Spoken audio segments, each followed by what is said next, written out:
especially during natural disasters. But pets need forever homes too.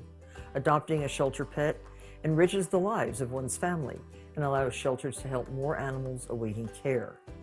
Consider adopting today and take some time to learn more about American Humane's other work, including their efforts to rescue animals in need, certify the humane treatment of farm animals, help ensure the safety of animals on the silver screen, and protect our planet's amazing endangered species at AmericanHumane.org.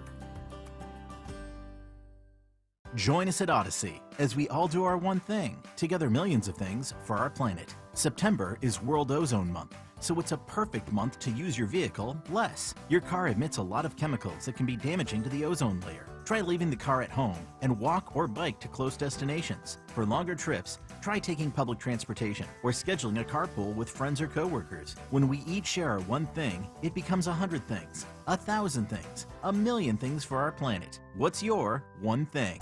Dust off those renovation plans and start designing that new kitchen of your dreams with some help from Colonial Marble and Granite. Colonial Marble and Granite is offering fully installed countertops for just $14.99 or an all-in kitchen for $6,999, including cabinetry, countertops, and sink and faucet package. You heard right, $6,999 all-in kitchen. Stop by a Colonial Marble and Granite area showroom to see their amazing selection of products or make an appointment for a free in-home consultation. Visit colonialmarble.net. It's that time of year again to consider replacing your old drafty windows and doors before another long, cold winter season rolls in, and the great people at Guida Door and Window will help make your window and door replacement project more affordable with their buy one, get one half off sale.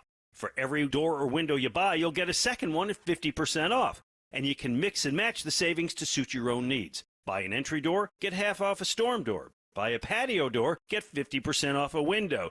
Need to replace all the windows and doors in your house? Well, you save 50% on half your project. The more you need, the more you save. Plus, Guida is making it easier for you to afford your project with no money down and interest-free financing for up to 18 months. Act now. Offers for a limited time only. Restrictions apply. For full details, call Guida today to schedule a free, no-obligation in-home estimate at 1-877-GO-GUIDA or visit them at GoGuida.com. That's go, GUIDA.com. WPHT, WPHT-HD, WOGL HD3, Philadelphia. Always live on the free Odyssey app. From the Cherry Hill Volvo Studios, where relationships matter. Live and local from Philadelphia. Free speech lives here. It's Kayal and Company on Talk Radio 1210 WPHT.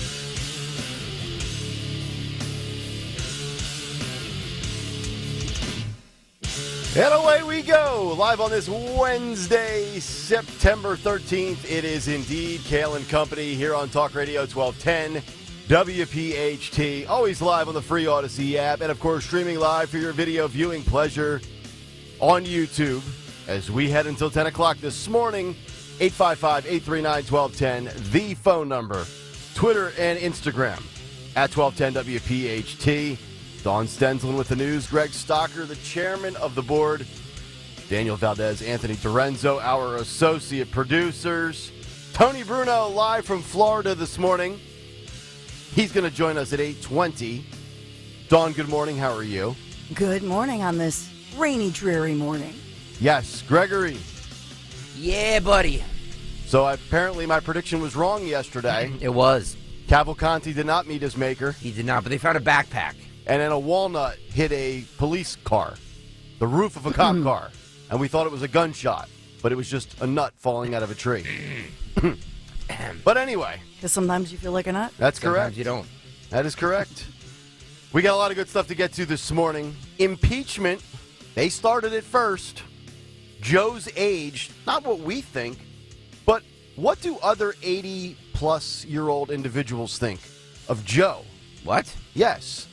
So, like, Bob in Maryland is 81. What does he think of Joe running for re-election in his 80s? Oh, so like contemporaries. Yes, other octogenarians. Oh, wow. I believe that's the term they use. But then again, I've been known to mix up terms on this show before. But he's that age now, but he's going to be 86 when he finishes his second term, if he finishes. That is correct. So shouldn't they interview 86-year-olds? That would be or nice. 85-year-olds? We'll see if we can track them down. Okay. Can't find Cavalcante? Maybe we can find an 86-year-old. And the CIA bribing their own officials when it comes to COVID.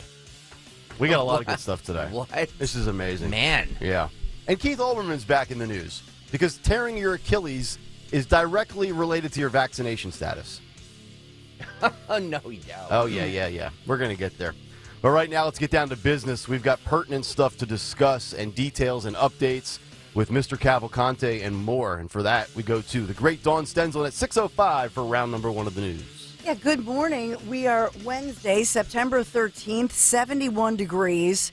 Still sprinkling, I'll say, in some areas, but we're being told by the meteorologist at NBC 10 that the worst, the heaviest rain is over for the day. Full forecast in just a moment, sponsored by American Heritage Credit Union. So first, police and SWAT dealing with a barricade situation, and this is West Philadelphia. Last night, overnight, into the wee hours of the morning, police declaring that barricade at the 700 North 37th Street after reports of a person shot. So we know that suspect, 42-year-old man, was believed to be holed up inside on the second floor there. On the first floor of the home, a 35-year-old man shot 4 times, and that's according to police. So they transported the one man shot to the hospital. He's in extremely critical condition as of this hour. And so the staging area was set up right in the area of 37th and Aspen Streets. A lot of police activity on that one, but a busy night for Philadelphia police. I'm highlighting that one. We've been talking so much about Chester County that we haven't talked as much about all the crime that still continues and killers on the loose still happening in Philadelphia. Oh, so it's still ongoing? I thought maybe they all took like a little peace mission or a break while they all watched Mr. Cavalcante continue his charade. Yeah, and he's now being called Littlefoot. Littlefoot by after Zioli. They were, which was a great line by Rich Zioli. I heard that. As they tracked his footprint. So now we're day 14 as the armed prisoner evading capture, possibly enduring driving rains overnight, although the worst of the rain, as I say, is we're done with that. So this is Danilo Cavalcante, still believed to be within the search perimeter in Chester County, Pennsylvania, making international news still. And yes, armed and dangerous after he stole that .22 caliber rifle from a garage and fled a homeowner's gunfire. That happened, as we told you yesterday morning, that happened overnight Monday night. So we know that heavily armed police remain. They've descended on the South Coventry Township area, shutting down schools, telling residents, lock your doors, lock your windows, lock your cars, your garages, and buildings. I was also texting with Tony Bruno last night. He says if they can't secure Dwayne Chapman, the bounty hunter dog, that Bruno is willing to fly back on his own dime from Florida to Chester County to find this sucker. Tony Bruno. That's what he said. Dun, dun, dun. So, yeah, armed crews, tack gear, walking through fields, forests, backyards, a lot of brush, looking for this guy. State police say the convict was last spotted 8 p.m. Monday night. Okay, so here we are Wednesday morning. They have not seen the guy. So there's usually we have him. Now, will they come out later today and say, oh, we've been reviewing all the surveillance cameras, or we have somebody overnight? Because he usually comes out at night. Mm-hmm. So maybe we should say nocturnal Littlefoot. Yes. It's like a roach. Yes. Yes, like a He's thank like a you, little Greg. cockroach. Yeah. Yep. Cucaracha. So we had that motorist, a woman, saw a man crouched along the wood line on the south side of Fairview Road, west of Route 100. This is East Nantmeal Township. So that female motorist called 911. She did the right thing, observant, saw some guy crouched, matched the description. And so troopers, as well as a Border Patrol tactical team, remember, ICE is there. Yes. And the feds are there. And so is apparently a man named Travis, who's got his own guns and he's riding around on a scooter. I know. I love that story. It looked know. like the scooter from Dumb and Dumber. They've asked citizens, even though it's frustrating, please don't. Right. Leave it to the professionals, Right. Travis. Yeah, this guy's like the hero Chester County deserves, but doesn't need at the time, or needs but doesn't deserve. What if, though? What I if know. a citizen ends up getting him? Great. The hell of a story. That would look bad. It would look bad for the authorities. Terrible Yes. for the authorities. But what if a citizen ended up being shot and killed? Right. And That's the that's other tragic. You know, that rifle we have confirmed was loaded, so full of ammo. To be honest with you, I'm kind of hoping that a citizen gets Oh, I know. It'd be a great story. There's the big take the next day. Well, here's the thing: the further we know that the further he goes out, past Chester County and beyond into Pennsylvania, the worse it gets for this suspect. Oh, sure. Right, because this area of the state is, as we've talked about, a Second Amendment area. Yep. People are locked and loaded. That's correct. And that's why when I saw Philly Crime Update had that interview last night with Travis, we'll call him, I was like, well, he's definitely a WPHT listener. Absolutely.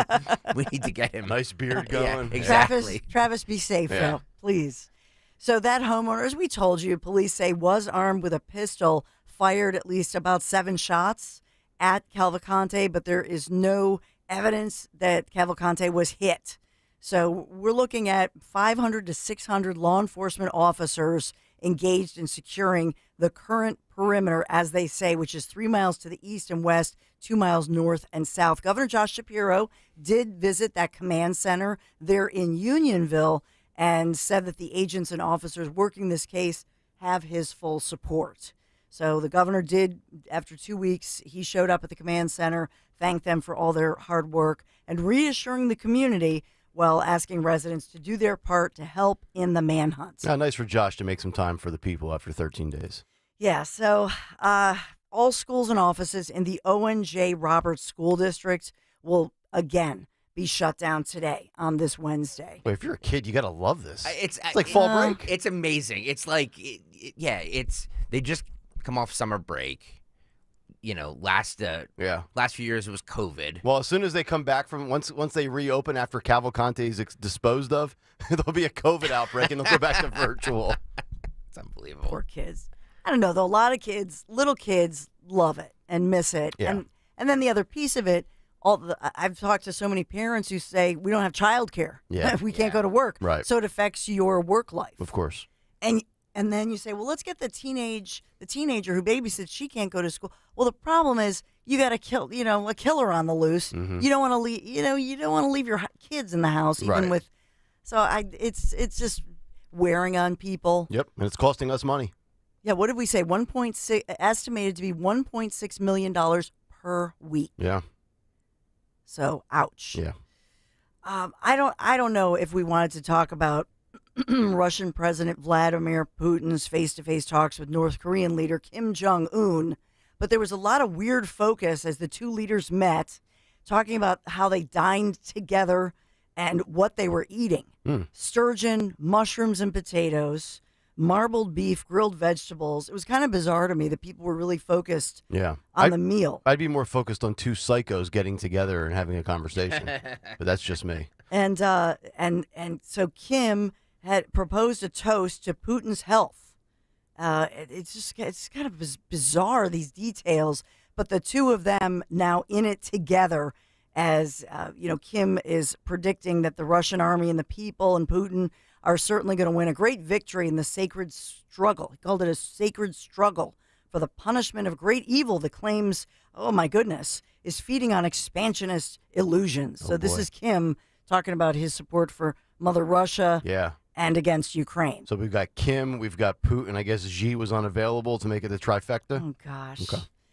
And then I know we'll headline this. It was breaking news, and because we're live and local here in WPHT, we carried it live of House Speaker Kevin McCarthy directing the House committees to open that formal impeachment inquiry into President Joe Biden without a vote. So I know we'll get into that, but that is a major headline this morning if you missed it yesterday. So we are sponsored by American Heritage Credit Union, the place for the first-time home buyers with in-house realtors, $500 lender credit for new homeowners. Just visit AmericanHeritageCU.org/FTH for all the details. Loan subject to credit approval, insured by NCUA, Equal Opportunity Lender, NMLS 433838. Let's talk about our fills. Yes, we're holding our own, but we didn't get her done. We didn't get her done last night, and that we went 10 innings. We lost 7-6. There were some great moments, but if we don't beat the Braves tonight, they clinch the NL East this evening in Philadelphia, which wouldn't that be stinks. something? Which is kind of, I'm a little surprised, as good as Atlanta has been, that they haven't already mathematically clinched it at this point, which is pretty remarkable because they've been one of the best teams in baseball all year. That's a good point. Well, we've gone toe to. I mean, we've gone toe to toe. Oh, we can beat them in the playoffs. There's no doubt about it. We've gone toe to toe. Okay. That's my line. Is that what it says in the win-loss column when you look I back on know. history? That's what. Well, they went toe-to-toe with them. Okay. That's what JT Real Muto's mom is telling him right now. Dawn will be bringing the team a JT. bakery cookie tray. You tried hard, boys. No, and I do wonder. Their mom is probably like, "Honey, you're a loser. You got to win it." Yep. Tough love, right? Exactly. Let's get to the NBC 10 first alert forecast real quick here because I know it was nasty, heavy rain overnight. That is dwindling this morning, even right now as I speak, but still humid for your Wednesday. Heavy rain moved through overnight, and now the front moves through late today. So we could still see a spotty shower, but some areas looking to stay dry with some sunshine actually returning with a high of 80 degrees today. Still feels muggy. Big fall-like change happening tomorrow for our Philadelphia Eagles home opener against the Vikings. Woohoo! It's really going to feel so refreshing. Dew points dropping from the upper 50s early in the morning to, it's going to be a beautiful day. The high 76 degrees, sunny skies, and much of the same for your Friday, mid-70s, looking into Saturday. Maybe some high clouds will mix with the sun, a little breezy, high pressure building in from the west, and Hurricane Lee, remember, offshore, high 77. Sunday, we are back to 80 degrees with sun, a few clouds, and yes, 80 degrees. That's your NBC 10 first alert forecast. Good morning. This is Kayal Company News Live. All right, Dawn, thank you very much. 6:15 Wednesday. Let's get to a midweek Big Take. The Big Take on Kayal Company. The Big Take this morning, imprisonment, now impeachment. What goes around comes around.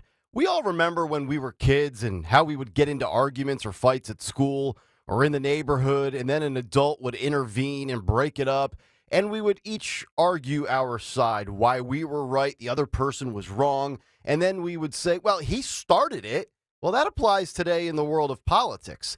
The Democrats and the establishment in Washington, D.C. started this. From the moment Donald Trump entered the presidential scene, they had it out for the outsider, and to this day, they haven't let up. Donald Trump facing imprisonment in 4 court cases after facing multiple impeachment efforts. But yesterday, the tables were officially flipped on the left as Kevin McCarthy and the GOP-controlled House are going after Joe Biden via impeachment. Impeachments are nothing new.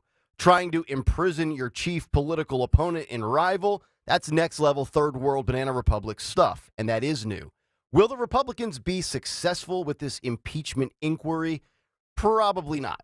Is this good for our nation? Certainly not. But here we are, so buckle up. The House is officially opening an impeachment inquiry into Joe Biden. And many political pundits have argued that there is more credible evidence of Joe Biden's criminal corruption than there was against Richard Nixon, Bill Clinton, and Donald Trump. Here is Kevin McCarthy yesterday making it official. Listen.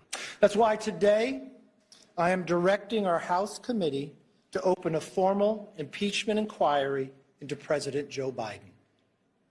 This logical next step will give our committees the full power to gather all the facts and answers for the American public.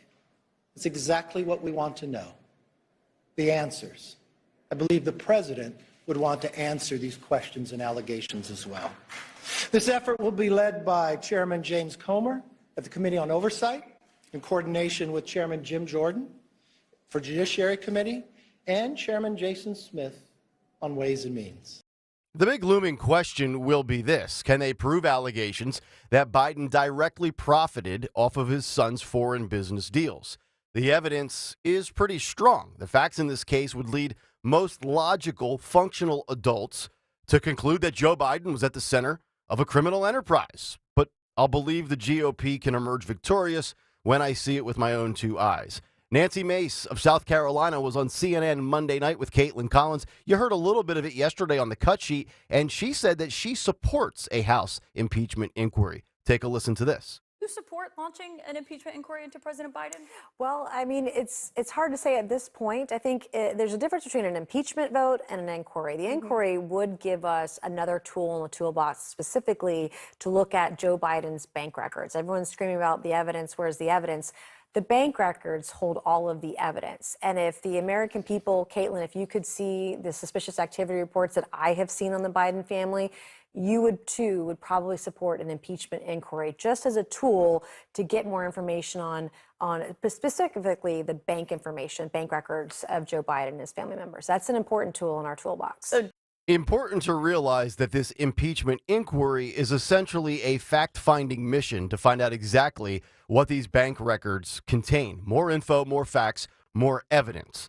We saw the measures the Biden administration took during COVID to exercise their power and control over the American public, so it's very fair to assume that Biden would go to these levels and beyond to line his pockets with money and stay in power for as long as he has.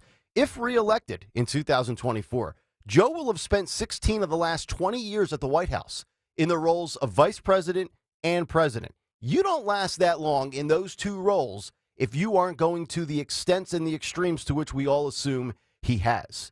And the Biden White House has a lot of nerve, a ton of audacity. Why do I say that? Well, that's because White House spokesman for Oversight and Investigation, Ian Sams, called it, quote, extreme politics at its worst. Yeah, because what you've done to Donald Trump for 8 years isn't extreme, right? Sams went on to say, quote, House Republicans have been investigating the president for 9 months, and they've turned up no evidence of wrongdoing. His own GOP members have said so. He vowed to hold a vote to open impeachment. Now he flip-flopped because he doesn't have support. Extreme politics at its worst, end quote. Oh, my goodness gracious. Investigated for 9 months. 9 months. Can you imagine the temerity? How dare they? 9 months actually pales in comparison to 5 years, which is how long it's taken to investigate Hunter Biden. And why has it taken so long? Because every agency has colluded together to protect the Bidens at almost every turn at any expense. Once again, rules for thee, but not for me. That's the Dems' mantra and their battle cry. But there's also another important question. Will this backfire on the Republican Party? We've seen what has happened with Donald Trump and his polling numbers. They only get stronger with each case. Launching an impeachment investigation is also likely to divide GOP lawmakers on Capitol Hill, as some Republicans, even frequent critics of Biden and his administration, have said publicly that they think pursuing such a probe is a bad idea.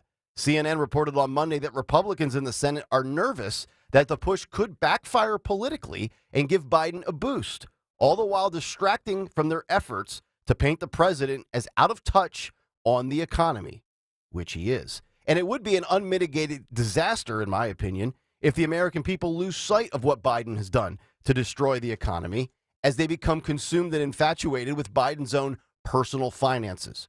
Hard to imagine that any citizen would forget about their financial hardships while Republicans look into Biden's financial growth via his son, but that could be in play here. And let's also hope that the Republicans in power don't lose sight of the multitude of other issues plaguing their constituents today that they vowed they would resolve as they sink their teeth into the 46th president of the United States. And that would be political malpractice towards those who put you back in power in just the fall of 2022. I'm all for going after Joe Biden. I think he's guilty. You can do multiple things at once. And yes, the Dems started this.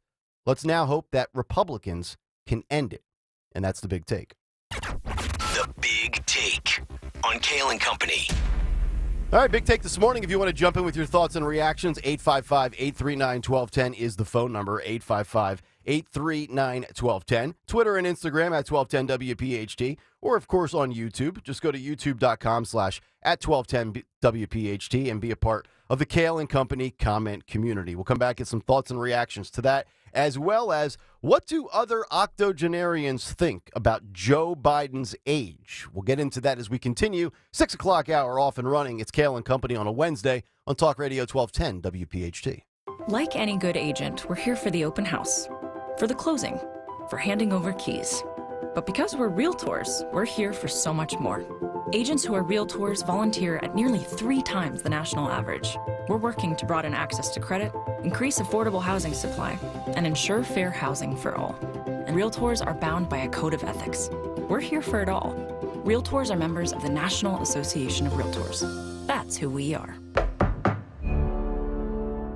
PayrollTaxCreditRefund.com. The ERC, sometimes called ERTC, Employee Retention Tax Credit Refund Program, part of the government's CARES Act, that refunds up to $26,000 per W-2 employee. This is not a loan, not PPP, the Paycheck Protection Program. ERC refunds are paid from the payroll tax that your business paid the IRS for on behalf of your W-2 employees. This is your money. PayrollTaxCreditRefund.com. Our goal is to get your business the largest refund allowable by IRS rules, and you keep it. PayrollTaxCreditRefund.com. So, ticks are in season, and many carry diseases. They can be in fields and fairways, at picnics and parks, backyards and baseball fields. If you're spending time outdoors, always protect, check, and remove if you find one. For more information on how to keep you, your family, and your pets safe, visit health.pa.gov/ticks. Paid for with Pennsylvania taxpayer dollars. Innovation Refunds does not provide tax or legal advice. We work with an independent network of tax professionals and will share information with them to evaluate and process your claims. Terms and conditions apply. Ty is a paid spokesman. I'm Ty Burrell, actor and small business owner. You can trust Innovation Refunds with your small business's ERC claim because of their SOC 2 Type 1 security compliance. And if you're a tech person, you know that's a big deal. I'm not a tech person, but I did look it up. Without this certification, how can you be sure a company can protect your information? It's not like here on the radio, where all you need to be secure is a censor button. Check it out. So now you won't know my date of birth is or that my social security number is the password to my bank account is Ty's Cool Password 1. Uh-oh. The button's broken. Luckily, Innovation Refunds is more reliable. Don't wait. Go to innovationrefunds.com. That's innovationrefunds.com or call 1-843-REFUNDS to get started. Oh, a notification from my bank. Wait, I didn't buy a boat. See Joe Conklin with the City Rhythm Orchestra at the Miller Center in Reading on Wednesday, October 18th. And at Springfield High School in Delaware County, Saturday, November 11th. Oh my God, it was amazing. I loved it. All his voices are fabulous, and the fact that he sings. I couldn't imagine how good it would be with the orchestra. Awesome show. I've never laughed so much my cheeks hurt. I'm like, yeah. That's Conklin and City Rhythm at the Miller Center in Reading and at Springfield High School in Delco. For tickets, go to joeconklin.com. JoeConklin.com! The 2-minute warning, the caution flag, the 4. PNC Bank believes in the power of a helpful watch out. That's why they created low cash mode, the new financial watch out that gives you multiple options and at least 24 hours of extra time to help avoid overdraft fees. Low cash mode and virtual wallet from PNC Bank. Available in all virtual wallet products. To learn more, visit pnc.com/low cash mode. PNC Bank, National Association, member FDIC.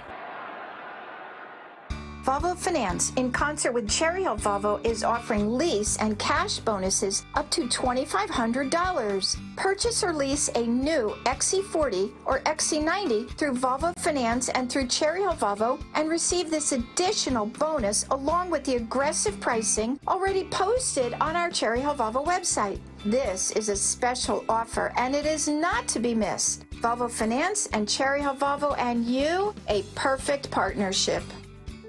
Hypertrophic cardiomyopathy is a serious heart condition. Some symptoms include being short of breath, feeling tired, or having dizziness or chest pain. My HCM impacted how I felt and what I could do. So I asked my cardiologist about treatment advances that gave me new options. That conversation was big for me. Talk to your cardiologist today. You may be glad you did. John was compensated for his time. Sponsored by Bristol Myers Squibb. Don't take shots just to lose weight. NJ Diet's typical results are twice as fast without any of the side effects. You will lose a contractually guaranteed 20 to 40 plus pounds in only 40 days, the natural way. Go to njdiet.com. That's njdiet.com. Hey, Riverton. We know your favorite station is Talk Radio 1210 WPHT. Always live on the free Odyssey app.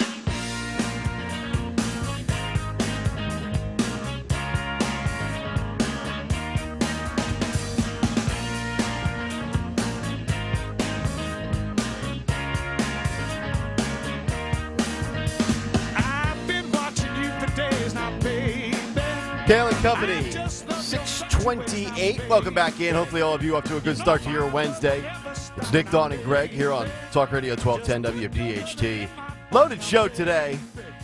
Stack cut sheet at 7:45. Tony Bruno at 8:20. $50 gift card to the Metro Diner at 9:20. And don't forget your Disney keywords coming up at 9:50 this morning. 855-839-1210. Danilo Cavalcante still out there. So much for yesterday being the day. I'll go on record. I'll make another prediction. Today will be the day. He's going down today. Just say it every day. Every day. Eventually I'll be right. Yeah. So best of luck, buddy. I think your time's running out. But is time running out on Joe Biden? And it's a very interesting question after the impeachment inquiry that was officially presented to the American people yesterday, courtesy of Kevin McCarthy. You heard that here on the Big Take. And I have two takeaways from what happened yesterday and what exactly will play out. Do I think it backfires and boosts Biden when it comes to polling numbers and rallying around the big guy? No, he's unboostable. So Fauci would hate him for that. He's unboostable.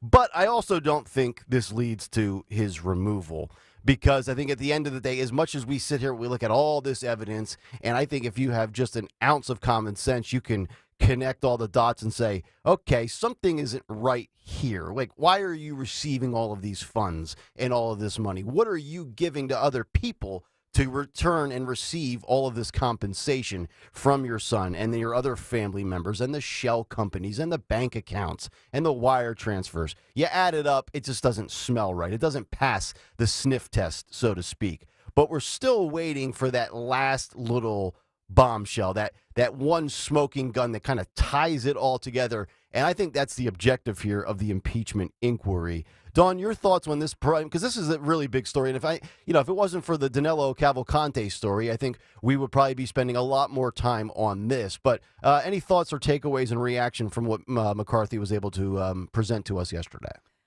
Well, the talking point this morning, as I look at the so-called mainstream media, so I always talk about media talking points, they're saying, McCarthy, House Speaker McCarthy is under pressure by those far-right MAGA Republicans. He had to do this or they're going to get rid of him. Yeah. And so that's the end. And so 2 weeks ago, he did say he would want it to go to a vote. And so that's the talking point, I would say, in the headline in the New York Times or whatever. I found that Politico article interesting that came out yesterday afternoon, saying that, Elise, the GOP conference chair, Elise Stefanik, has been meeting with Trump, and that they weighed in, that she's been weighing in with him and sort of briefing him on it. Yep. I thought that was a good inside look. The fact that Marjorie Taylor Greene had been in Bedminster this week and meeting with Trump on, what was that, Sunday night, late, having that meeting with Trump. So I love that inside stuff where, who's sounding off on this. But we know Representative Marjorie Taylor Greene has been in our area a lot. She's been at those wind turbine rallies. So I love that inside stuff. But ultimately, I love the piece that you played, Nick, and the focus that, in fact, they've had a tough time getting all of the documents unredacted. Of course. And in your big take this morning, I thought that was a critical focus that you had, that what they're saying is, because now this is a procedural step, it's a formality that allows us to get more information. They have subpoena power, but they want to get to the goods. Yes. And so to me looking at it, what I hope, because we all lost faith in these types of processes, right? With the January 6th farce committee that, Liz Cheney and oh my gosh. Well, most people think it's just political theater on both sides. Yeah, it was political theater, and it was not proper. It did not feel like a professional court proceeding. They had, a TV Hollywood type production values, and it would have been more powerful, as we talked about, if they had just had, Capitol Police officers testifying, make it more of a court feel. Sure. So if they now march forward and they're truly looking at evidence and they take away theater, I think they gain credibility. However, if they do any shifty moves that we've seen in the past, then it does look like you said, tit for tat. Yep. And the Bidens could now have their bank records, mortgage details, emails, text messages, and mobile phones subpoenaed. And you might be asking what an impeachment inquiry is. Well, it can be launched by the Speaker or by any member of Congress who secures a majority vote for it in the House of Representatives. So, we'll see how this plays out. But like I said in the beginning of the big take, when we were kids and you get into a scuffle with your buddy and you say, well, he started this, this is kind of that somewhat slippery slope. And I know, some hardcore conservatives want us in the Republican Party to fight back and just go to the same levels the Democrats do. But remember, they started this in 2015 and 2016 when they went after the outsider, and they've yet to relent on that. So now the tables are flipped. Republicans secure back the House, and this would not be possible if they did not win back the House. So, you got to take advantage of it while you can, I guess.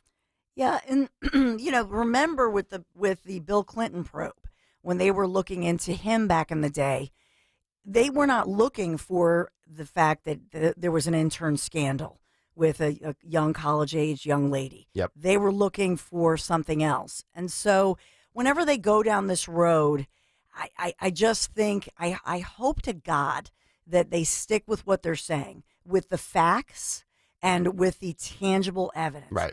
Nick, if they do that, I do feel that they will restore credibility to these types of process. If they come back and say, even if they're not successful, right? Even if they come back and say there was some impropriety, but we don't have it, we don't have that smoking gun, or this is what we have, just put it out there to the American people. I think that gains credibility. Yeah, I would agree, 1,000%. 855-839-1210. And then on the Biden front, we get to an interesting article in the Wall Street Journal. And the headline is Biden too old to run again? We asked people born on his exact birthday. So they didn't even just go to the octogenarians. They went out and found people that were born on November 20th, 1942, which is the day Joe Biden was born. Okay. So this is interesting. So they preface Who did this? The Wall Street Journal? This is the Wall Street Journal. And they preface this by saying the following. Louise Smoczynski is enjoying a quiet retirement in Madison, Wisconsin, but she and her friends are starting to have health problems.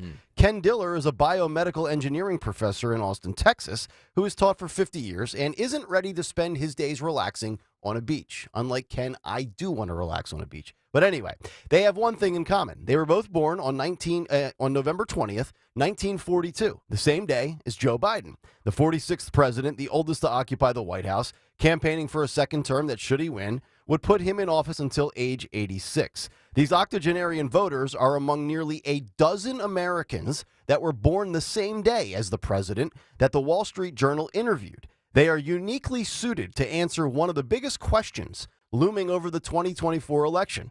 Is Biden too old to run again? Surprisingly, of the 12 that they found, most said no. Really? So most would be wrong. But they said they were candid about the risks of aging in the years to come. Quote, he has certainly got his wits about him. His wits. This is like a CNN piece. Said Smoczynski, a Democrat who voted for Biden in 2020 and plans to support him again.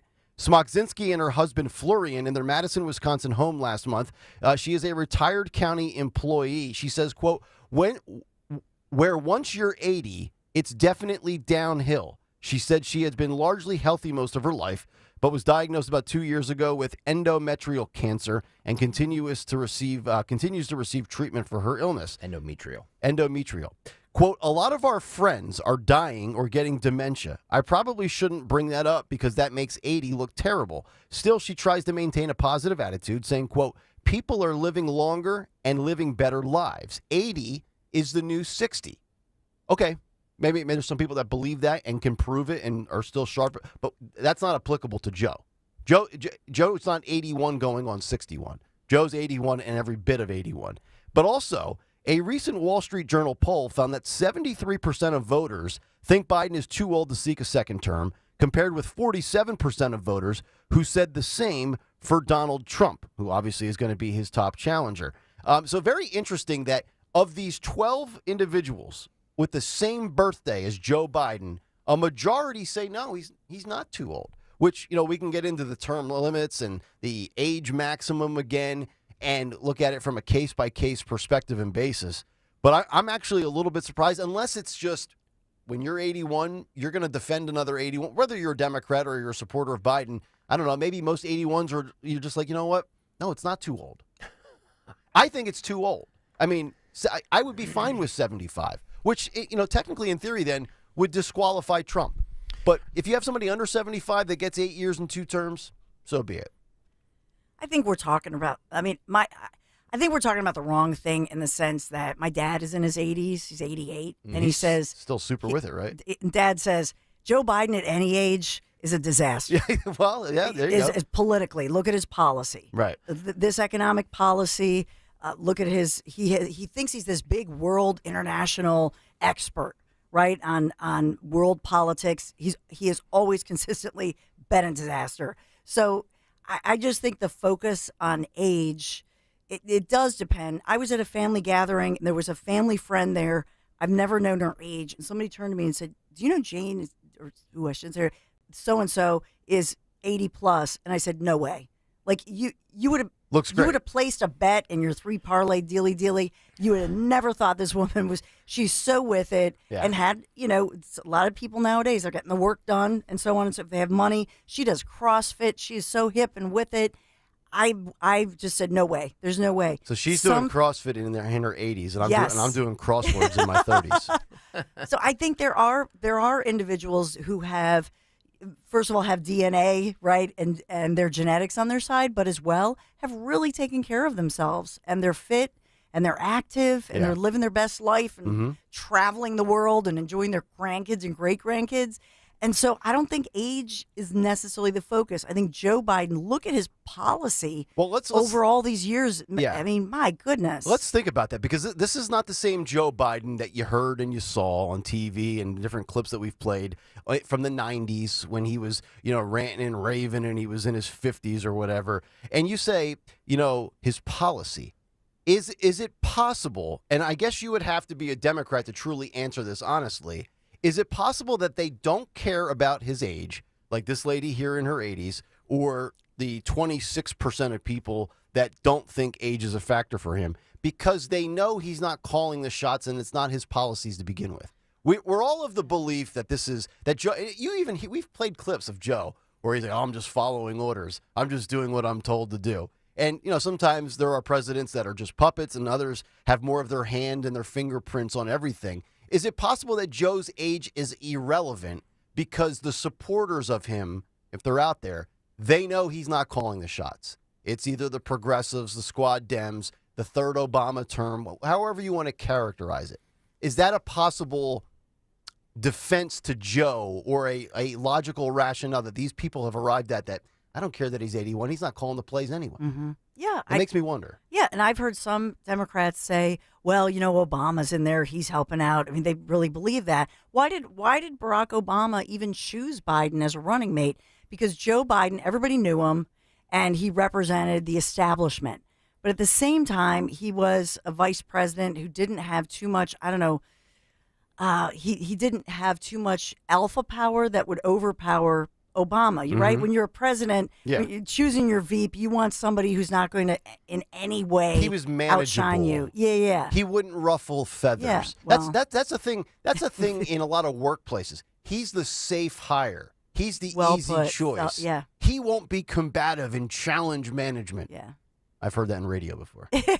But I mean, to your point, he was a safe hire, but for Obama, he needed, because Obama was a younger guy and had not been around. And so here you had this established swamp monster, if you will. Everybody knew who he was, and he had a good reputation. He was that single dad taking the train. Oh, good old working Joe. You know what I mean? Yep. And so I think that's the same reason that Obama chose Biden as a running mate is the same reason that Biden is a safe choice for Democrats. Which is why, unless something disastrous happens with his health or anything of that nature, I still think he'll be the candidate. Mm-hmm. I think it'll be Biden-Trump. And choosing your VP does matter. I mean, it's from an optics standpoint. I mean, certainly, you talking about Joe and the way you described him. Clearly, Kamala Harris was an optics hire. She's the poster child for DEI. She's the poster child for checking off boxes. And everybody in their administration is, from Pete Buttigieg to Karine Jean-Pierre to our favorite, what is her name now? Admiral Rachel Levine. Oh, I mean, all their top figureheads are everything they advertise as an administration. It's true. I don't know, guys. I don't think that this article does what it purportedly does, but I think it is a interesting conversation, and I think it's a conversation we need to have about the age of our politicians. Yeah, there's no doubt. Because I think that,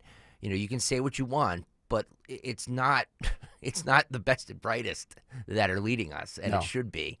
And it has nothing to do with the age. I had a 90-some-year-old neighbor that could have run circles around me. You know what I mean? So like it really has nothing to do with age, but it does. I guess I'm contradicting myself because those people who are like that are kind of outliers. Yeah. You know what I mean? And they haven't That's been well in put. Washington for the rest, for their entire lives. And I think that we just need to, between Feinstein and Mitch McConnell and all of these 80, 90 plus people that are running our lives are just, it's not good for us. It's not good for the country. I agree. It's pure madness. To your point about that, and Nick, you had a good thought. Think about that so-called safe hire. The American people, who will we hire to lead us out of this economy and this post-pandemic world? Who will we hire? Mm-hmm. When you look at Joe Biden, to me, it's not necessarily his age. It's the fact that he's been in that job for more than half a century. Mm-hmm. And so he's a career politician. How can he possibly look at things through the lens of somebody who is a small business person who's worked very hard? You know what I mean? His whole viewpoint in life as a career politician is not what we need to lead us out of this hot mess. You're right. He claims to be middle class Joe, yet he's he hasn't qualified for the everyday man in 40 years. Yeah. So it's a great point. I'm gonna term limits. I'm gonna play this clip later for the cut sheet, but Scott Perry from Pennsylvania here said something to the effect, because he was being questioned about the evidence that they have in the inquiry and all that stuff, and he said something to the effect of this guy's been a career politician, yet he has 4 homes, and like, how does he afford all this stuff? Exactly. Which is a great. To be honest with you, they should look into every politician, Right. and say, okay, Which is the point of this impeachment inquiry. you make X amount of dollars, your wife makes X amount of dollars. Right. Why do you have 4 homes? Oh, yeah. 3 of them beach homes. Yeah. It's like the same thing when you looked at college athletics in the last 20, 30 years. How are these college football players on campuses driving around in Rolls Royces? They don't have a job. Where'd they get that from? Oh, they got it on the down low from a booster, which was illegal at the point. Yep. 855-839-1210 is the number. I actually believe now Keith Olbermann has gone as insane as Howard Stern. It's amazing. These two people were like icons in the 90s, and they've completely gone off the reservation. We'll get into that story as we wrap up hour number 1 next. It's Kayal and Company on Talk Radio 1210 WPHT. What does a Walt Disney World thrill feel like? Here's your chance to find out. Talk Radio 1210 WPHT wants to send you on a magical 7-day, 6-night trip for 4 to the Walt Disney World Resort, including airfare, 7-day park hopper tickets, a stay at the Walt Disney World Resort, and much more. Experience it all. The entire amazing collection of thrills. Perfect for families and friends to enjoy together. For your chance to win this national contest, listen to Kayal and Company weekday mornings at 9:50 for the daily keyword. Then enter it 1210WPHT.com/contests to win. Limit 1 entry per day per person. This is Larry Steinhaus of Investor Schooling. I am so proud to announce the continuing success of our students at Investor Schooling. You already know that at Investor Schooling, we teach real estate investing and stock options. Did you also know that we teach things about tax savings, estate planning, and business coaching as well? We teach things about money I bet you never knew. At Investor Schooling, we teach from the perspective of true experience. If you want to see what our students think about Investor Schooling, please check out the over 160 5-star Google reviews. To find out more about how you can change your financial life, go to investorschooling.com or call 866-424-2829. That's 866-424-2829, and you can attend a complimentary class this Thursday at 7 p.m. Attend that class and see for yourself what Investor Schooling is all about. Go to investorschooling.com or call 866-424-2829. That's 866-424-2829. We can't wait to see you this Thursday. 1877 Cars for Kids. KARS Cars for Kids. 1 Donate today at carsforkids.org. That's cars with a K. Your car can be picked up as soon as the next day. Receive a tax deduction and vacation voucher. 1-877 Cars for Kids. Donate your car today. Now accepting donations of land, homes, buildings, or any kind of real estate. If the market volatility of the past year has made you nervous about your retirement future, you're not alone. So many people are waiting for the perfect time to retire. And those folks are going to be waiting a really long time, I hate to say, because there's no perfect time. The market is always unpredictable and volatile. But that doesn't mean that it's hopeless. Jim Cipriotti has been helping people get to, through, and beyond retirement for over 20 years. And each week, he wants to help give you that freedom to retire.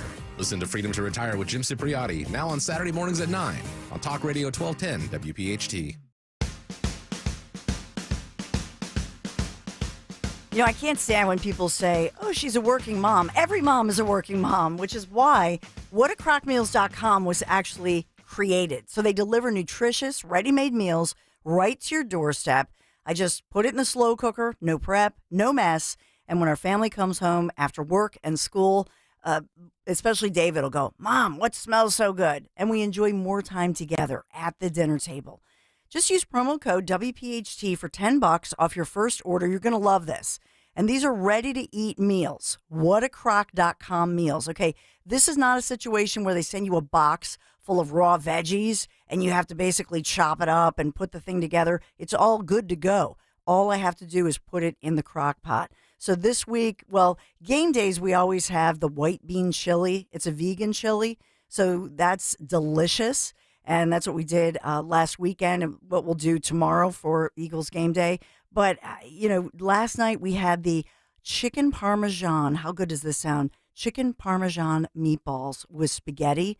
The meatballs have melted cheese in the middle. Delicious, and what a delicious surprise. So whatacrockmeals.com, homemade, just, not by me, but delicious. Order now, whatacrockmeals.com. Tell them Dawn sent you. Follow Talk Radio 1210 on Instagram and Facebook at 1210 WPHT.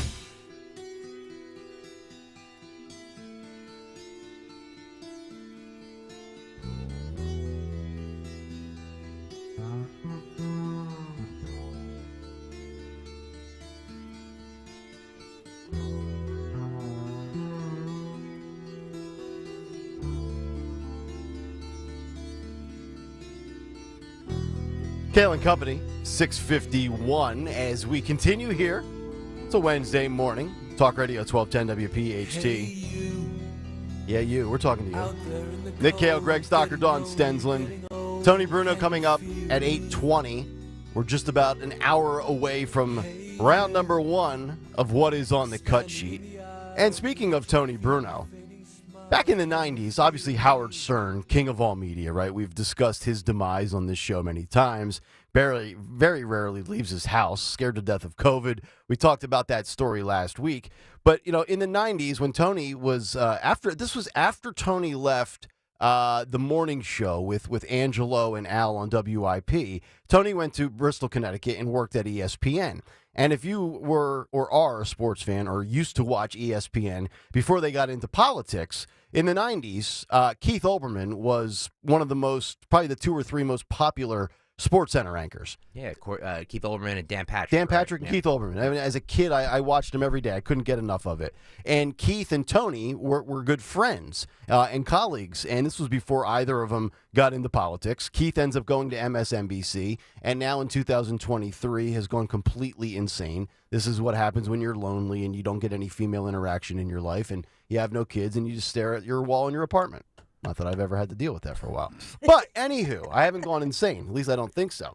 So you've got Olbermann, who goes far left, and Tony now talks about politics and is certainly more right and conservative and Republican, so to speak, although he'll claim that he's not a registered Republican. He can discuss that when he comes on at 8:20. But they had an interesting partnership and friendship. Well, now they don't really talk anymore because Keith is insane. And a prime example of Keith Olbermann's insanity was on full display.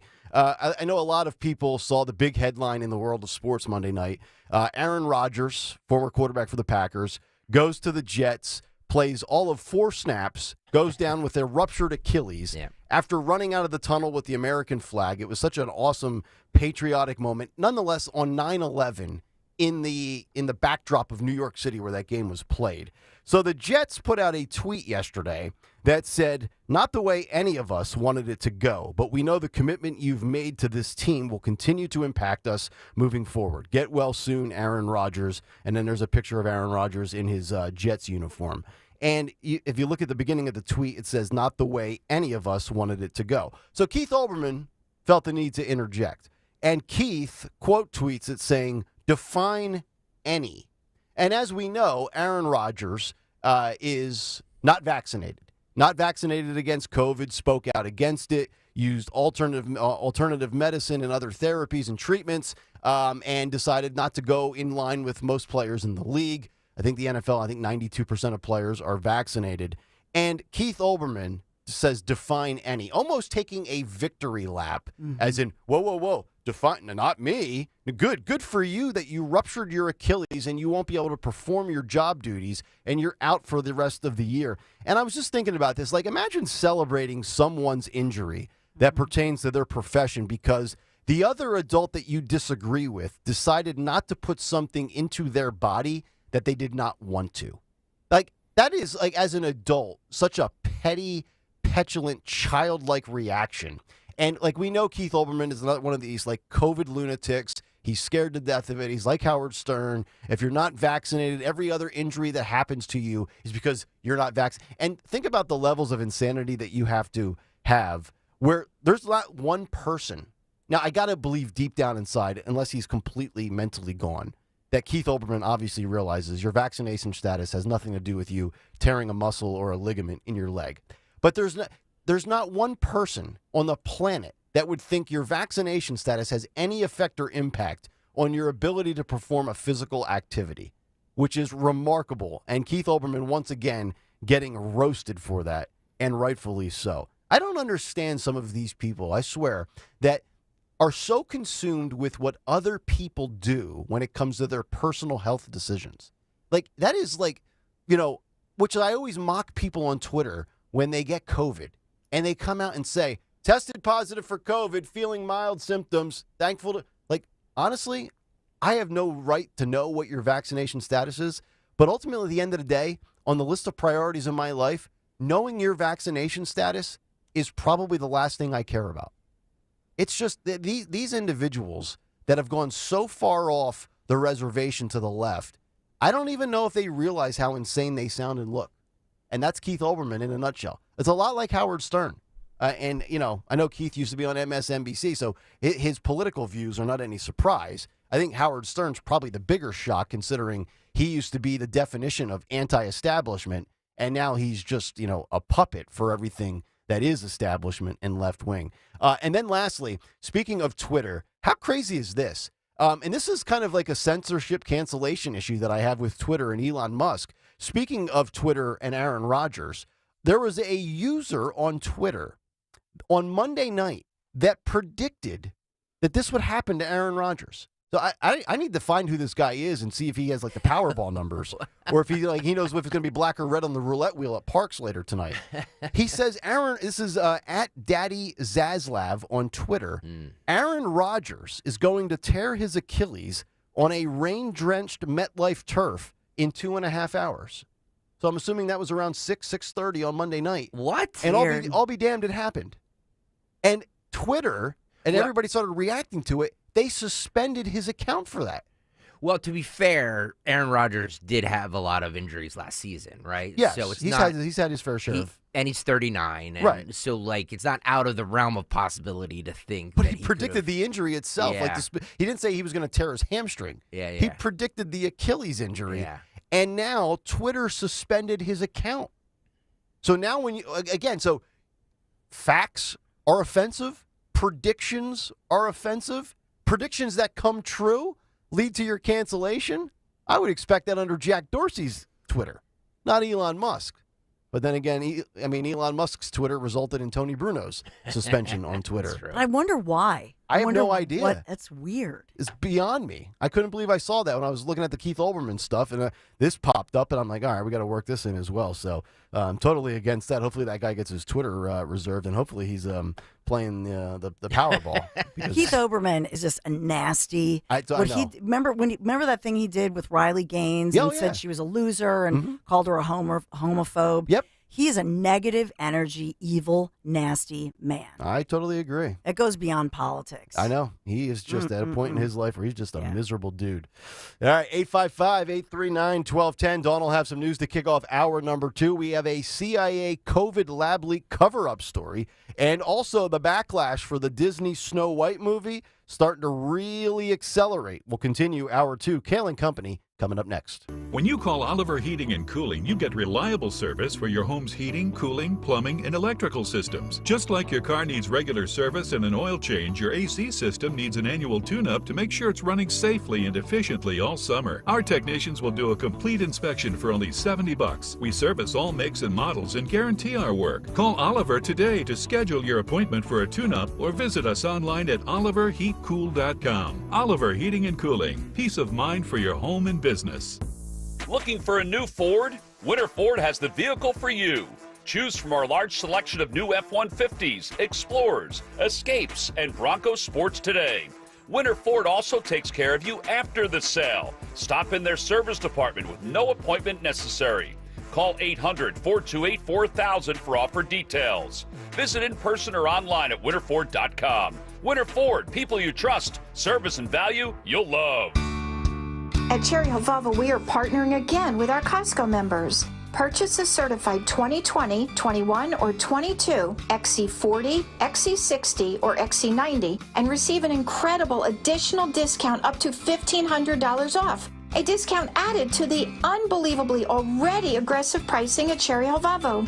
Join us for this special offer. Cherry Hill Volvo and Costco and you, perfect together.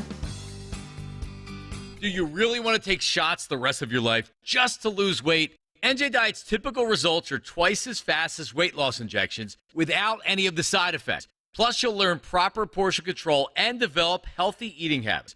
With NJ Diet's 40-day program, you will lose 20 to 40 plus pounds contractually guaranteed. Lose weight quickly the healthy and natural way. Call 855-5NJ-DIET or schedule your consult today at njdiet.com. That's njdiet.com. That's njdiet.com. WPHT, WPHT-HD, WOGL HD3 Philadelphia. From the Cherry Hill Volvo Studios, where relationships matter. Always live on the free Odyssey app.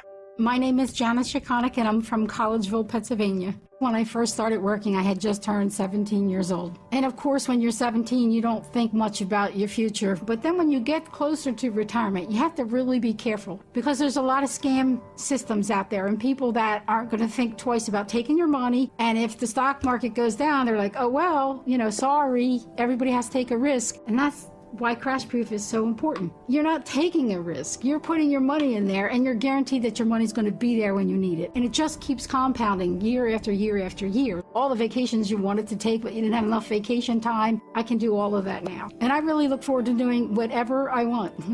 And that's the beauty of retirement. And I'm rocking it. I like it.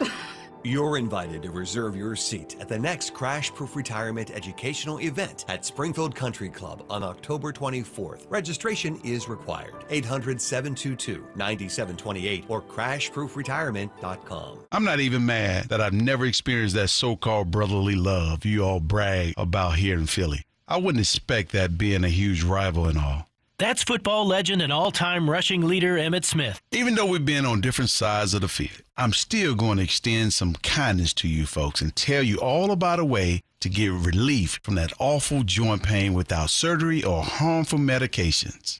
That's QC Kinetics. They're the nation's leader in regenerative treatments that go right to the source of your pain in your knees, hips, shoulders, or back, using your natural healing properties, right in the office, no downtime, to get you the relief you deserve. See, we're all in this together when it comes to getting relief from that nagging joint pain. I'm glad I can show you some brotherly love, Philly. Call QC Kinetics today. Call QC Kinetics, 215-999-3000. That's 215-999-3000. 215-999-3000. Finding great candidates to hire can be like, well, trying to find a needle in a haystack. Sure, you can post your job to some job board, but then all you can do is hope the right person comes along, which is why you should try ZipRecruiter for free at ziprecruiter.com/free.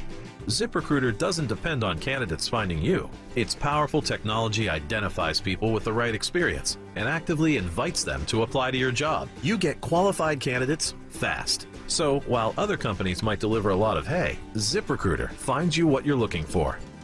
The needle in the haystack. 4 out of 5 employers who post a job on ZipRecruiter get a quality candidate through the site within the first day. ZipRecruiter, the smartest way to hire. And right now, you can try ZipRecruiter for free. That's right, free. Just go to this exclusive web address, ziprecruiter.com/free. That's ziprecruiter.com/free. ziprecruiter.com/free. Life can get hectic. Wouldn't you love to retreat from the noise? Take a breath. Visit Malvern Retreat House, the nation's largest Catholic retreat house located in Chester County. Surround yourself in God's beauty while you step back, reflect, and recharge. Malvern Retreat House hosts men's and women's retreats, plus couples retreats, spiritual direction, recovery retreats, and more. For retreat information, go to malvernretreat.com. Retreat from the noise. Hear God's voice. Hey, Mount Laurel. We know your favorite station is WPHT. Tell your smart speaker to play 1210 WPHT.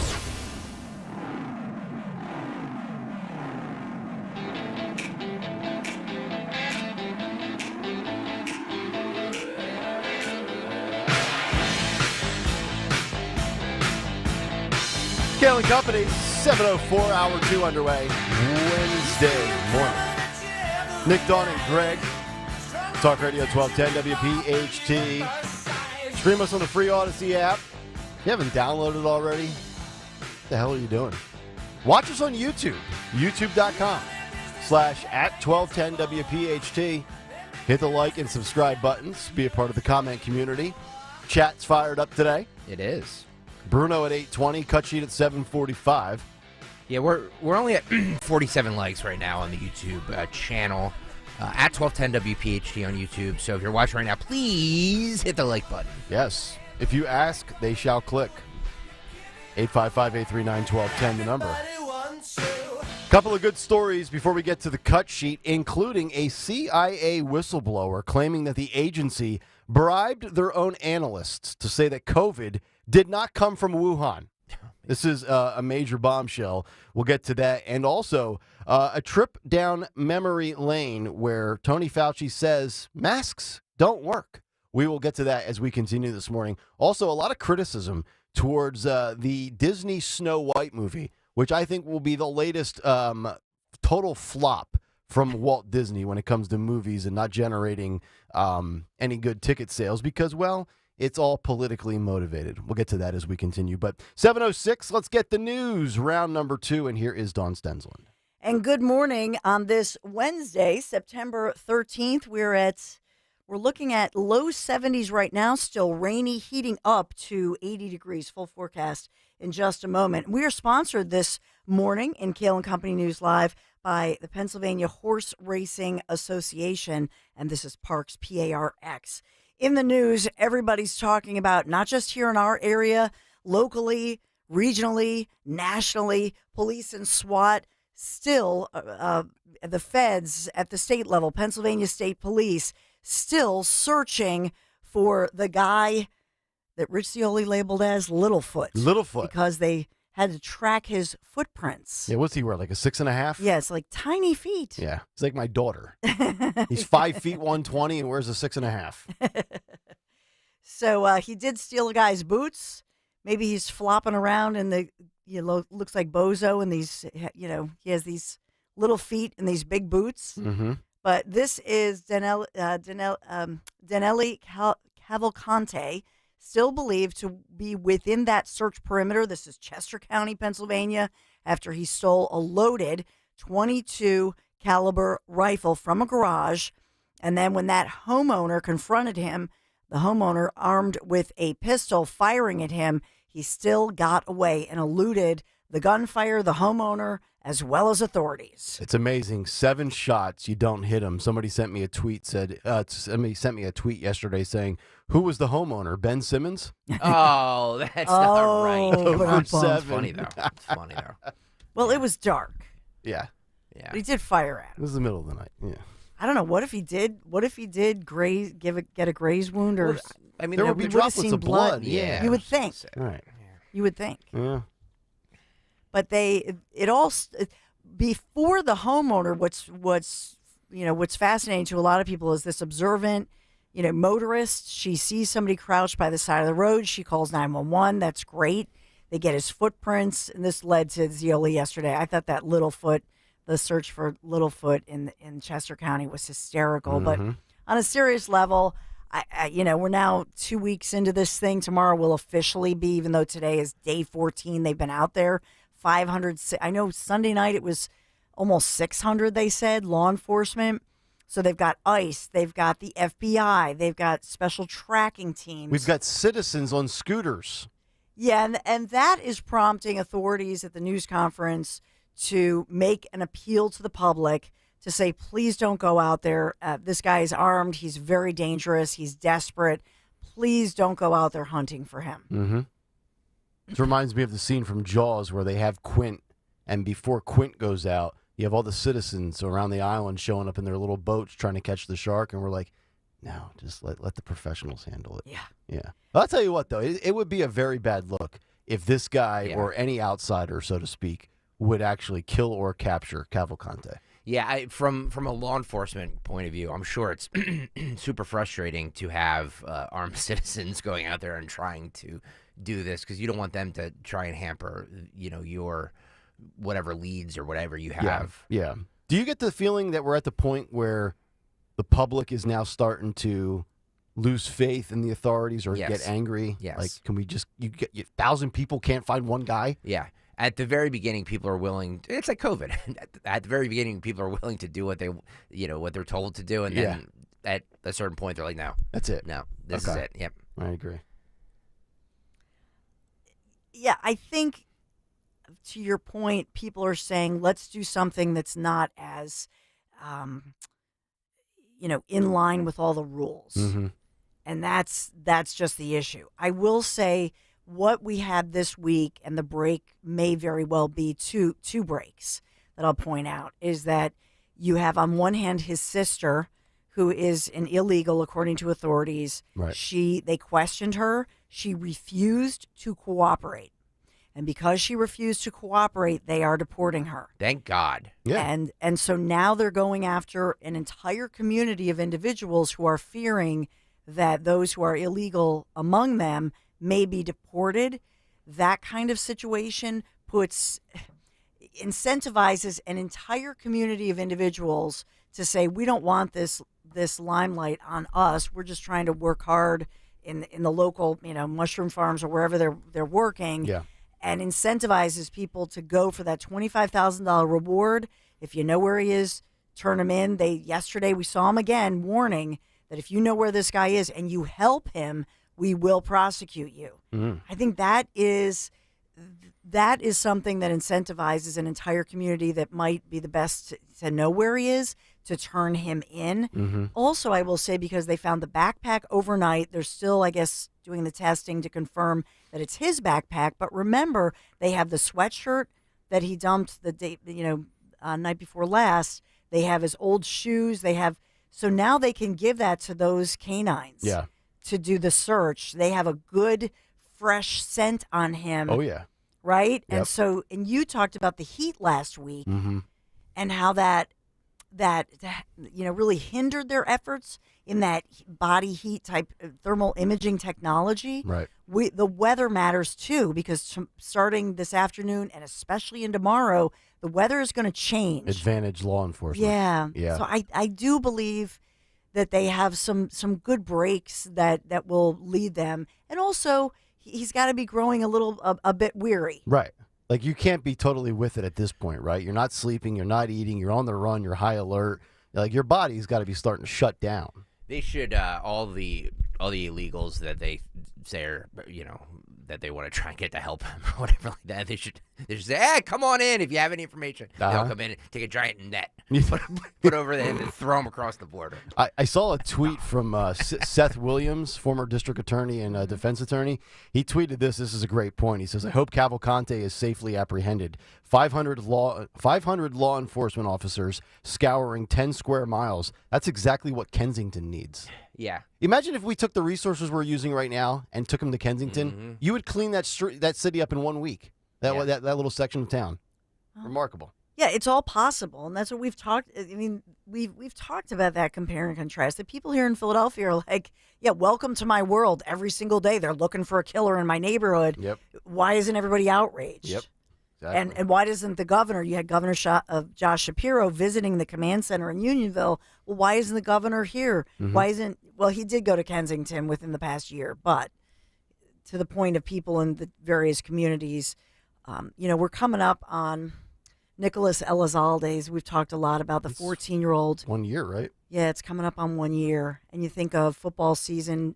He was on a JV football team, a good student who was caught in that gunfire, and the grieving family coming out and even pushing for illegal gun owner reform.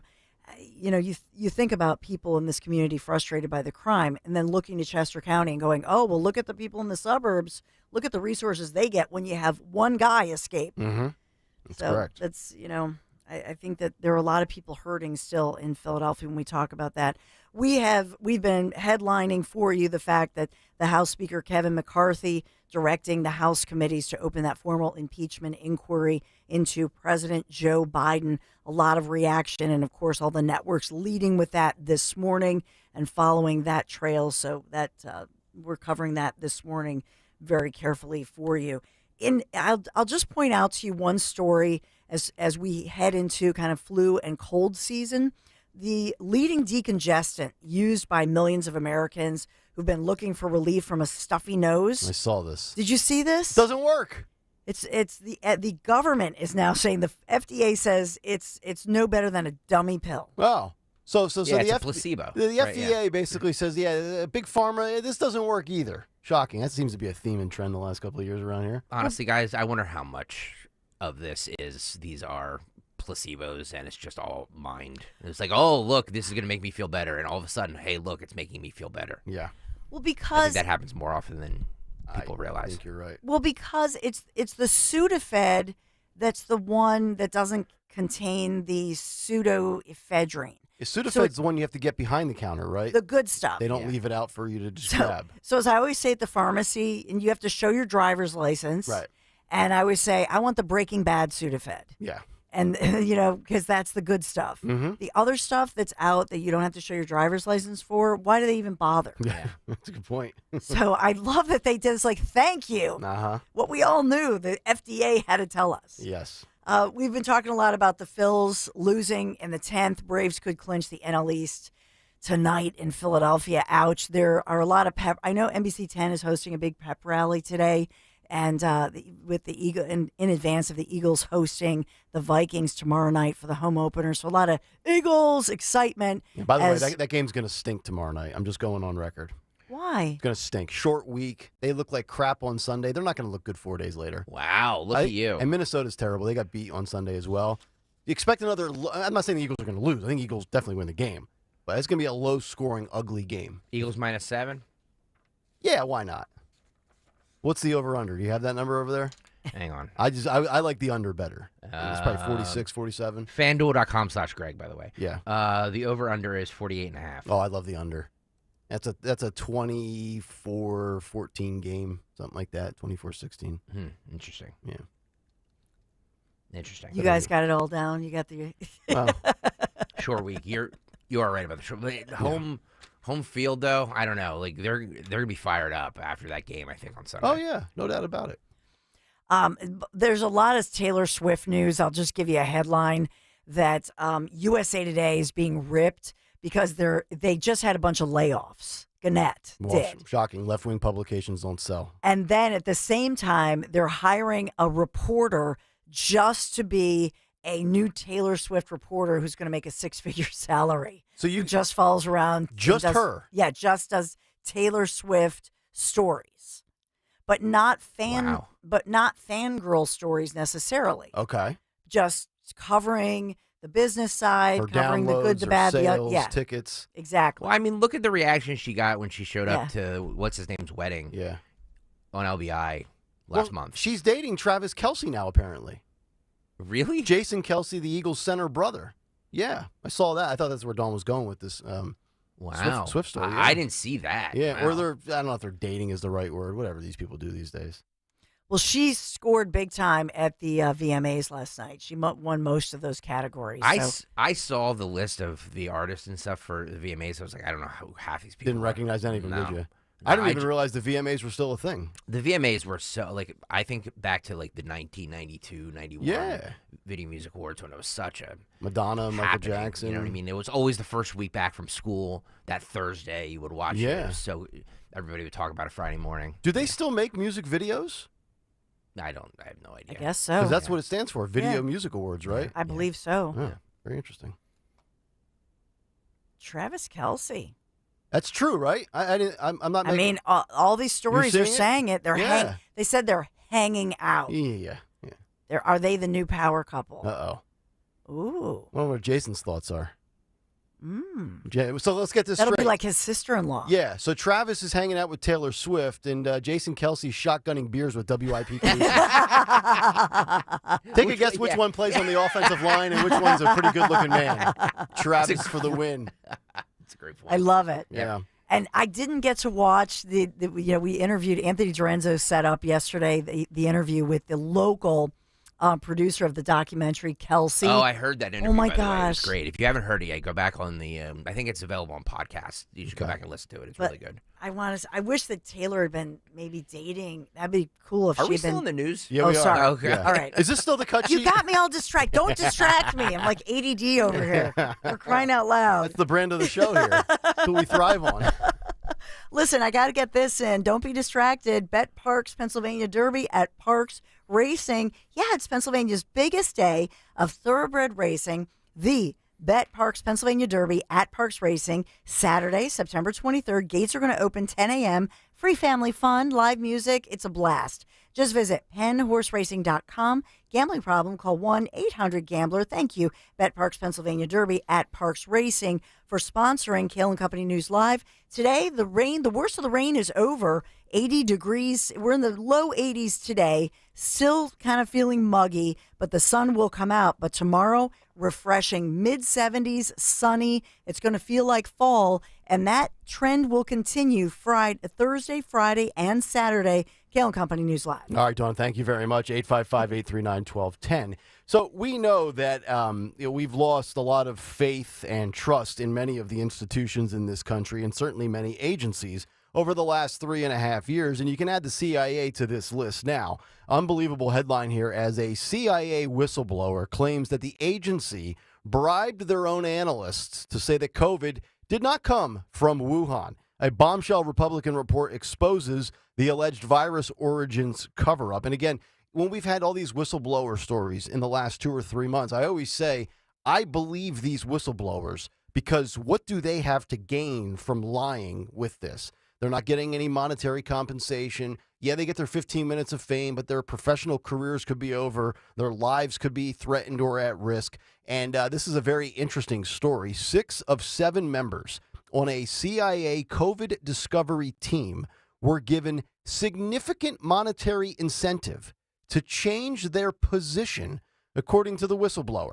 The CIA ultimately refused to make a formal assessment on COVID origins, even with low confidence. The story goes on to say a CIA whistleblower has told Congress the agency bribed its own analysts to say that COVID-19 did not originate in a Wuhan lab. So the alternative is, well, it was in the wet market, and it mutated, and it jumped species from a bat to a human, as guys like Fauci like to reiterate. We'll get to that audio in a moment. But according to a veteran senior-level serving agency officer, the CIA assigned 7 officers to a COVID discovery team. At the end of their investigation, 6 of the 7 believed the intelligence pointed to a low-confidence assessment that COVID originated in a lab in China. The 7th member, the most senior of the team, believed that it evolved naturally. The other 6 were then given a significant monetary incentive to change their position, according to the whistleblower. Let's go back down a trip down memory lane. Greg, this is K2. Let's listen to our boy, Dr. Anthony Fauci, our little buddy Tony. He used to have a great jump shot back in the day, as Donald Trump used to say. And he's going there and saying, yes, that this was all signs pointed towards a mutation and a jump from one species to another species. Take a listen. Group of highly qualified evolutionary virologists looked at the sequences there and the sequences in bats as they evolve, and the mutations that it took to get to the point where it is now is totally consistent with a jump of a species from an animal to a human. So, I mean, the paper will be available. I don't have the authors right now, but we can make that available too. So we have had multiple people and multiple agencies say that this is not the case according to their assessment. I believe it was the FBI had moderate to high confidence that this was created in a lab. The CIA had a low level of confidence that it was created in a lab, and 6 out of the 7 investigators arrived at that conclusion, and 1 didn't. And of course, the 6 that didn't were bribed to say, no, this was not a lab creation. It wasn't people tinkering around with stuff. Dr. Robert Redfield has completely disagreed with Fauci many times on this front. And you're at a point now where, and I know we keep seeing Fauci pop up. You know, he's like Puxatawny Phil. He comes out from time to time and he says a few things and then goes off into retirement again. But we're at the point now where we're starting to see some places with COVID boosters and mask mandates and closures and mask recommendations. Let's take a trip down memory lane. This was Tony Fauci a few years ago on 60 Minutes saying, yeah, masks, they don't really do anything for you. It should not be walking. There's no reason to be walking around with a mask. When you're in the middle of an outbreak, wearing a mask might make people feel a little bit better, and it might even block a droplet, but it's not providing the perfect protection that people think that it is. And often there are unintended consequences. People keep fiddling with the mask and they keep touching their face. And can you get some schmutz sort of staying inside? Yeah, little schmutz. And people don't use the mask correctly anyway. Like you go to the grocery store and they've got them on their chin like it's a chin strap for a football helmet. Like, what are you doing? And you heard that right there. And I think most people in this audience are probably not mask wearers anymore, or maybe never wore a mask to begin with. But for the few that are in this audience that might wear the mask, you just heard it from the guy 2 or 3 years ago. And of course, he's flip-flopped 5,000 different times. And then he claims that his quotes are taken out of context and it was never intended to be this way. And that's not what I said. But again, if you feel better, if it makes you feel safe, then keep covering up your face for the rest of your life. But that was Tony Fauci, I think, in 2021 on 60 Minutes.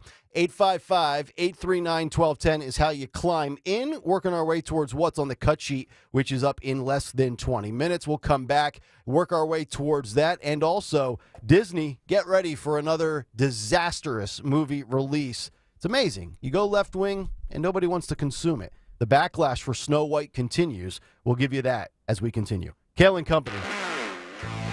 Yeah, we were talking about the Birds home opener tomorrow night. The Eagles are favored by 7. Eagles -7.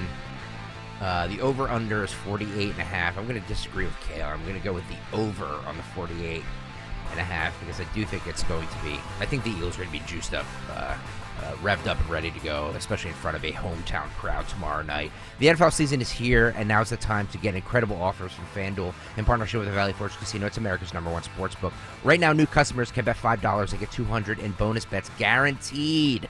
Plus, all customers who bet $5 will get $100 off the NFL Sunday ticket from YouTube and YouTube TV. This is the best offer, but you have to act now because this offer expires on September 18th. FanDuel.com/Greg to sign up right now. FanDuel is the official partner of 1210 WPHT and is the official partner of the NFL. 21 and over, President PA. First online real money wager only. $10 first deposit required. Bonus issued is non-withdrawable bonus bets that expire 7 days after receipt. Restrictions apply. See terms at FanDuel.com/sportsbook. Gambling problem? Call 1-800-GAMBLER.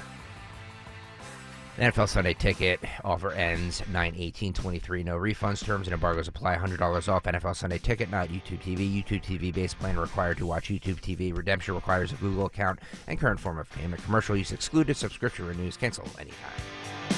When you need to know, depend on KYW News Radio 103.9 FM. The manhunt for escaped murderer Danilo Cavalcante is focused in northern Chester County. He's now armed with a rifle. The Pennsylvania Supreme Court will hear the city's appeal to pass its own gun laws. And pot brownies and other marijuana products could soon be legalized in New Jersey, even for delivery. Get the latest anytime on KYW News Radio. Now on Crystal Clear 103.9 FM. You've never needed us more. There's nothing like football season.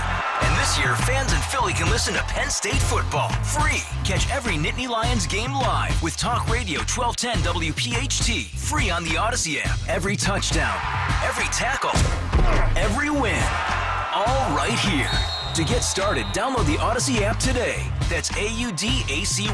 And search for WPHT. Available for Philadelphia listeners only. Attention taxpayers. If you or your business owe the IRS back taxes or have years of unfiled tax returns, the IRS has green-lighted billions of dollars in tax relief to those facing financial hardship through its tax relief initiatives. If you have a delinquent tax problem and possibly facing wage garnishment, liens, levies, audits, or already in a payment plan, you may now qualify for significant relief. Qualifying and enrolling in this program could stop all collections, settle your tax problem, and may even reduce what you owe by up to 99%. Call the hotline at Tax Help USA to see if you qualify and receive your free tax assessment by dialing 800-210-1005. If you or your business owe back taxes to the IRS or state, you can now get the help that you need during these hard economic times. Get your free tax assessment to see what you qualify for by dialing 800-210-1005. 800-210-1005. That's 800-210-1005. Hi, this is Dom Giordano. September is Cholesterol Education Month, and it's time to take charge. So how is your cholesterol? For over 38 years, Rescue Natural Supplements has been a trusted partner in cholesterol support. I've relied on Rescue supplements for years. With Rescue, you'll find specific supplements tailored to your needs. Favorites like omega-3s, red yeast rice, and more. Right now, all you have to do is just use the code DROP, D-R-O-P, to double up your order on any cholesterol product for free. Call today at 800-26-ALIVE, 800-262-5483. Speak to a knowledgeable product consultant or use the code online when you visit res-q.com, res-q.com. Again, use the code DROP, D-R-O-P, buy one, get a matching Rescue cholesterol product for free. I've personally seen the first-hand benefits of Rescue supplements. They are incredible. Remember, use the code DROP, D-R-O-P, to double up your cholesterol support order for free today. At Cherry Hill Volvo, we are partnering again with our Costco members. Purchase a certified 2020, 21, or 22 XC40, XC60, or XC90 and receive an incredible additional discount up to $1,500 off. A discount added to the unbelievably already aggressive pricing at Cherry Hill Volvo. Join us for this special offer. Cherry Hill Volvo and Costco and you, perfect together. Like any good agent, we're here for the open house, for the closing, for handing over keys. But because we're realtors, we're here for so much more. Agents who are realtors volunteer at nearly 3 times the national average. We're working to broaden access to credit, increase affordable housing supply, and ensure fair housing for all. And realtors are bound by a code of ethics. We're here for it all. Realtors are members of the National Association of Realtors. That's who we are. PayrollTaxCreditRefund.com. The ERC, sometimes called ERTC, Employee Retention Tax Credit Refund Program, part of the government's CARES Act, that refunds up to $26,000 per W-2 employee. This is not a loan, not PPP, the Paycheck Protection Program. ERC refunds are paid from the payroll tax that your business paid the IRS for on behalf of your W-2 employees. This is your money. PayrollTaxCreditRefund.com. Our goal is to get your business the largest refund allowable by IRS rules, and you keep it. PayrollTaxCreditRefund.com. Turnersville Jeep is having a September Jeep blowout. 2023 Jeeps are 10% off. That's 10% off Wrangler 4xEs, Gladiators, Cherokees, and Compasses this month.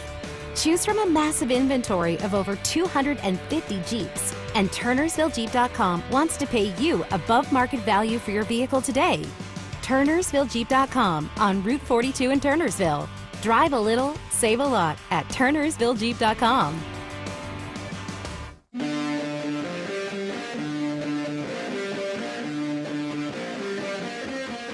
I am not exaggerating when I say QC Kinetics can change your life. Yeah, you can live again without all that chronic joint pain, without drugs, no surgery here. QC Kinetics, it's advanced regenerative medicine. They take your body's own concentrated healing properties, put them right into your joint, directly into that joint that's aching, which restores and repairs that damaged tissue that's causing all that horrible pain. And the patient satisfaction reports are just astonishing. Finally, a real alternative to the old ways of dealing with pain. And unlike surgery, there's no downtime with QC treatments. So if you're suffering with that constant pain that you're having to deal with, maybe in your knees, your hips, your shoulder, or your back, you need to just call, get a free consultation from the medical professionals at QC Kinetics today. And think about it, moving around pain-free, doing everything you love again without that chronic pain keeping you back from everything you love to do. Just call them. QC Kinetics, just see how the latest advances in precision regenerative medicine attack your pain and then bring you lasting relief. Right now is the best time to call. Get started. They're right here in the region of Philadelphia. I visited recently the KOP, King of Prussia, QC Kinetics. They're fantastic people. It's all under one roof. That's what I love about it. But they do great work. You're going to love this, and they're across the region. Just call them, 215-999-3000, 215-999-3000. QC Kinetics, 215-999-3000. Tell them Dawn sent you. Kayal and Company mornings. Rich Cioli afternoons. Free speech lives here. Talk Radio 1210 WPHT.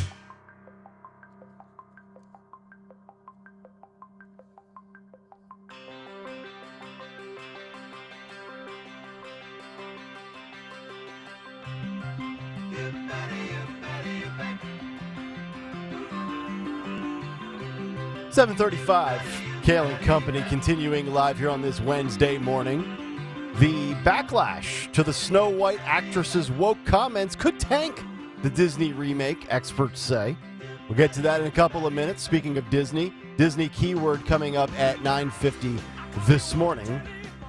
All September long, every morning for the month of September at 9:50, we will give you a keyword. You go to 1210wpht.com to enter for your chance at a free trip to Walt Disney World. Speaking of Florida, Tony Bruno will join us at 8:20 this morning, and the cut sheet is just about 10 minutes out.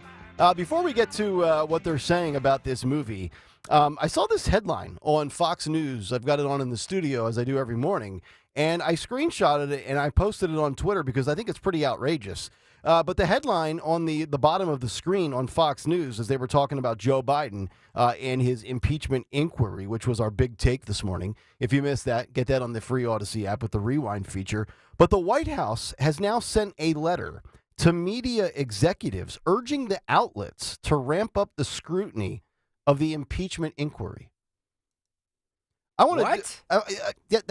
That's real life here.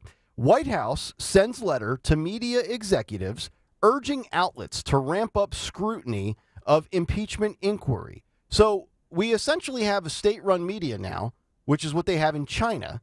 And this is coming after Monday's big take, after what fell out on Friday, where the Fifth Circuit ruled that the Biden administration violated your First Amendment rights when it comes to censorship with social media and the criticism of the Biden administration and their handling of COVID during the pandemic. So if you got flagged, reported, suspended, or banned, the Biden v. Missouri court ruling was upheld this past Friday by the Fifth Circuit. So they can't do that to you on social media, but I guess they can send a letter to CNN, MSNBC, CBS, ABC, NBC, and every other mainstream media publication or outlet and telling these executives, you need to ramp up your criticism. Kevin McCarthy's coming for us, and we can't have it. You need to be outraged.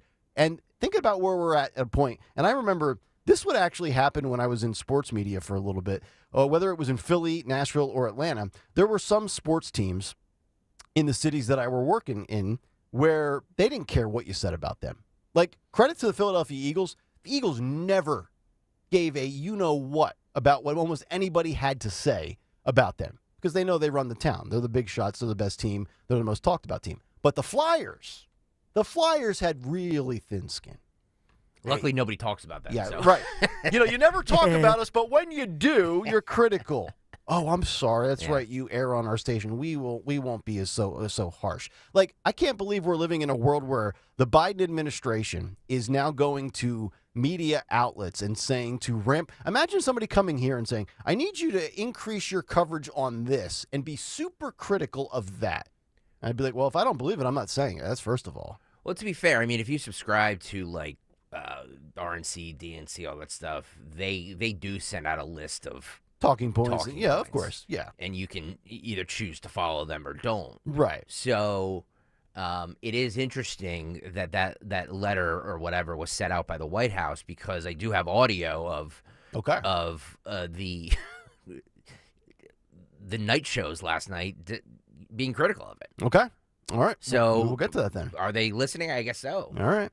Also, an interesting tweet that we got from Constitutional Tony on Twitter saying this should have received way more media coverage. And he sent us to a link of an audio clip that we actually did play you this on the show. It's the clip of Dr. Robert Redfield, who was essentially exposing Fauci for the cover-up when he was giving that testimony. I forget when we played that. I think that was in the spring or the early portions of the summer. And if you recall, because we were just talking last segment about Fauci and COVID and masks and, the virus not jumping from a bat to a human, but being a lab creation. I mean, Robert Redfield is equally as qualified to talk about COVID as Tony Fauci is. And yet, even though he had Redfield was the director of the CDC. So it's very interesting that, when you're the ex guy or you served under Trump, you're viewed differently. And anybody, and this has been the theme with COVID for 3.5 years. If you don't agree with Fauci or Rochelle Walensky or anybody in the NIH currently, then you're deemed to be less credible. You're ridiculed. And we have the guy here at Penn that was liking tweets that weren't necessarily mainstream talking points. And, of course, he faced a bunch of backlash and repercussions. The Dr. Jay Bhattacharya's of the world. If you didn't fall in line with the main narrative of masks work, vaccines work, you're not going to get it, you're not going to spread it, get your booster, all of that, they just smeared you as anti-science, as an anti-vaccine guy. And how many times have we seen stories or listened to sound bites or watched video clips of people that were against the vaccine, the shot, the booster, but are not anti-vaxxers? Like, not everybody that didn't get the COVID vaccine is RFK Jr. and uber critical of all vaccines and all science and all medicine and all shots. And yet they just kind of generally categorized you as an anti-vaxxer because, well, you thought, you know what? You created that pretty quickly. I'm not sure I want to do that. And, oh, by the way, it doesn't look like I'm in the at-risk or high-risk category. So I think I'll pass. And, of course, they went after you. 855-839-1210 is the number. All right, cut sheet coming up in about 3 minutes. I wanted to get to this story because we've covered it a few different times, and we've even had it, I believe, in different variations of the cut sheet. So Disney's got a new Snow White coming out. I believe it comes out in 2024. And we've played you some clips of it and some sound bites. The young lady who is playing Snow White is AOC's doppelganger. I've established that. I've trademarked that and copyrighted it so nobody else can steal that. But apparently the 22-year-old star could be facing a lot of backlash, so say the experts. She has been very critical. The lead actress is Rachel Zegler. She's like AOC Jr. She's like Mini-Me to Dr. Evil. She looks just like her and thinks just like her. And the 22-year-old star has been making headlines recently for her comments regarding the original 1937 film of Snow White. Zegler said that she hated the classic love story. She thought it was, quote, weird, and labeled the prince as a stalker. She probably thinks he's also a MAGA Republican. As for the new live-action version, the Snow White star alluded to some major updates. She's, quote, not going to be saved by the prince, and she's not going to be dreaming about true love. But branding expert Carla Spate has predicted that Zegler's highly publicized comments could hurt ticket sales. She told the Daily Mail that even though old Disney movies, quote, hold old values, taking revisions, quote, to the opposite extreme in an effort to, quote, inflict strong and loaded political messaging of the viewers is a mistake. Spate said, quote, Disney will need to be very careful with how they have portrayed Snow White and what they do and don't allow their actors to say about it going forward. They simply cannot repeat the same mistakes of past movies that leaned left and allowed their actors to be so vocal in their own personal opinion during promotions. Which, like, I always loved it, and this is where you heard the old adage of, like, stick to sports, when, like, an athlete would get political. Like, we don't need to hear actresses or actors, especially the younger ones that haven't really experienced life, giving you dissertations on what's right with society and wrong with society. Like, I guarantee you this will be one of those Disney movies that when the first box office weekend report comes out in 2024, it's going to be less than impressive. I will take that prediction to the bank. I agree with you. If it comes out at all. Well, you think they're going to cancel it? I don't know.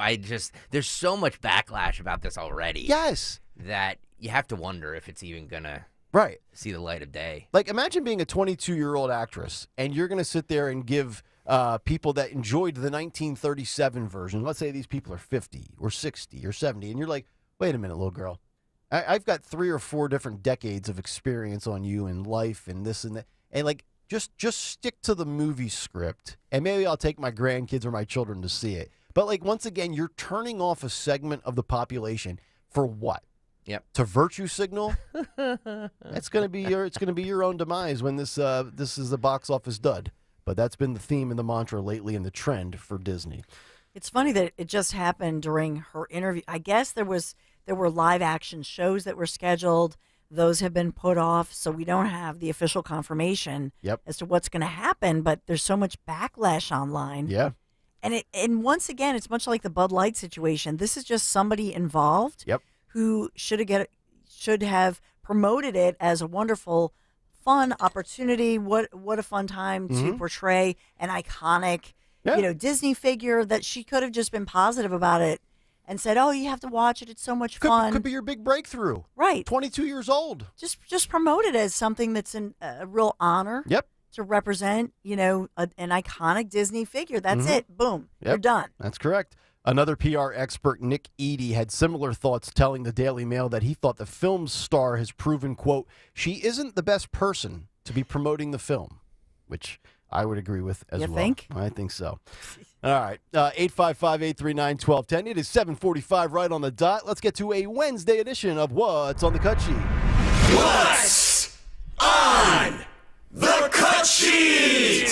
What's on the Cut Sheet on this Wednesday is brought to you by our good friends at Cherry Hill Volvo, where Costco members save even more. Purchase a certified 2020, 2021, or 2022 XC40, XC60, or XC90 and receive an additional $1,500 off. Visit Cherry Hill Volvo today. Check them out on Route 70 in Cherry Hill. Cherry Hill Volvo, where relationships matter. Streaming live right now on YouTube, where Jimmy writes... Would you like to hear some criticism, Nick? I haven't had it in a couple of days. Jimmy writes, if it were possible to do analytics on channel changing, I suspect Greg would be shocked at the channel changing that goes on when the subject goes to sports or celebrity gossip. Oh. Jimmy, I do have those analytics, and you'll be shocked to know that you were wrong. You were wrong. Dawn's News from, I have it right here in front of me, Dawn's News from 7:10 to 7:20 this morning. Was the highest listened to in about 2.5 weeks. Oh! So, why don't you take your analytics and your theories and your armchair quarterback things of what we should and should not talk about and just stay on the YouTube chat, okay? Maybe we spend 2 more hours talking about Oh, God, And you thought, I thought I was supposed to be triggered by that. Oh, God. It was Greg that went off. Greg Stocker. Sorry. Yes. Sorry. Was that Fred? No, it wasn't Fred. Okay. I'm just kidding, obviously. This is all shtick, baby. It's just shtick. All right. You talked about the White House and how they're sending out talking points to the networks about how this impeachment hearing, inquiry, whatever we're calling it, is a sham. Yep. Did they follow? I'm sure you'll be shocked to know, Nick Kayal, that it seems that they did. Of course, fall right in line. Because I'm going to play a few clips from last night's programs. This is Anderson Cooper. He had Congressman Ken Buck on talking about is actually Trump driving this Biden impeachment. You mentioned this. CNN is reporting that former President Trump spoke today with House GOP conference chair Elise Stefanik about the impeachment strategy. Is he really the one driving this?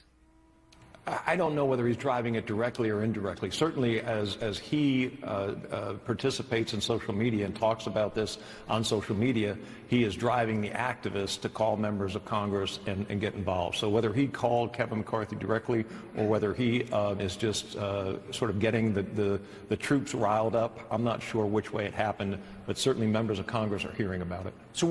So we're back to CNN saying blame it on Trump. If it rains today, it's Trump's fault. If your car got a flat tire, it's Trump's fault. Actually, I would say Trump has very little to do with it. I would say, number one, the facts are driving this. All the evidence that is mounted up is driving this. And then number two, there are a big segment. I don't even know, maybe a big segment is not the right word, but certainly many people in the House that they didn't want Kevin McCarthy to be the speaker. Remember how many times he had to keep going for the votes in January of 2020? Remember we spent days talking about that? Yep. He also has to do this to some extent to appease other people in Congress. But I would say Trump would be a distant third at best. But they're talking about everything other than the fact that they have enough to go for an inquiry and say we want to get to the tangible evidence.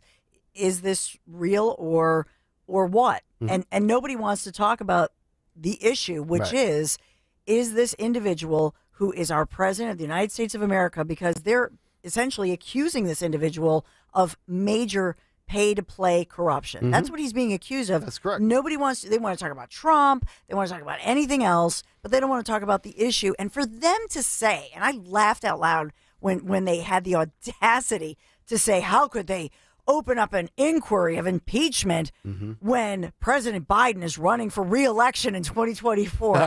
Right? Yeah, well, as I said in the big take this morning, they started it, right? You can't have it both ways. Okay, so we've heard from a congressman on Anderson Cooper's. He seems to be falling in line with let's blame Trump for this. Yep. Let's go to Caitlin Collins, 9 o'clock show. She had former, what is he, White House counsel in the Nixon administration, John Dean. Every time there's some sort of scandal that there's impeachment talks, they always roll out John Dean. He says the Biden impeachment is all smoke and no fire. Okay. Taking up impeachment. You talked about not recognizing the party anymore. Right now, 2024 Republican candidates, they're kind of threading the needle on how to talk about this specifically. Chris Christie was on with Jake Tapper today, and this is how he phrased it. If, in fact, you don't have greater facts than what you have now, it would be cheapening impeachment. I do think that an investigation needs to be had both by congressional oversight and by the special counsel. There's enough smoke here that you need to look. What do you make of those two things? One saying if there are no more facts than what we know now, that it's cheapening impeachment, but also talking about the necessity of having this investigation. I don't think anyone would complain about congressional oversight, but taking this step of going into an impeachment inquiry itself. Well, I don't know where Chris Christie even finds probable cause. He's a former U.S. attorney. He knows what the basis of a criminal investigation is. An impeachment inquiry is something of an equivalent. An impeachment panel is often referred to as the equivalent of a grand jury. The evidence is presented, and they make a decision as to whether to charge or not. And then it's taken to the Senate for a trial. I don't see any probable cause here. As Dan Goldman said at the top of the show, there's just no evidence. So this is all smoke and no fire. Well, Nancy Mace said they're doing it together. So there's all smoke, no fire. Sorry. All smoke, no fire. Yep. No evidence, no probable cause. Let me give you some evidence and some probable cause here. So Putin's billionaire buddy wires the Biden family $3.5 million. Then they had dinner with Joe, and then she's off the sanctions list twice.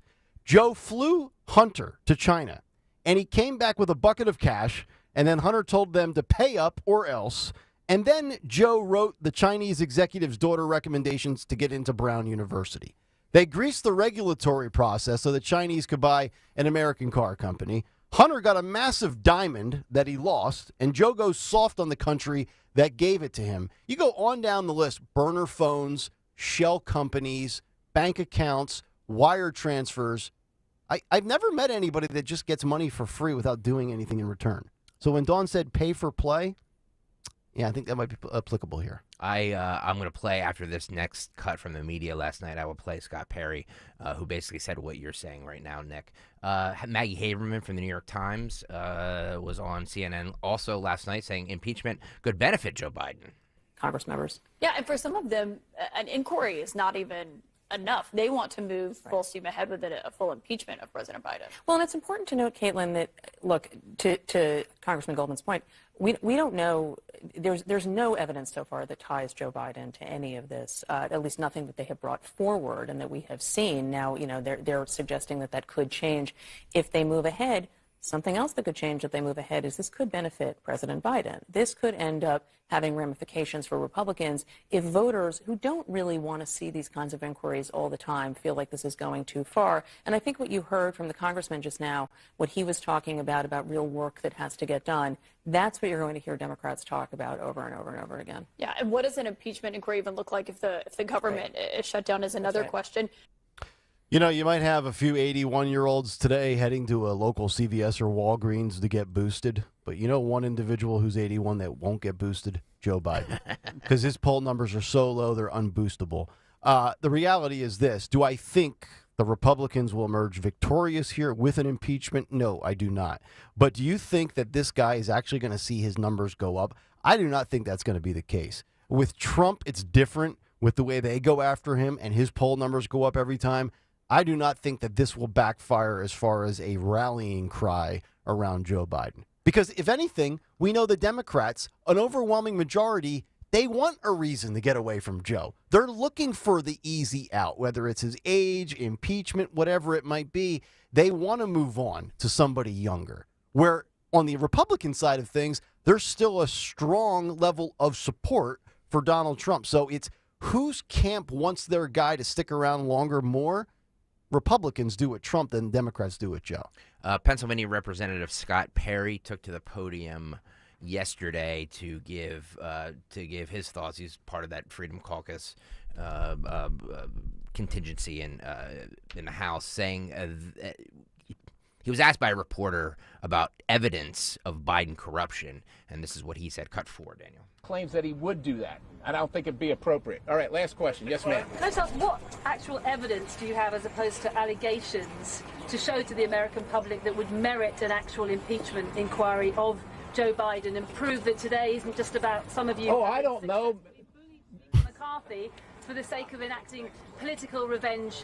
This isn't about political revenge. We have the bank accounts. We can see, ma'am, you can see that the homes that the Bidens own can't be afforded on a congressional or Senate salary. You also understand that it's not normal for family members to receive millions of dollars from overseas interests. Those things aren't normal. That's not normal to have 20 shell companies. These things are not normal, and it alludes to not only just widespread corruption, but money laundering, if not influence peddling itself. And we also have the president, the vice president at the time, on record saying that the prosecutor was fired. Well, son of a bitch, the prosecutor was fired, right? Because the prosecutor was going after the company that his son was working on.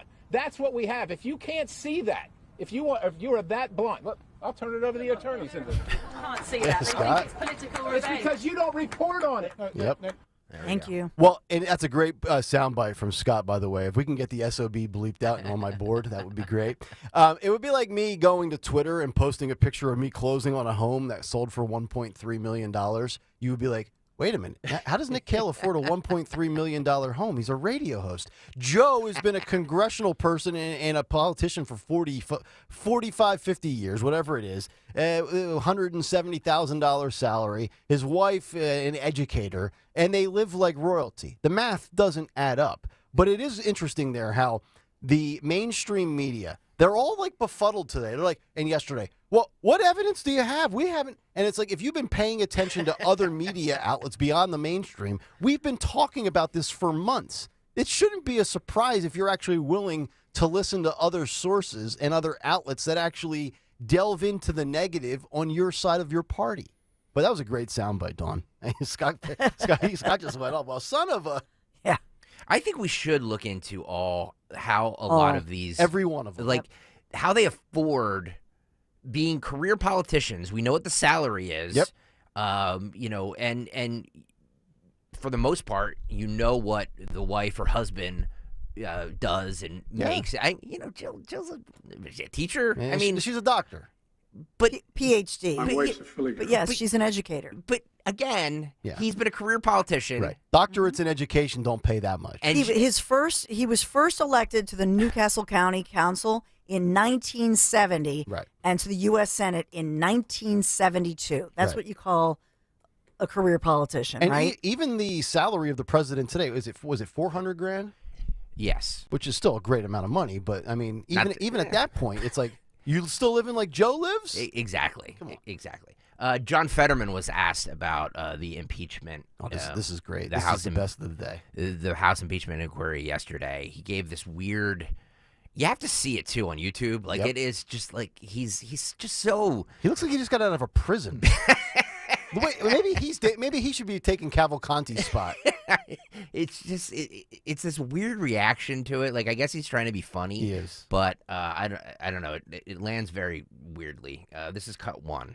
Ask you about this news that Speaker McCarthy has formally launched an impeachment or has said he's going to. Oh my God! Really? Oh my gosh! It's devastating. Ooh! Don't do it! Please don't do it! Oh no! Oh no! Sorry, we gotta run back to the office. But Look at his aide. Look, yeah. His aide is just trying to get him out of there. He is wearing like a blue short-sleeved Dickies shirt. Yeah, it's like a Dickies work shirt. You could see the tattoos on his arms. Yep. He's got the mustache thing, but he's got the goatee growing in underneath it. Yep. If you were taking your kids trick-or-treating and he was on your porch, you probably wouldn't get the Three Musketeer bar from him. He looks like he just got out of like Rikers Island. Yeah. Can we roll back that video, Daniel? And put him in, I want him in box 4 as well. Yeah, well, let's roll back the entire clip if we can. I'm going to start it over. Cut one again, Daniel. ask you about this news that Speaker McCarthy has formally launched an impeachment or has said he's going to. Oh my God! Really? Oh my gosh! It's devastating. Ooh! Don't do it! Please don't do it! Oh no! Oh no! His gym shorts on too, right? Yeah. Yep. Because you can see the string hanging out. Yeah. He looks like he just got out of a bowling alley. All bowlers look the same, by the way. Yeah. Jokeland, like we call him Senator. Like, really? Yeah. This is the guy, John Fetterman. And you're right. It didn't land. He's trying to be funny. Ooh, we're shaking in our boots, is what he's saying. Oh, impeachment inquiries. And like, honestly, he's probably right. I don't think anybody on the left is concerned about this. I think his staffer or his handler tells everything you need to know. This person is trying to get him away from those cameras as quickly as possible. Mm-hmm. And say, we gotta go, and is physically, taking his arms around, like toward the senator and ushering him away. Mm-hmm. And to me, when do you really see that with a senator? A United States senator. Yep. You don't, because most people behind the scenes would go, "What are you doing? Mm-hmm. You're not." But this is right. This is what this person has been told to do. Yeah. I mean, think about it. Democrats, they don't debate, they don't come out and campaign, they stay at home, and then they're never accountable or available to those people. Who's got the tougher job? Karine Jean-Pierre cleaning up the Biden mess, or Fetterman's handler? I mean, can Fetterman? Can he?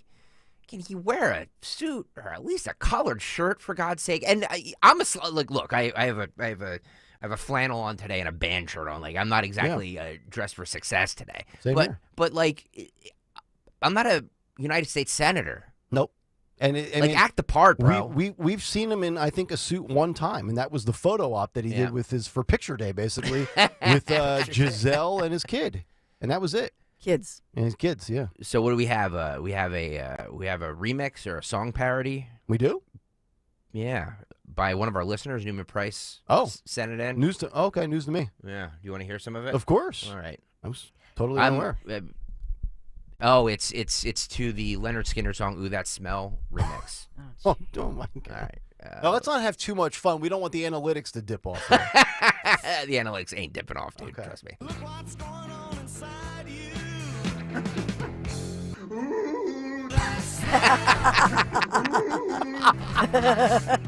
Can't you smell that smell? Smell. The smell of death around you.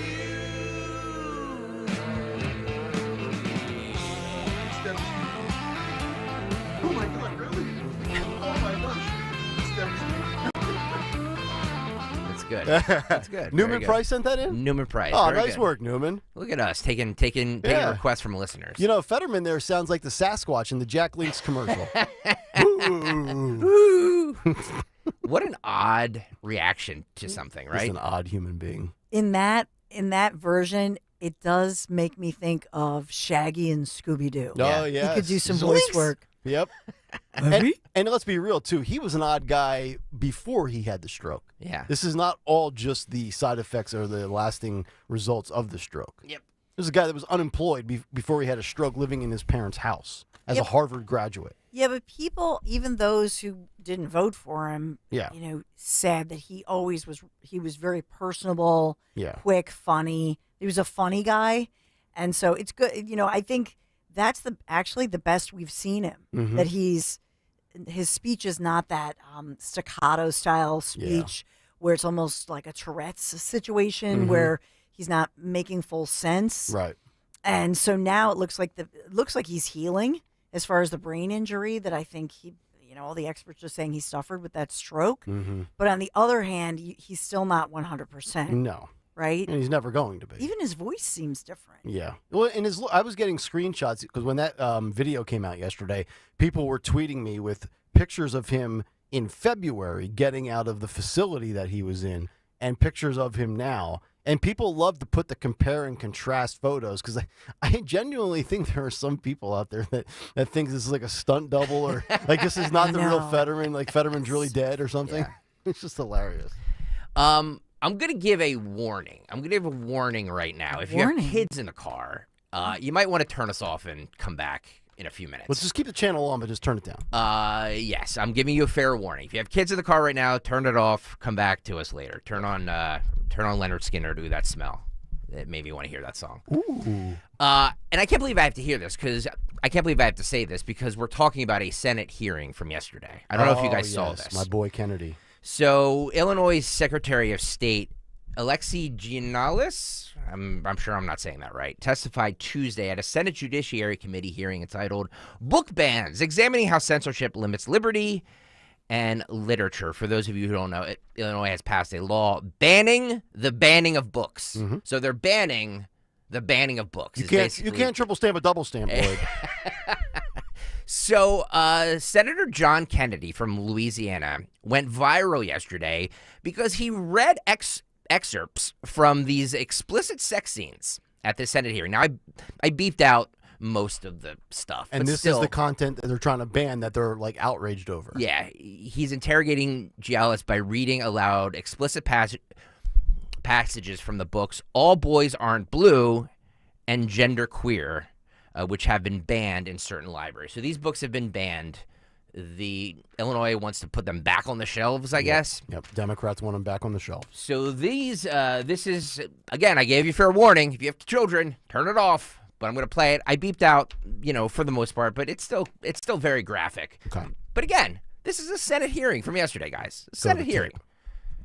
It's just funny to hear him read this, by the way. I love Kennedy, by the way. Cut 2 here, Daniel. I confess I'm a little confused, and I appreciate the argument or discussion that we've been having, but for me it's a little too conceptual or, I don't know, metaphysical or theological or whatever you want to call it. I want to try to understand what you're asking us to do. Let's take 2 books that have been much discussed. The first one is called All Boys Aren't Blue. And I will quote from it. I put some lube on and got him on his knees. And I began to slide to him from behind. Oh, my God. I pulled out of him and kissed him while he asked me to turn over while he slipped a condom on himself. This was my and I was struggling to imagine someone. Okay. So Mr. Kennedy for the victory there.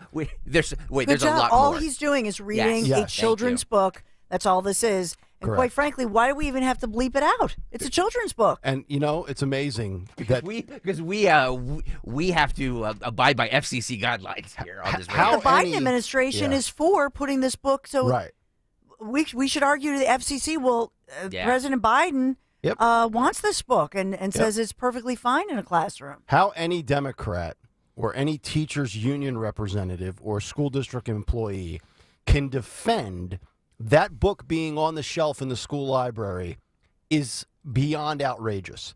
And yet the narrative is Republicans or conservatives that want these books eliminated from being readily available to their children are deemed to be in the wrong.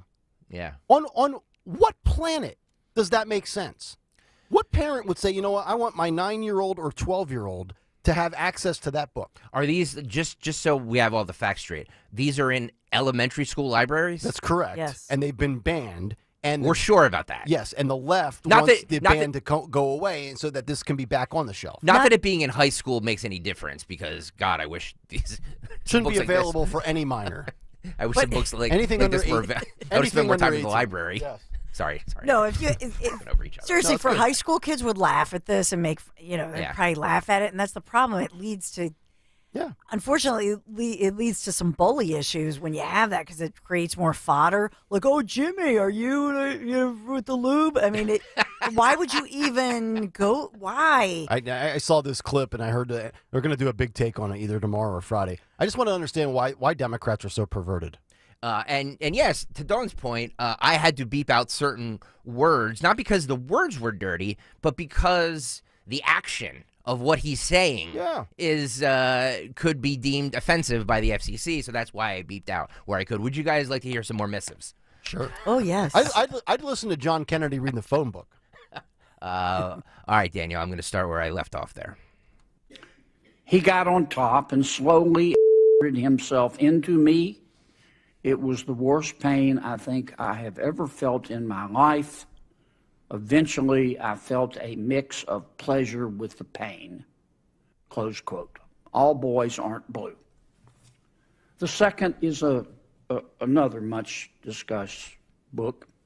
I'm sure you're familiar with it. It's called Genderqueer. Okay?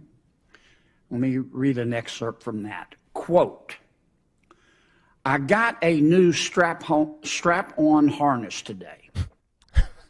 I can't wait to put it on you. It will fit my favorite perfectly. You're going to look so hot. Oh my God. I can't wait to have your in my mouth. What? I'm going to give you the of your life. Then I want you out of me. All right, guys, can we just reset for people just tuning in at 8:10? That's John Kennedy from Louisiana reading excerpts of 2 books that in Illinois have been banned because people actually have common sense and don't want their children exposed to that in school libraries. And the Democrats are trying to reverse the ban and say, no, this is fine and this is part of education. And you see like people like Meg Brock and Dawn, you've had guests on that talk about, and you see there's a common phrase that a lot of people on the right use when we talk about this subject, and the phrase is "they're coming for your children." And now you wonder why that phrase is out there and in the vernacular and in circulation because of content like that. How is that justifiable to any minor in a school district, in a public school system, or private for that matter? That should not be available for anybody under the age of 18. And if you're a parent and you have a kid and you're okay with that, I don't know. You're in a different camp than I am. Wayne Bonfiglio on the YouTube chat says, I had to buy a Penthouse for him to read that stuff. Jesus. It's true. It's true. And Playboy didn't even have that stuff back in the day, right? It wasn't even that graphic. But think, everybody talks about these titles, genderqueer. Nobody, to his credit, he's reading all the excerpts, right, or some of them, and you think about that. This and that very book. Remember what was within the past year. We had parents who said in Montgomery County, for example, saying that very book was put on a book cart, purposely put on a book cart among other lewd books. They put them on a book cart, and that it was on their child's, I think, a sixth grade middle school, that it was on a book cart in a math class. Mm-hmm. And that the teachers would just roll this book cart and make it available and say, oh, if you kids want to browse this. So it's not even that you would go to the library and seek out that book, right, that they're being, put right in a different classroom, has nothing to do with it, and being sort of put in the faces of these kids. Oh, look at these books, kids. The sexualization of minors in schools is an astounding, I'm not even going to call it a 180. This is like complete 360. When I was in school, you had sex ed class, like in 10th grade. You didn't have like porn? It wasn't graphic. Why don't we just put porn right in math class? We didn't have guidance counselors hiding the gender identity of a kid from their parents. We didn't have this, we're going to put this, when I was in the library in school, there was like Goosebumps by R.L. Stein. That's right. Exactly. Sports Illustrated for kids. And you couldn't even get the Sports Illustrated swimsuit issue. They thought that was graphic. We'll get to it in a few minutes, but when he was questioning this one person, they compared it to the Catcher in the Rye and books that may have used the N-word, like Huckleberry Finn or whatever. Like they're still in, like, that's so different. Mm-hmm. That is so different than this. It's just so different. I don't understand the justification. I can't wrap my head around any way they try to defend it. I just can't. By the way, I listened to this last night, and the brand manager in me was just like, boy, I don't even know if this is safe. And these are, so to Dawn's point, I welcome an FCC inquiry because, like, we could just argue that, well, this is what they're trying to let our kids read this. Exactly. Right? You're right. So you're telling me we can't as adults. Yes. But it's okay for Johnny and Megan. Yes. Okay. This radio station is for adults. We know that. Correct. Mm-hmm. So we can't air this for adults because of the FCC, but they want to give it to our children to read. And I did my due diligence. I beeped out every sort of innuendo or graphic word that's in there, but still, I mean, you get the gist of this. Right. A little bit more. Quote. Now, Mr. Secretary, what are you asking us to do? Are you suggesting that only librarians should decide whether the two books that I just referenced should be available to kids? Is that what you're saying? No. Okay. Tell me what you're saying. Well, first of all, there's this. Don't give me a speech. Tell me what you're asking me to do. With all due respect, Senator, the words you spoke are disturbing, especially coming out of your mouth is very disturbing. But what I would also tell you that what a smug, especially coming out of your mouth, what a your, smug a-hole, with the way you speak as a Southern boy from Louisiana.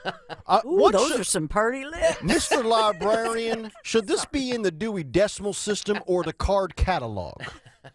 It's a new way to teach subtraction. Yeah. God. I just, And none of these people ever answer the question they're asked. And I almost wonder, because we live in this day and age where we only read covers, we only read titles and headlines and snapshots.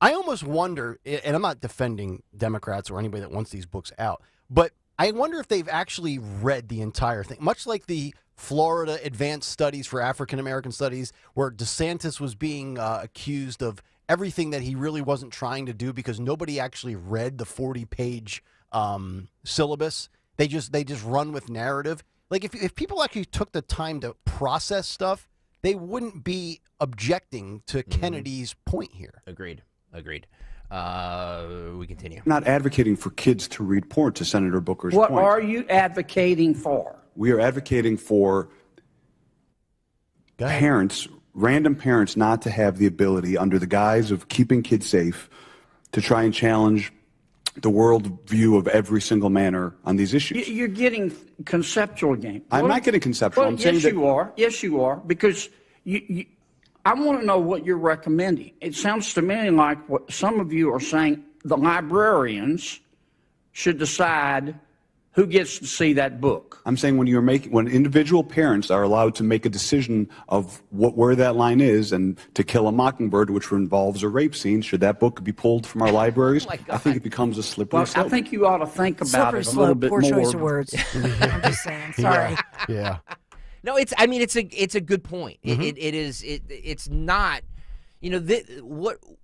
those books like To Kill a Mockingbird and Huckleberry Finn and all this stuff. That's literature. You know what I mean? Like we can all discern that. Yes, you can differentiate. This is porn. It was. Right, and To Kill a Mockingbird, usually these books that you're talking about, 9th, 10th, 11th grade material. This is high school material because To Kill a Mockingbird, a lot of these Huckleberry Finn, they're kind of coming of age stories and that sort of thing. So these are high school level, usually readings. Yeah. Where and Kite Runner, I'll put that one is a New York Times bestseller, some graphic material, but that's the point of Kite Runner, which is a more, let's say, modern version, written by an Afghan refugee. It is fiction. However, it's based on real-time events, much like Kill a Mockingbird. Obviously, Kill a Mockingbird is obviously about racism and law, justice and racism in the system and in society. So those are all high school reading material. The point of Kennedy and the point that a lot of parents talk about is this is not even a high school. No. This is in grade schools and even available to kids as young as kindergarten and first grade. And that's look, the problem. Yeah, you do whatever you want. You get into whatever you want when you're an adult. I've been very clear about that. But just sitting here listening to that, even at 39 years old, and I'm sitting here and it's uncomfortable. This is my workplace. Yes. And I'm hearing these conversations that he's reading. You're right. I mean, it's like an adult video. Greg, you are creating a toxic work environment by playing that. Nick could, honest to God, you and Nick could file a complaint against me for playing this. That is a 100%. I'm not giving you any ideas, but you guys could, yes, because it's uncomfortable. Yeah. But again, we're not doing this for salacious value. Like, this isn't, the Howard Stern show. Yeah. This was at a Senate hearing yesterday. And let's also mention this as well. For the 8-year-old or the 11-year-old that would have access to this book and see and read that excerpt, that child has no idea what they're reading. They have no comprehension of what any of that means. So I don't understand the rush to have our children grow up and be. Why are we trying to accelerate the clock on their maturity? It makes no sense to me. Whatever happened to let kids be kids? Yeah. I mean, apparently you can't do that anymore either. They're gonna find all this stuff out, but they should do it like we all did it in a back alley, not in a school library. Damn it! In the back seat of a '97 Honda Civic, the windows steamed up. All right, we continue. Before you come here, I've thought about if Senator. you're going to propose something, you ought to be able, in 30 seconds, to be able to explain what you're asking us to do. Ms. Kelly, what do you understand? Well, let me skip you for a second, Mr. By the way, you over there. Let me just no. Let me just stop it. if you're watching right now on YouTube, you will see why he has a little trouble identifying this next person. His suit is 2 times too big, by the way. Did you see the? Yeah. Okay. YouTube.com/@1210WPHT. He's dressed like Matlock. This is the next person that he questions. You'll see why he has a little trouble identifying this person. Cameron, tell me what you're proposing. It's pronounced mix. Mix? Is that how would you like me to refer to you? Senator, your definition of sexual is synonymous with LGBTQ identity. I'm not asking you that. I'm asking you to tell me you read those 2 excerpts. Genderqueer. Do you think that, look at this guy. Are you asking that only librarians and not parents have any say in whether minors can read those books? Is that what you're saying? Genderqueer has never been in my school library, so it's never been banned. Well, suppose it was. Should it be up just to the librarian, or should parents have a say? There should be facilitation of collaboration between students. Should parents have and a say? Parents should be working with students and educators to be making decisions because. For those of you who are not on YouTube right now, you can see he's dressed as the Joker. I guess. Yeah, it's like a lavender suit with a yellow bow tie, hair brushed from right to left on your radio dial. Is it pink? Somebody says, Tom Walsh said it's pink. Is it pink or purple? I think my truck is blue, but everybody tells me it's gray.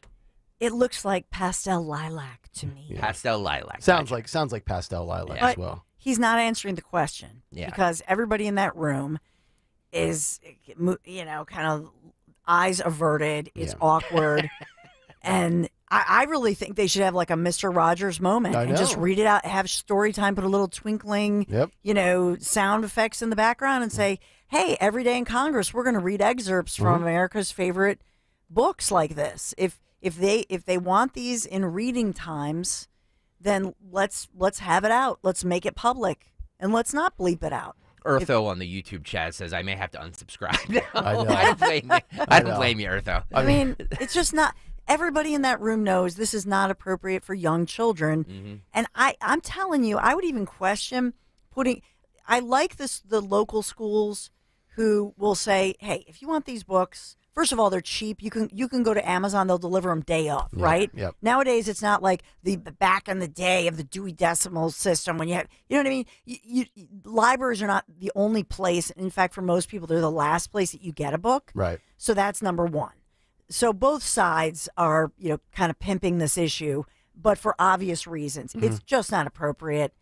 And it is clearly, it's. Why would you want that in a library? It's indoctrination. Say it is indoctrination. Clearly, yes. There's no. What other motive would you have to have that book available to kindergarten and first grade and second grade kids? I try not to cocktail too hard during the week because I have to be up at 4:15. Oh my God! Would you not say cocktail? Well, in the concept. It's fitting here. It's fitting here because I might need to hit the bottle a little harder tonight after hearing John Kennedy talking about harnesses. Oh no, stop! By the way, no shock. There are a ton of people watching right now on YouTube. So if you're watching right now on YouTube, please hit the like button, and also if you have not done so, please hit the subscribe button. Yes, and I know we got Bruno coming up, but I'm getting a couple of texts saying they got him, ? Oh, did they? Is anybody aware of whether or not Cavalcanti's been, is anybody seeing anything? I probably shouldn't just be like asking these random questions out loud, but you shouldn't. Multiple texts, so maybe we can get something on that. But we'll get to Bruno in 1 second, but just let me finish. Yeah. Just let me finish. Of course. Yeah. Students are. And who decides ultimately? The librarian, or do you take a vote, or who takes the vote? Book review committees in the community in my school district. You want a committee to decide? There are committees. Okay. Well, I'm asking you, how do we decide whether the 2 books that I just referenced should be available in the library? What would you, if you were running things, what would you do? All Boys Aren't Blue, the scene you mentioned, is about sexual abuse. I know what it's about. It's not What erotic. would you do in terms of making the books available? Would you say anybody can see them, or they have to be in a special session?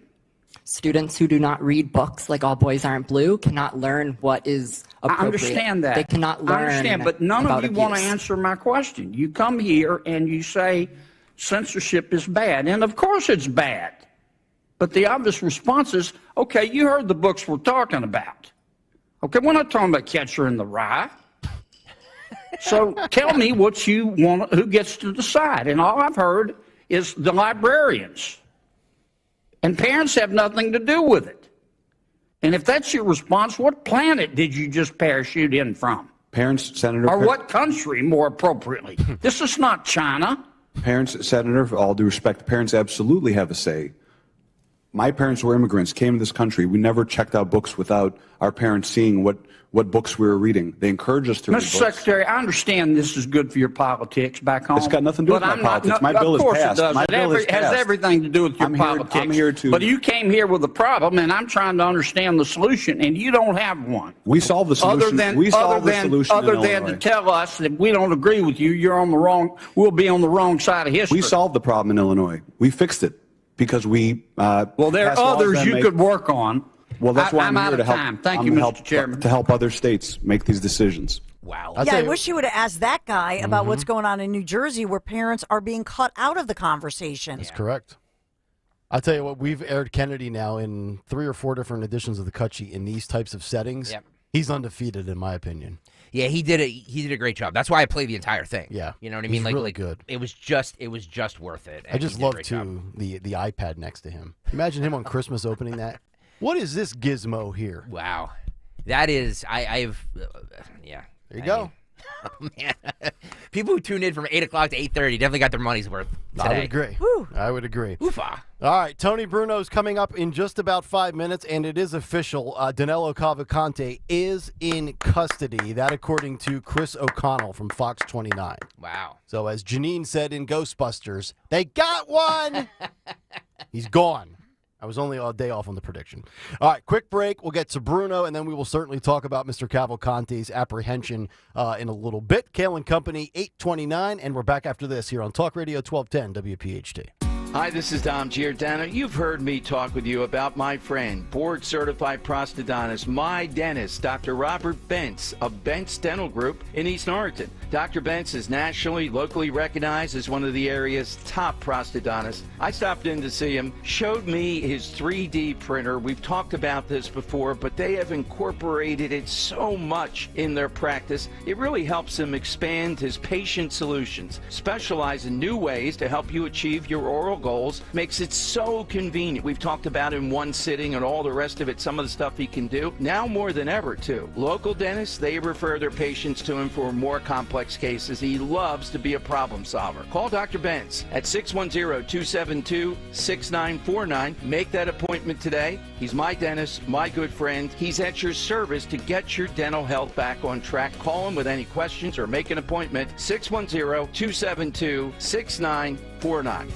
The Crash Proof Retirement Show will air before and after Penn State football this Saturday. Tune in at 11 a.m., then again right after the game to learn how to create your own Crash Proof Retirement game plan. Hey, it's Rich Zioli. Do you really want to take shots the rest of your life just to lose weight? NJ Diet's typical results are twice as fast as weight loss injections without any of the side effects. Plus, you learn proper portion control. You develop healthy eating habits that last you the rest of your life. By the end of NJ Diet's 40-day program, you will lose 20 to 40 plus pounds, contractually guaranteed. You will lose the weight. You will keep off the weight the natural way. NJ Diet uses your hair, saliva, and blood work along with scans to personalize natural solutions and supplements. That's going to get your body into the fat-burning zone. Then, NJ Diet uses your DNA info to help keep the weight off. Locations throughout the East Coast are available with live online video consultations. Don't take shots the rest of your life. Lose weight quickly the natural way with NJ Diet.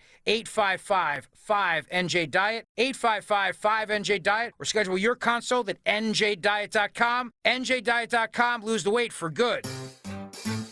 1877 Cars for Kids, KARS Cars for Kids, 1877 Cars for Kids, donate your car today. Donate today at carsforkids.org. Your car, running or not, could be picked up as soon as the next day. No title, no problem. Go to carsforkids.org today. 1877 Cars for Kids, donate your car today. Now accepting donations of land, homes, buildings, or any kind of real estate. Oh, how great it would feel to have your 20-year-old knees, shoulders, hips, and back. You know, you don't think about your pains when you're in your 20s or 30s, but you wish you could get that body back when you're in your 60s. I think QC did that for me. For Patrick, it started with a simple phone call to QC Kinetics. One day I was driving and I just heard the radio and I pulled over and took the number and I called them when I got home. Maybe that's you, and you're listening right now. Why wait? QC Kinetics Regenerative Treatments uses your body's own natural biologics to heal and restore damaged tissue without invasive surgery or harmful drugs. And as for the results, my knees are as good as they were when I was in my 20s. I'm really happy with what happened. For Patrick, it's like QC Kinetics turned back the clock. Now it's your turn. Call QC Kinetics today for your complimentary consultation. Call QC Kinetics, 215-999-3000. That's 215-999-3000. 215-999-3000. You're out of breath. Have a constant dry cough that won't go away. It could be interstitial lung disease. ILD is rare, but it's serious. It can be the fight of your life. And you can't face the fight of your life if you don't know you're in it. Ask your doctor. Find a pulmonologist. Get answers. There's hope. There's help, but don't wait. Go to lungsandU.com/fight ILD.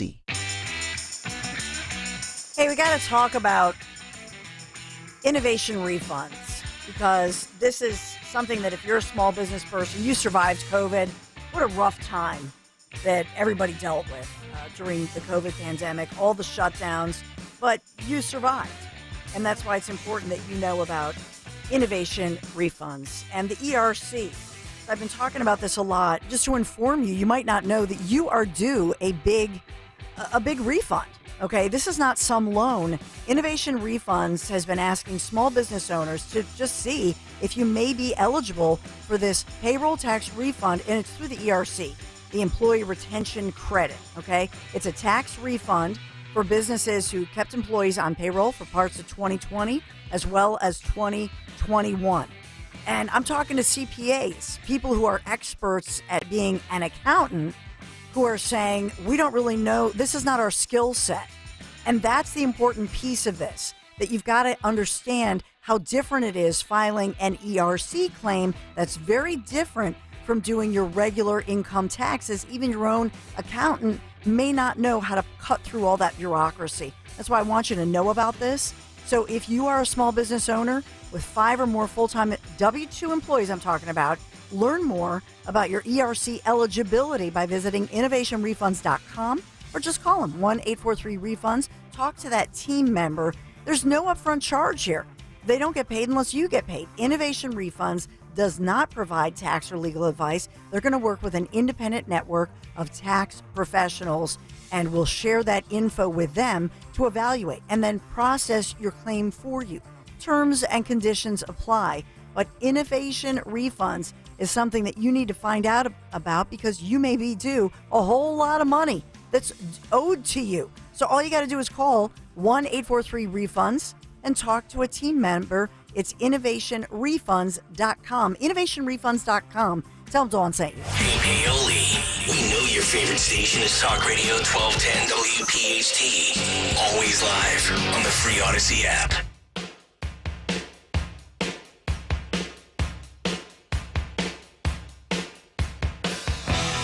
Kayal and Company, Talk Radio 1210 WPHT. This segment brought to you by Millville Army Airfield Museum. Help honor World War II aviation heritage at Millville Army Airfield in New Jersey, America's first defense airport and gunnery school.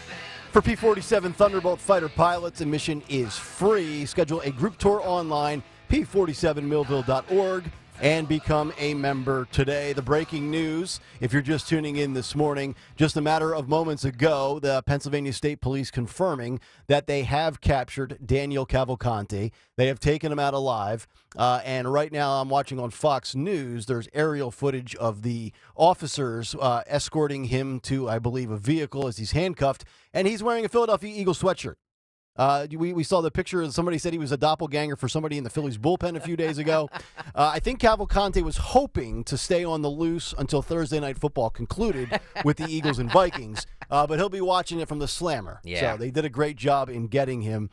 Dawn, not sure if you have anything that you want to add quickly here before we get to Bruno, but he is no longer a threat. Yeah, the aerial, and I think Fox News is taking the Fox 29 chopper shot from above locally. And so he is, after 2 weeks, tomorrow would have been the official anniversary of it, to the tune of $1.6 million per week. A weary Chester County, a lot of people with lockdowns, schools closed, and you see those officers all in fatigues. We had federal officers in law enforcement. Pennsylvania State Police now planning a 9:30 news conference to tell us all the details. But we're seeing this is being carried live locally now as we see the fact that he's handcuffed. They're putting him into an armored vehicle surrounded by dozens of these officers dressed in those, camouflage fatigues. So he looks soaking wet after a drenching rain overnight. And so kudos to them. Thank goodness this thing is over. Yes, and they are cutting off the Eagles sweatshirt now. Jeffrey Lurie sent a message to the state police. He said, get it off of him. We do not support that guy. All right, it's glad that we got Cavalcante in custody. They were thinking about Dog the Bounty Hunter, and if Dog the Bounty Hunter wasn't available, the next option would have been Tony Bruno. Yeah. And he was going to come right from Florida, and he's right here with us on Kayal and Company this morning. What's going on, Tony Bruno? Oh, no. Good morning. And I want to thank the one person responsible for this apprehension finally occurring, and that is Josh Shapiro, the Pennsylvania governor. He came down to Chester County, and he uttered those words that knew that this was going to end. The gig is up. The gig is up, and thank you, Josh Shapiro, for leaving Harrisburg, coming down. Even John Fetterman wasn't sure what to do. Well, John Fetterman's never sure what to do. That's what makes Fetterman Fetterman. I think we have reaction. Oh, my God, Billy, don't do it. It's devastating. It is devastating. But no, thank God. And now the next step will be that Philadelphia mayor, what's his name? Jim Kenney. Is he still the mayor? I think so. And then Shapiro will now send out the FBI for all of those people who had guns in their apartments and homes because they have weapons of war to try to protect themselves from a convicted killer going around. That guy was on a scooter. Did you see the guy on a scooter? Yes. With the His name was Travis. Travis. And so thank God it's over. But, the thing that bothers me the most, and here's a simple solution to prevent this from happening again. Anybody that's convicted of murder, as in a prison for either life or the death sentence, which we never give anymore, you immediately put a stinking chip in their bodies. Yep.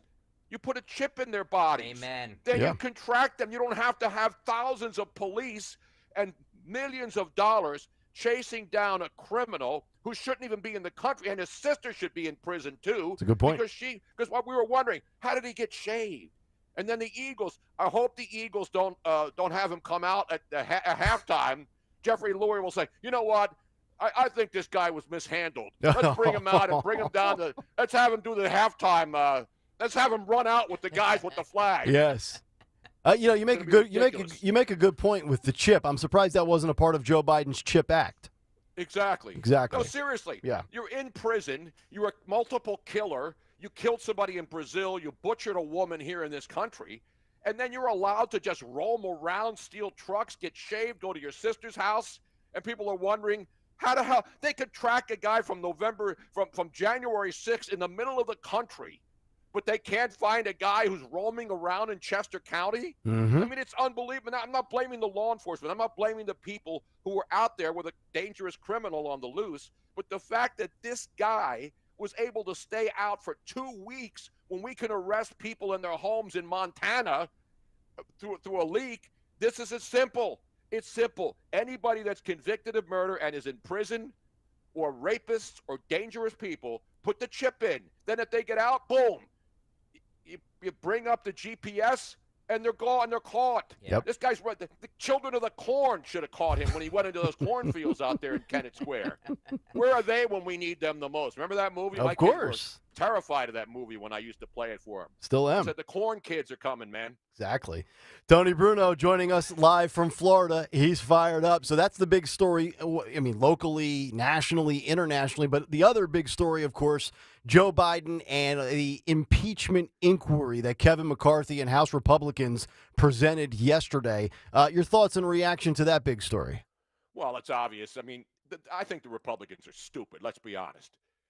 They're playing right into the hands of the media, who's now going to, as you mentioned, Biden sending out letters to the media, which already carries water.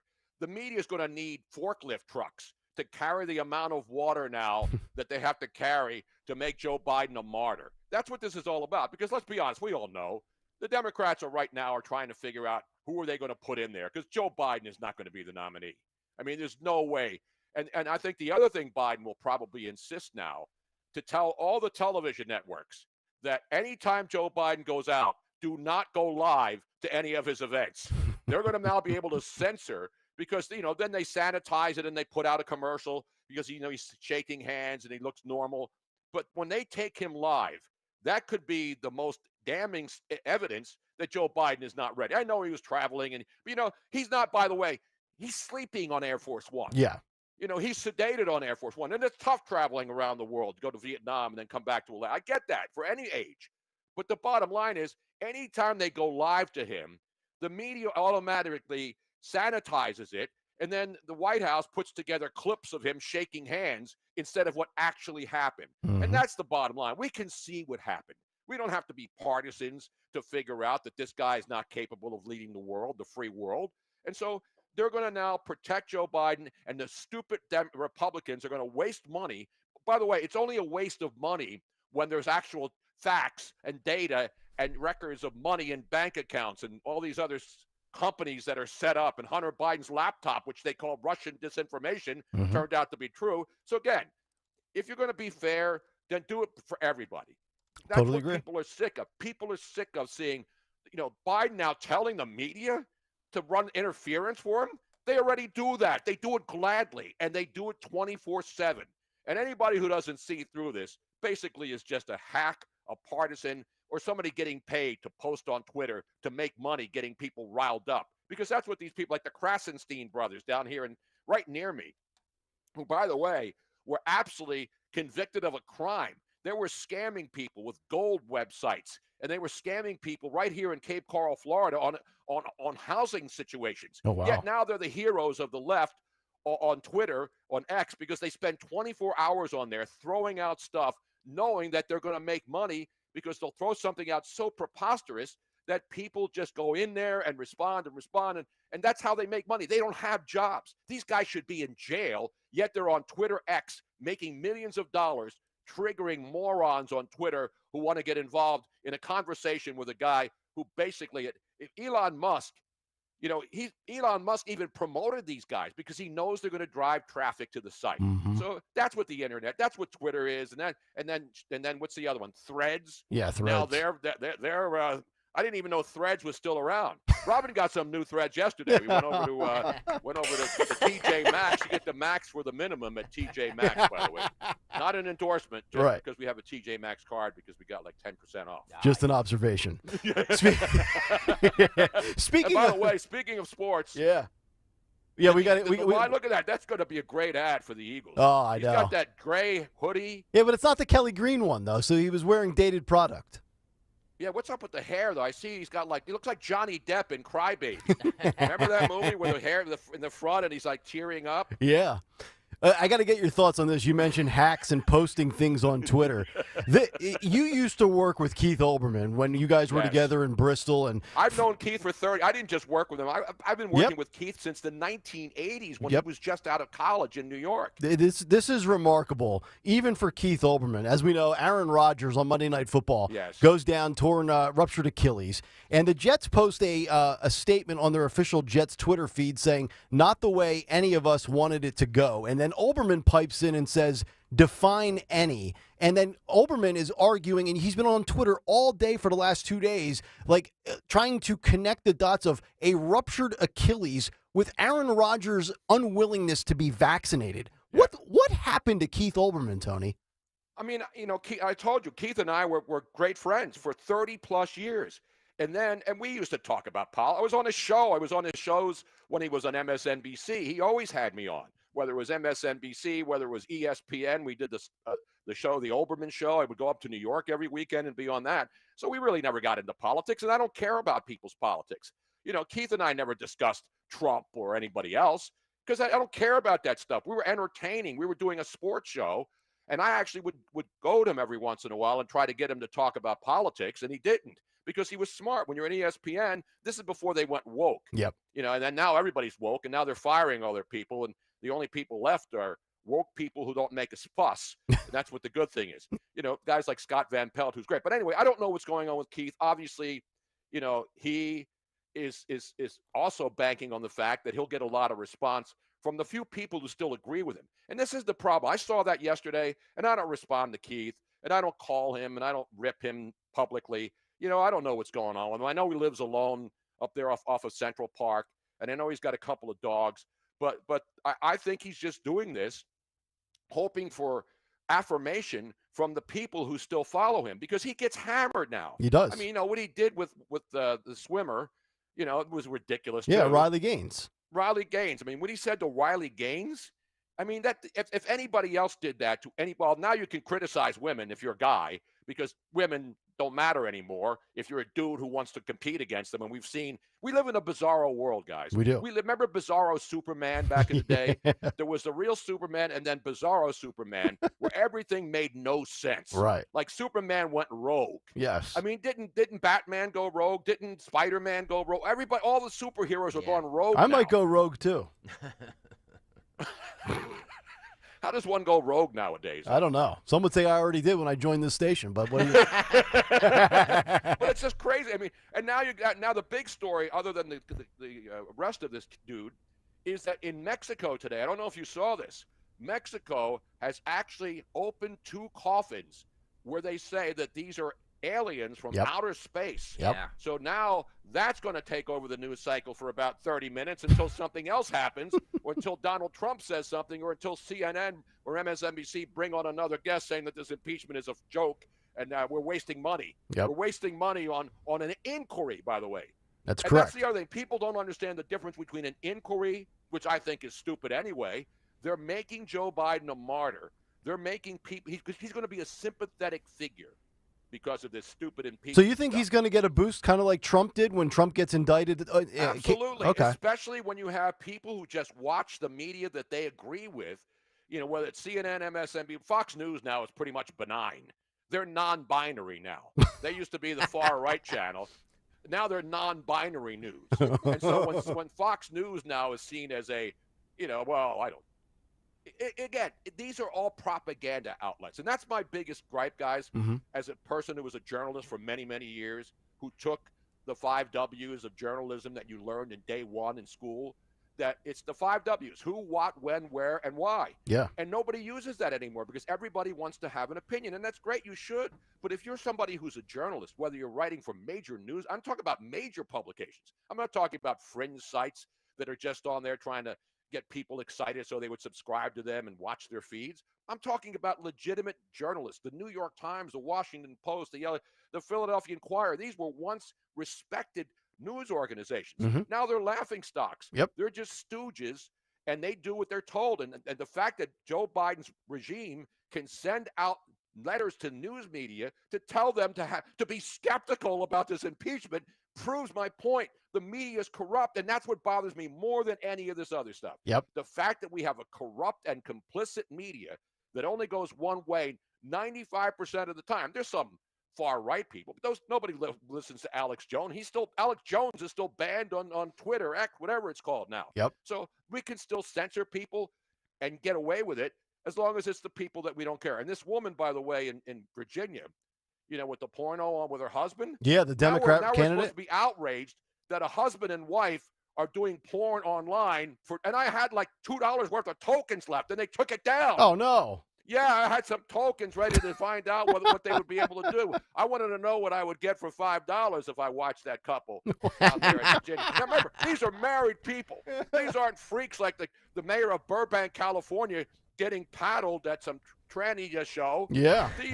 This is a couple that's married. We played and the they video go of that online yesterday. On a sex site. Yeah. And it's like going into the old peep shows. Excuse me, it's drag show, excuse me. I'm We have sorry, to be drag PC. show, whatever yeah. they are. Yeah, because listen, transsexuals are real. Transvestites are not. By the way, speaking of transvestites, Yeah. did you see one of the dudes who was part of the nuns that the Dodgers honored got arrested for masturbating? Yeah, in he got public? caught doing the Pee Wee Herman. What? Yeah, but did you see the picture of the guy without the nun makeup on? No. Oh, you got to see it. You pull it up. Okay. One of the guys of the nuns, and I suggested to the Dodgers next Thursday, the 21st, that the Dodgers should bring back the nuns because their pitcher, as you know, who was their ace, has now been removed, scrubbed from all Dodger. They were going to do bobblehead night. Oh, really? Yeah, for Urias, their starting pitcher. Now they've scrubbed his pictures off the stadium. They've taken him off the website. Oh, boy. Because he was accused, and now there's video evidence of him. Yep. Physically assaulting a woman. Right. And so you have to scrub that, and I agree, you do scrub that. Yep. But now the bottom line is they had nothing to put on for September 21st. They have all those bobbleheads in the closet. That's correct. So now I suggested that they bring back those nuns, the transvestite nuns, and honor them once again, and have the guy without makeup go out there, and then, as Senator John Kennedy would say in his own adept way, Oh my God, really? yeah, he goes. You're going to be wearing that Fetterman dropout. I can already tell. That's a good job by you. Robin loaded it yesterday. As soon as I heard it, I said, "Get that baby in there." It's amazing. I asked my producers that yesterday. I still don't have it on my board. Can I add Robin to the payroll? Yeah. Oh my God, really? Yeah. It is devastating. So Tony Bruno is with us, and if you recall, Bruno is joining us every other Wednesday throughout the spring and summer. Tony's going to be with us every Wednesday throughout the fall, and one of the reasons, yes, And I want to thank everybody for sending in the tips. You see the tip jar in the corner. Whatever you want me to do, I'll read some graphic novels. I'll bring in whatever devices you want to explain to the young children out there what exactly your kids are reading in school today. Yes. But I want John Kennedy to read. You know what John Kennedy sounds like to me? Remember Mr. Haney on Green Acres? I know I'm dating myself. Wow. No, I don't. Mr. Haney? I remember the He's got show, that but Mr. Haney sound. Oh boy, we might have to get a remix of Mr. Haney on the. Mr. Haney, John Kennedy, Okay. and of course, don't forget John Fetterman. Yes. Don't do it. And that's I'm exactly. gonna put that on my Halloween. You know when you have the Halloween stuff for Yeah. the kids, you put out the spooky sounds. We got to have a spooky soundtrack. Play that on and your then porch. John Fetterman, when a kid rings the doorbell, the first thing they hear is. You talk about kids running away from the house as fast as they can. Just in time for Halloween. Speaking of running away as fast as you can, it's a good thing the Eagles got out of Foxborough on Sunday with the win, Tony, because that was ugly. We get the Eagles and Vikings tomorrow night, Thursday night football on Amazon Prime only. So make sure you get your devices ready. And But we're going it's not going to be on Amazon Prime only in Philadelphia, obviously, because not everybody has Amazon Prime. So they're going to put this on regular TV, too. Okay. But if you live like in Florida, the only Like place you you're do. going to get it is on Amazon Prime. What are your thoughts? Same- What are your thoughts on the game one win and then also Minnesota tomorrow night? I think it's going to be ugly again tomorrow, Tone. I agree. And, we look at the situation. Did Bill Belichick outcoach the Eagles? Absolutely he did. He had the whole offseason knowing that the Eagles were going to be the opponents. Yep. Give them credit. They played great defense. And then the Eagles with their new coordinators, and Nick Sirianni admitted as much. You can't go through a preseason without playing any starters and then thinking that you're going to go out there and be in sync. And they were completely out of sync. The Patriots figured out what to do. And the fact that the Eagles luckily got the turnovers and the big lead, and then they held on at the end, was good. But Minnesota stinks, let's be honest. But the fact that the Eagles, after playing a slop fest and winning, are still 7-point favorites, because they were 7-point favorites before the weekend started when they do the look-ahead lines to this Thursday night's game. And they were 7-point favorites. So you would think after the way they played on Sunday that the line would go down, and maybe it will later, but it really hasn't moved that much. So the Eagles are still a touchdown favorite. And right now, I think as an Eagle fan and somebody who follows the sport closely, do you think that the Eagles, could they blow out Minnesota? Yeah. But the problem is, nobody knows, because the Minnesota Vikings stunk it up. the other day. That's right. So nobody knows. Right now, I don't know what to expect from the Eagles, but I do know what to expect from the Phillies. They are leaking faster than Joe Biden on a trip from Delaware all the way to India to Alaska. Nobody leaked faster than Joe Biden on that trip. But the Philadelphia Phillies, are we seeing a September swoon? Are you concerned? Are you concerned that they can miss the wild card? Yeah. You look at the stand. Now, I'm not a panic guy. No. But they're playing 500 baseball. Yep. Luckily the Cubs lost and the Diamondbacks lost, but all of a sudden the Phillies are plus 3.5. The Cubs, who have been playing better, they're plus 2. So you got to watch out for the Diamondbacks, who are left for dead. They're playing better now. So this isn't over yet. There's still 20 games left? Yeah, something like that. that. The Phillies can't win at home. Now, listen, the Braves are clearly at another level. Oh, yeah. I mean, they're the best team in baseball, and I don't even think there's who's close. Nobody. Who's the next best team in Maybe baseball? the Dodgers or Baltimore. The Dodgers, Baltimore. But Baltimore, remember, hasn't been here before. Right. Give them credit. You're right. But all these other teams, the Rays, they're good. Are they going to win? Texas has picked it back up again. They look like the team to beat. And that's what's good about baseball. You don't know. You don't know who's going to be in the World Series. But I'll tell you right now, if the Phillies find a way to get into the playoffs and then make another run and get to the World Series, this will be one of the biggest upsets, because the way their bullpen is pitching and the way they're so inconsistent with men in scoring position, it's been a fun season. But if this thing slips away in the last few weeks, it's going to be ugly around here, especially if the Eagles don't crank it up. Then what are we going to talk about? The Sixers, Tony. Let's get it back to the Sixers. Let's get it done. Let's get it back to and the Flyers. Don't forget the Flyers. Exactly right. The great Tony Bruno with us every Wednesday throughout the fall, live from Florida. Follow him on Twitter. By the way, I already have copious notes. Oh, you do? For this weekend selection. So this isn't just some sit down and make stuff up as I go along. Oh, really? I'm already breaking down the finest meats and cheeses for this upcoming week 2 in the National Football League. At Tony Bruno Nation on Twitter. Oh, God. All right, brother. Good stuff as always. We'll talk to you next week. All right, guys. There Good he night, is. everybody. Yes. Good night, everybody. There he goes. Can you imagine that? You go up on the porch for Halloween, you ring the doorbell, and you hear the Fetterman woo sounder.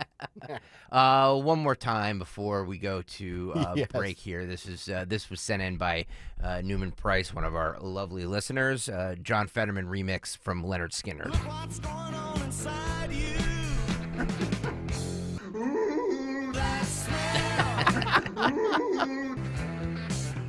Can't you smell that smell? Ooh. Ooh, that smell.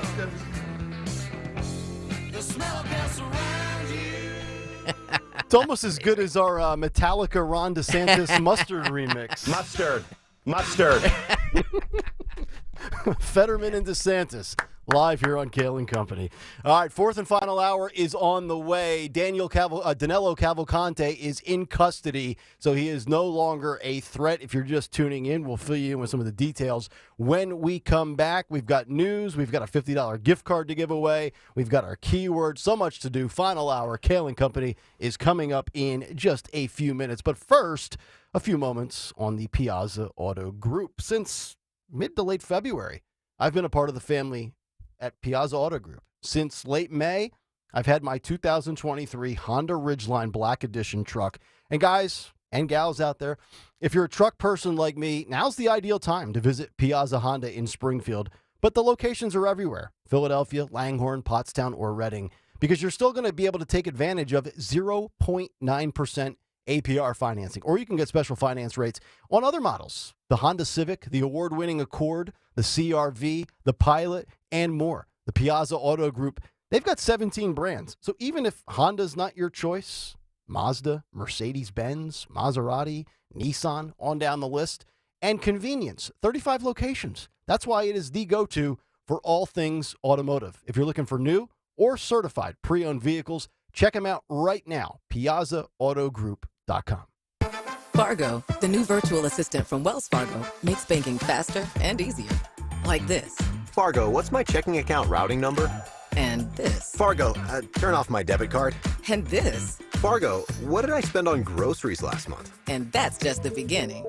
Do you, Fargo? You can in the Wells Fargo mobile app. Learn more at wellsfargo.com/getfargo. Terms and conditions apply. Your mobile carrier's availability and message and data rates may apply. Wells Fargo Bank, N.A., member FDIC. WPHT, WPHT HD, WOGL HD3 Philadelphia. From the Cherry Hill Volvo Studios, where relationships matter. Always live on the free Odyssey app. Diabetes, high blood pressure, anxiety meds, everyone's on them. If you're a 50-year-old male, maybe a bit porky, and you may even have type 2 diabetes, $1 million of term insurance may only cost you about $200 a month. Call Term Provider. Speak with Big Lou at 800-700-6898. Big Lou will find a term life policy for you even if you have type 2 diabetes, are overweight, or have high blood pressure. Term Provider has helped thousands of people like you who think they can't afford term life insurance. To buy $1 million of affordable term life for you, all you need to do is call Big Lou at 800-700-6898. Lou will make sure the scales are tipped in your favor. Call 800-700-6898.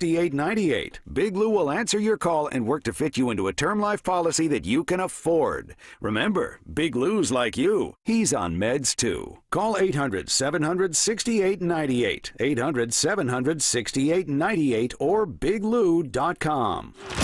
Listen this Saturday as Penn State battles Illinois. Coverage starts at 11:30 a.m. on the home of Penn State football. Talk Radio 1210, WPHT, and the free Odyssey app.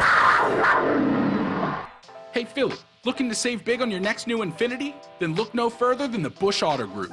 Right now, all 2023 Infiniti models come with 3 years of scheduled maintenance. And that's not all. Every vehicle purchase at the Busch Auto Group comes with over $3,000 in bonus value to drive down the cost of vehicle ownership. Don't wait. Swing by one of our 2 Busch Infiniti locations in Ardmore and Westchester today and drive off with a grin as wide as the Schuylkill Expressway. Visit BuschAutoGroup.com to learn more. And remember, Philly rides with us. Virtua Health is here for you, all of you. Here for the run-of-the-mills, the out-of-the-blues. Here for everything in between. And with our Rowan University partnership, we're here, rethinking the way academic medicine feels. Welcome to a more convenient, smarter healthcare experience. And that's more good for everyone. Find a Virtua physician or location near you at virtua.org. Virtua Health, now more than ever, here for good. Hey, neighbor, what you doing? Just getting the groundwork done to put up my new fence. Oh, cool. Did you contact Pennsylvania One Call System to check the underground utilities first? Nah, there's nothing but dirt back here. Oh, no. Whoa, I think that's a water main. Yeah, well, you said you always wanted a pool. All joking aside, you should call Pennsylvania One Call. You're right, I'm going to call Pennsylvania One Call. But first, cannonball! Know what's below. Contact 811 before you dig or visit pa1call.org to submit a locate request to have underground utilities marked. Volvo Finance, in concert with Cherry Hill Volvo, is offering lease and cash bonuses up to $2,500. Purchase or lease a new XC40 or XC90 through Volvo Finance and through Cherry Hill Volvo and receive this additional bonus along with the aggressive pricing already posted on our Cherry Hill Volvo website. This is a special offer and it is not to be missed. Volvo Finance and Cherry Hill Volvo and you, a perfect partnership. Don't miss Good News in Real Estate with Deanne Katsaris and Mark Cumberland at a special time this Saturday night at 6. Find out everything you need to know about home buying and selling. Considering a career in real estate? Visit PhiladelphiaRealEstateClasses.com and listen to Good News in Real Estate this Saturday night at 6. Calling on Blackwood to follow 1210 WPHT on the free Odyssey app. Download it now.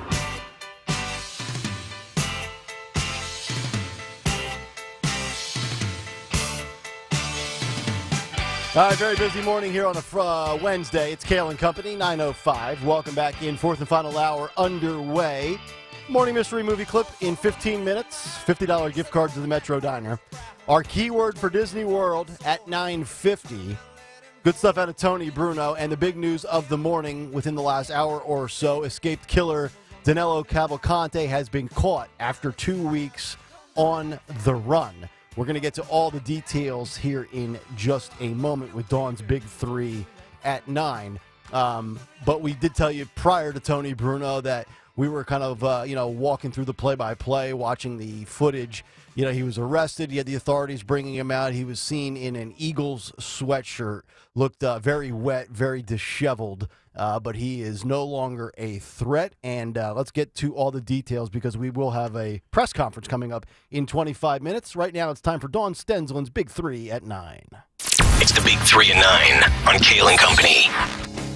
And the big breaking news story here this morning, of course, that's making national as well as international news right here in our backyard in Chester County. Escaped killer Danilo Cavalcante is now in custody, found alive 14 days later, according to Pennsylvania State Police, who, yes, are planning this news conference to give us the full details. There's a lot of coverage right now as we watch that armored vehicle carrying him, transporting the escaped inmate. He was captured just before 8:15 this morning, and this was in northern Chester County, found in a field within the perimeter by TAC teams in that full gear and hiding under foliage as well as a pile of logs. There's a theory going around, guys. I don't know if you've heard this, that he was actually listening to John Kennedy read some of those excerpts and just gave himself up. He said, "I can't do it anymore." Yeah. So currently we're watching on the roadways of Pennsylvania. He's being transferred to Pennsylvania State Police Avondale Barracks, and the Chester County commissioners releasing statements saying that this has been a real nightmare for the entire community, for the region. We know that school closures have been happening, and a lot of people fearful. A lot of people cooped up. We're being told, lock your doors, lock your windows, lock your vehicles, shelter in place. And so a lot of people in the suburbs not accustomed to this, but certainly a lot of frustration amid a heat wave. People were being told the schools were canceled, all the kids were inside, and a lot of gratitude for all of the law enforcement officials at every level, whether it's the state level, the federal level, the local level. This took a lot of cooperation. A lot of these officers working tirelessly in tough conditions of a heat wave, through storms, through very long shifts, in their dedication to keep the community safe. And we just thank you here at WPHT. Thank you for protecting and serving the community. They're just an immense effort. At times, 600 plus law enforcement and special teams, TAC teams. I know you said searching for him. The logs. It looks like he was in some sort of a wood pile by Little's Tractors on Route 100. Oh, wow. So it makes me think that obviously he was moving around a little bit, but kind of, like a typical coward, just hiding and trying to avoid detection. Well, glad they got him. You had mentioned that they captured him in an Eagles jersey. Daniel, I think we have that, if you can put that up there on the YouTube channel, the YouTube screen there, at 1210 WPHT on YouTube if you want to see this. Yeah. But yeah, there he is. Look at that. And it almost looks like he's got the hair's braided in the front, which if you look at that blood, picture right there, that's blood? Or, I don't know. I thought that was hair. But his appearance really has changed. You look at the mugshot in the orange jumpsuit. Yep. He's got the mustache and the beard. And then we saw the picture once he shaved and he had the hat and the hooded sweatshirt on. Looked like a completely different individual. And then in this photo, it looks like he's got some sort of braid action in the hair. So he's kind of really navigated and changed appearance multiple times. Where did he get the Eagles jersey? That's what I want to know. Well, he stole it. He was breaking into people's homes. He was breaking into people's garages. And so it was stolen. The boots were stolen. He was trying to change his appearance frequently. Looks a lot bigger than 5 feet 120, doesn't he? Yeah. I know the camera can, add a few pounds. Or, yeah. Man, he don't look like he's 5 feet 120. Maybe it's a baggy sweatshirt. Yeah, it's a really big sweatshirt. Yeah, and so once they did the perp walk, so-called, and a lot of the chopper shots captured that. He was handcuffed. Then they cut off his clothing, very baggy clothing, so that he was down to his boxer shorts. And then he's being transported. Yeah, and obviously through the state facilities. A lot of people on social media calling for him to be extradited. He faces double homicide charges in Brazil. So I don't know what their system is like, but double homicide usually means 2 people, but I had only heard one charge of murder in Brazil, but the prosecutors there have been pushing for justice in Brazil. This guy should never see the light of day again. They're showing on Fox News him doing the walk up the wall again, how he escaped. Deport him. Yes. Deport him. But it's not even a deportation as much as it is extraditing him it's a process of allowing justice in another where he's here illegally. The reason Yeah. he fled Mhm. Brazil was because he was facing a murder trial or a double homicide, trial in Brazil. And not only is this guy incredibly dangerous, obviously, he's very savvy. This guy was able to stay on the run for 14 days. He escaped a prison. Wherever he goes next, whether it's here or in his own country, you don't get that hour out in the courtyard because this guy is a threat to escape. I mean, this guy is legitimately a worst nightmare for anybody in free, organized civil society. Yeah. Yeah.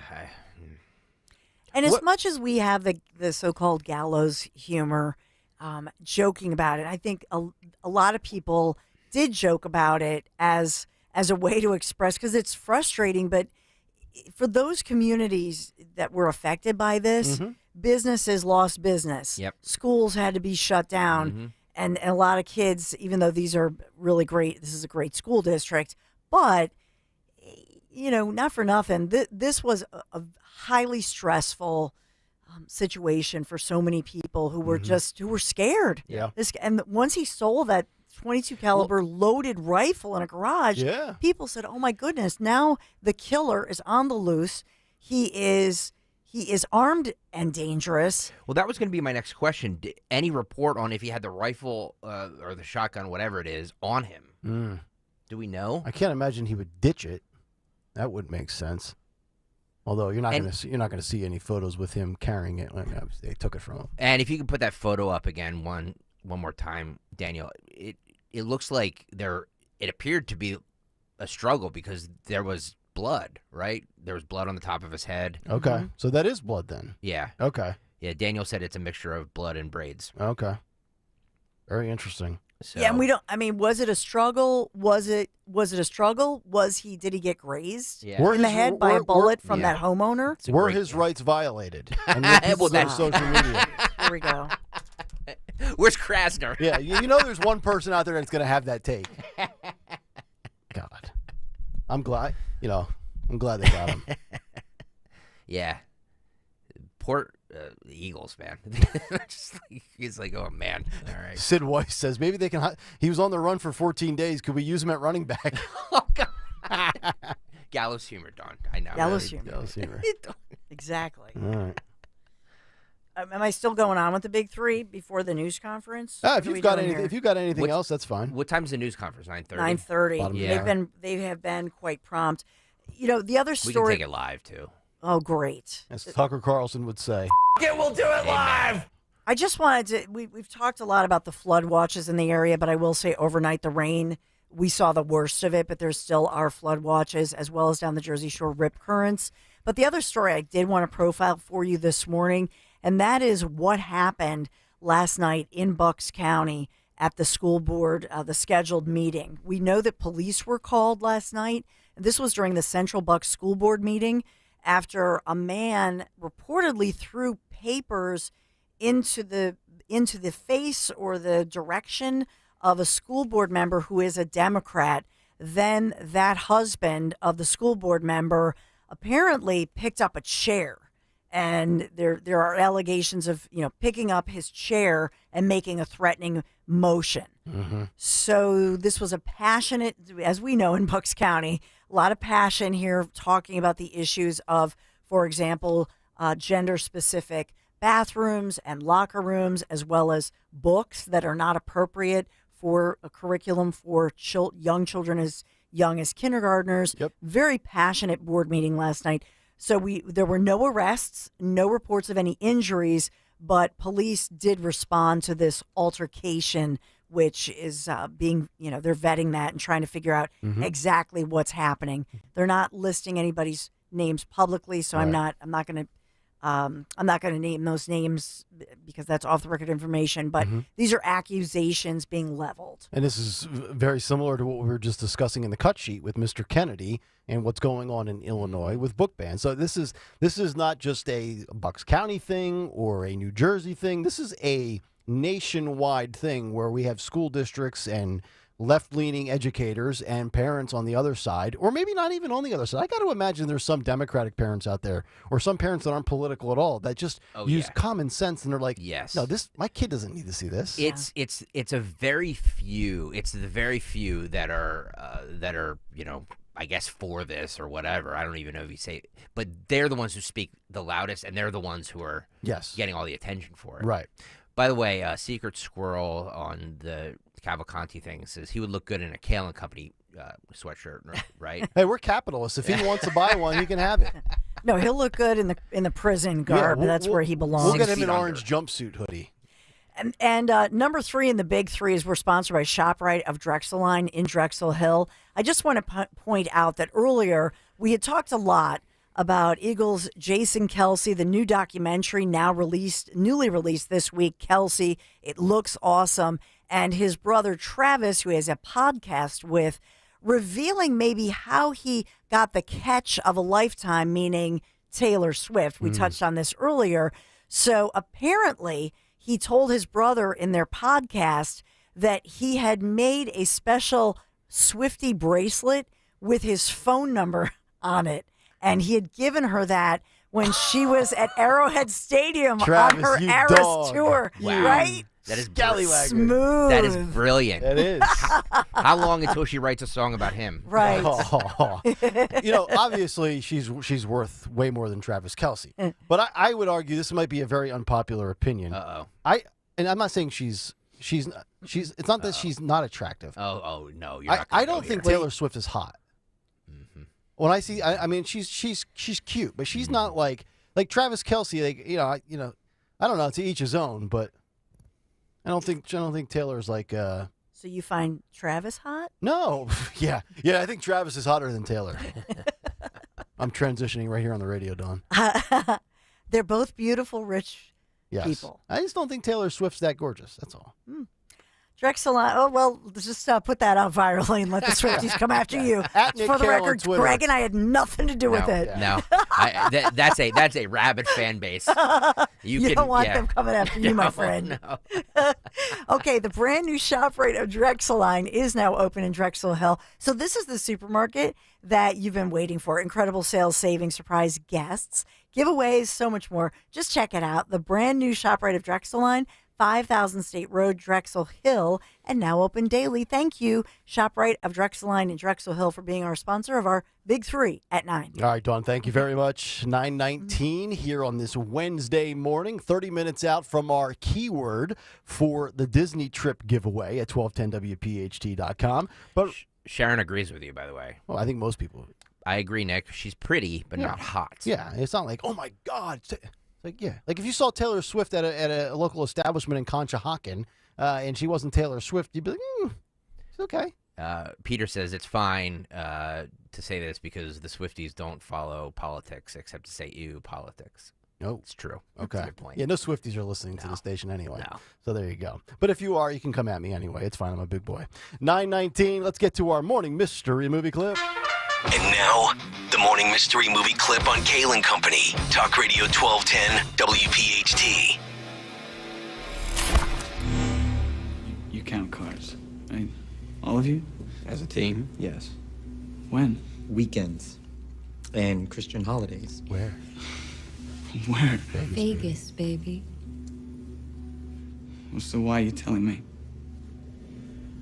Well, let's just say a spot opened up on our roster. How? Jimmy got a job at Google. Jimmy got a job at Google? Yeah, it's catchy, I know. DuckDuckGo. Well, if you're making so much money at this, then why did he take it? Ben, I said Google, not Sizzler. No, Ben, this is profitable. Yeah, I can't do it. Think you know what it is? Be call at 12 at 855-839-1210, and you could win this great prize. Oh, one of my favorite movies. Came out in 2008. If you can identify that clip, the morning mystery movie clip, the prize today, a $50 gift card to the Metro Diner. Just be caller 12, 855-839-1210.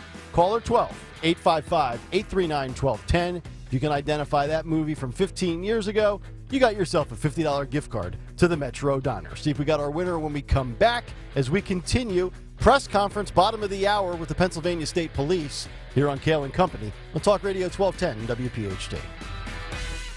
From local town councils to Capitol Hill, agents who are realtors are standing up for what's right. We're here protecting property rights. Here advocating for the issues that affect our neighborhoods. Here championing fair and equitable housing for all. Because we are realtors, bound by a code of ethics, driven to serve our communities. We're here for it all. Here for you. Realtors are members of the National Association of Realtors. That's who we are. Every business seeks an advantage, whether it's having the best location, hiring top talent, or spotting trends before they happen. And now, the United States Postal Service can give your business a new advantage. Introducing USPS Ground Advantage. Reliable and affordable 2 to 5 day package shipping. It's the advantage you need at the price you want. Get the Ground Advantage at USPS.com/advantage. The United States Postal Service, delivering for America. Happy 62nd birthday, Granddad. Thanks, sweetheart. I got you this. A mug. Oh, thank you. What does it say? Beware. If you are 60 or older, you may be at increased risk of hospitalization from RSV, respiratory syncytial virus, compared to adults younger than 60. Not all dangers come with warning labels. Talk to your pharmacist or doctor about getting vaccinated against RSV today. Learn more at bewareofrsv.com. Brought to you by Pfizer. Exergen thermometers are the #1 choice of medical professionals at top-ranked hospitals. Accuracy matters. Available at Walmart and Walgreens. Learn more at Exergen.com. I'm Ty Burrell, actor and small business owner. I'm going to show you my 5 steps for making the perfect radio ad. This one's about innovation refunds and the ERC. First step, be relatable. As a small business owner, I know that filing for the ERC tax refund can feel complicated and confusing. Also, I like pizza and puppies. There, done. Step 2, cold hard info. The ERC, or Employee Retention Credit for long, is a tax credit for eligible businesses that kept employees on payroll in 2020 and 2021. So if you qualify, Innovation Refund's network of independent tax attorneys could help you claim it. Step 3, call to action. Go to innovationrefunds.com to get started. Step 4, the jingle I wrote myself.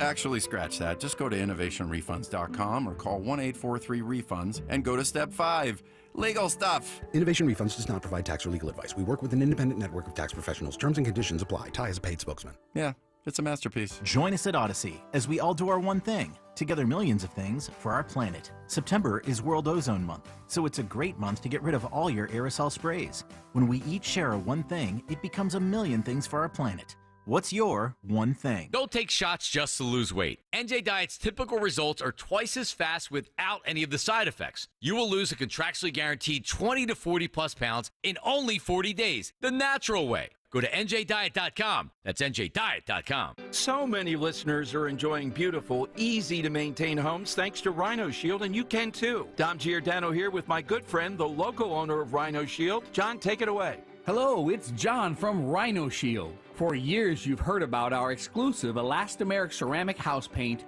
with the unheard of 25-year warranty. Today, I want to ask you, do you need to paint your home? Maybe even been putting it off for too long? If your answer is yes, then ask yourself if you want to paint it one last time or if you want to be painting it again in 5 or 6 years. Rhino Shield can make your next paint job your last. Rhino Shield is waterproof, protects your home, is affordable, and looks great on any exterior surface. Let Rhino Shield show you how you can be done with frequent painting. Call us today at 484-406-5111 for a free consultation. That's 484-406-5111. Spring Dance Hot Tub. Spring Dance hot tubs. I love my Spring Dance hot tubs. And if you don't have one, this is the one time a year when you should definitely trade up. They're having a big event right now at Spring Dance Hot Tubs. You can trade up to a new luxury hot tub if you don't have one from my friends at Spring Dance Hot Tubs. Their annual trade-in event is happening right now until the end of this month, which means you save up to $3,000 off a brand new hot tub. So they're going to take your old, leaky, broken hot tub and turn it into your new place to relax, entertain, and have some me time, or us time, as I like to say, and you're going to love it. So on a night, last night, the stars were out. It was actually a beautiful evening last night. whether it's a cooler, crisp night and you crank up the heat, whether it's a hot night and you cool it down a little bit, it feels good, and it's in the privacy of your own backyard. If you're trying to work out, get back in shape, it just relaxes your muscles. If you're all stressed out about politics, you got to get a Spring Dance hot tub too, especially as the political season heats up. I'm telling you, you're going to love your Spring Dance hot tub. Whether you have one, whether you want to trade it in, just go to springdancehottubs.com and get a location. They're all over the region, South Jersey, all across the Philadelphia region. springdancehottubs.com, springdancehottubs.com. Tell them Dawn sent you. Calling on Atco, New Jersey to follow 1210 WPHT on the free Odyssey app. Download it now. Download it now. Download it now.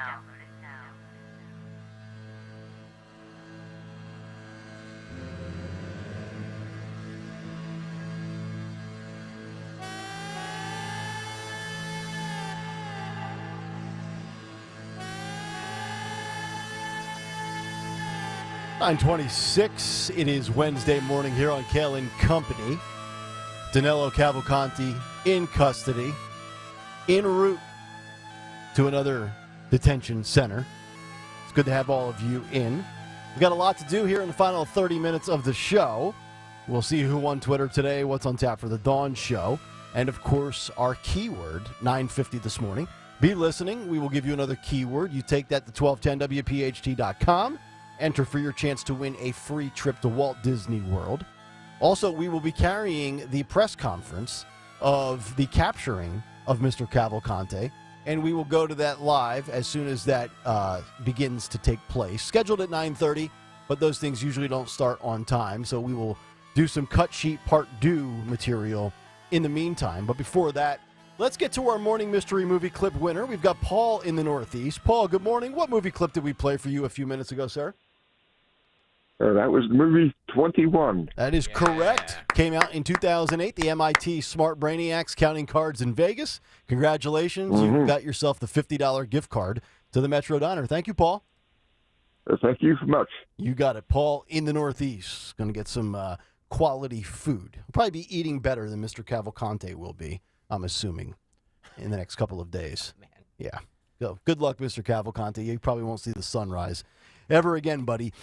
So he's disposed of, which is great. We'll also get to the cut sheet part 2 in a moment. Watching some of the footage here, this is I love the picture that is going around social media now where they have him in custody and all of the officers dressed in their tactical gear standing there. It looks like a big class picture, right?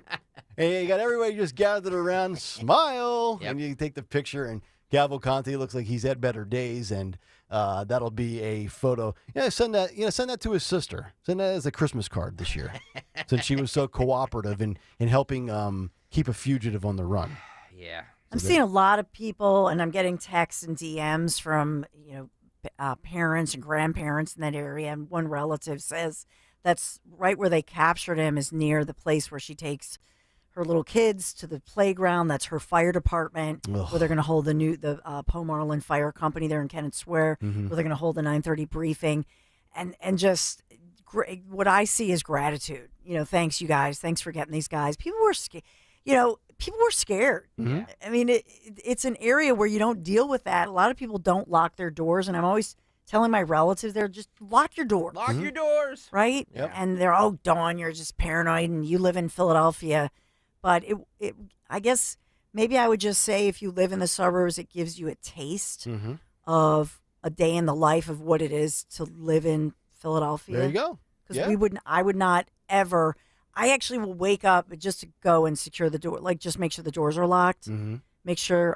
Did somebody leave the garage door open? You've been in news way too long. I know. Really I am too paranoid. Yeah. But the truth is, I just think, wow, wouldn't it be nice to live in a place where you don't think about that stuff and just feel so safe. And for all the defund the police activists out Right. there, by the way, you need police on days like this, right? Because nobody's getting Mr. Cavalcante. There you go. All right, 9:30 right on the dot. We'll get to the press conference in a couple of minutes once that begins. In the meantime, what's on the cut sheet? Part 2? What's on the cut sheet? Part 2.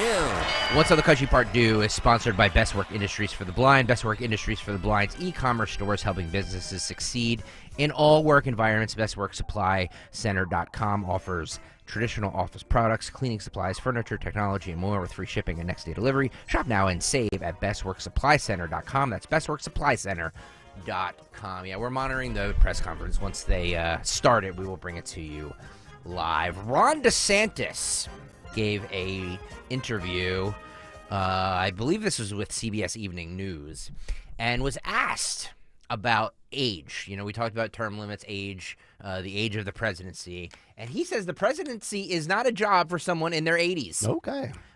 Taking a shot at both Trump and Joe Biden. This is Ron DeSantis from last night. Cut 5, Daniel. Age has become an issue in this presidential contest. Should voters worry about the ages of President Biden and former President Donald Trump? I think that's absolutely legitimate concern. The presidency is not a job for someone that's 80 years old, and there's nothing, wrong with being 80. Obviously, I'm the governor of Florida. I know a lot of people who are elderly. They're great people, but you're talking about a job where you need to give it 100%. We need an energetic president, and I think that if the founders could kind of look at this again, I do think they probably would have put an age limit on some of these offices. I mean, it seems like our leadership class now in Washington, 75, 80 plus years old is where those folks are. And I think Americans, if Biden's the Democrat nominee, I'm the Republican nominee, I think there's going to be a lot of Americans that are going to want to see a generational passing of the torch. You know, I want to just focus and hone in on one word he used there. And it really has nothing to do with age or a number. But he said the word energy.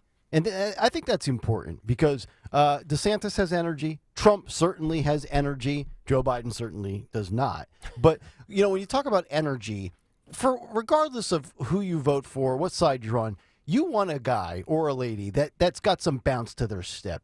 Because presentation and the optics and things like that, we roll our eyes. But to some extent, it does matter.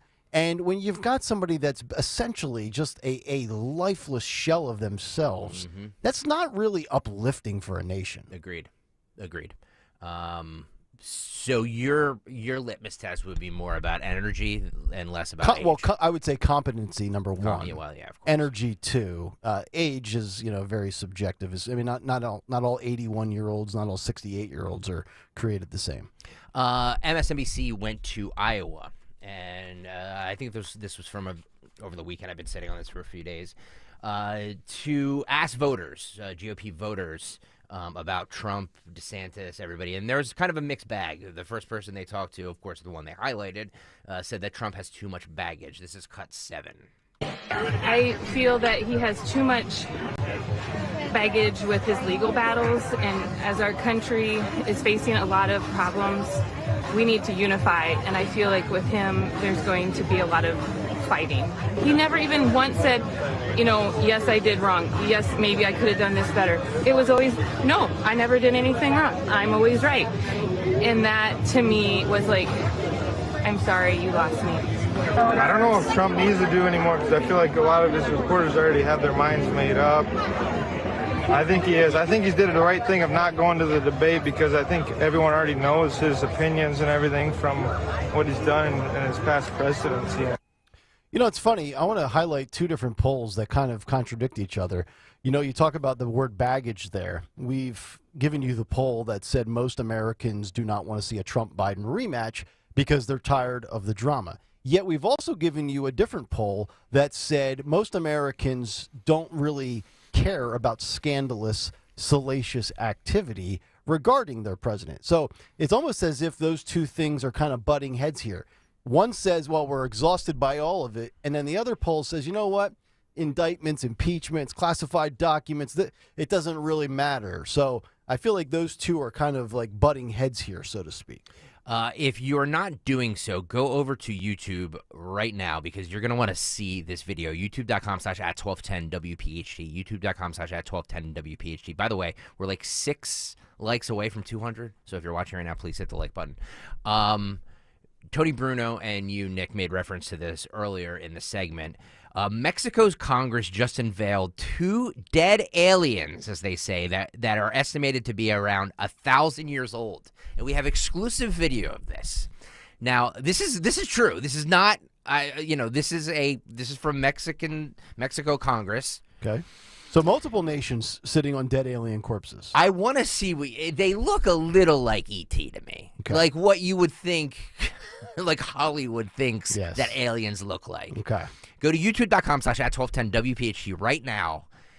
You can see this video and let me know what you think. Daniel, can you roll that, please? Cut 9 here. Let me see what you guys think of this. There we go. They're just like lifting the lid off. Lifting the lid off. And there's these two little creatures. They look like Danilo Cavalcanti size. Two little creatures in there.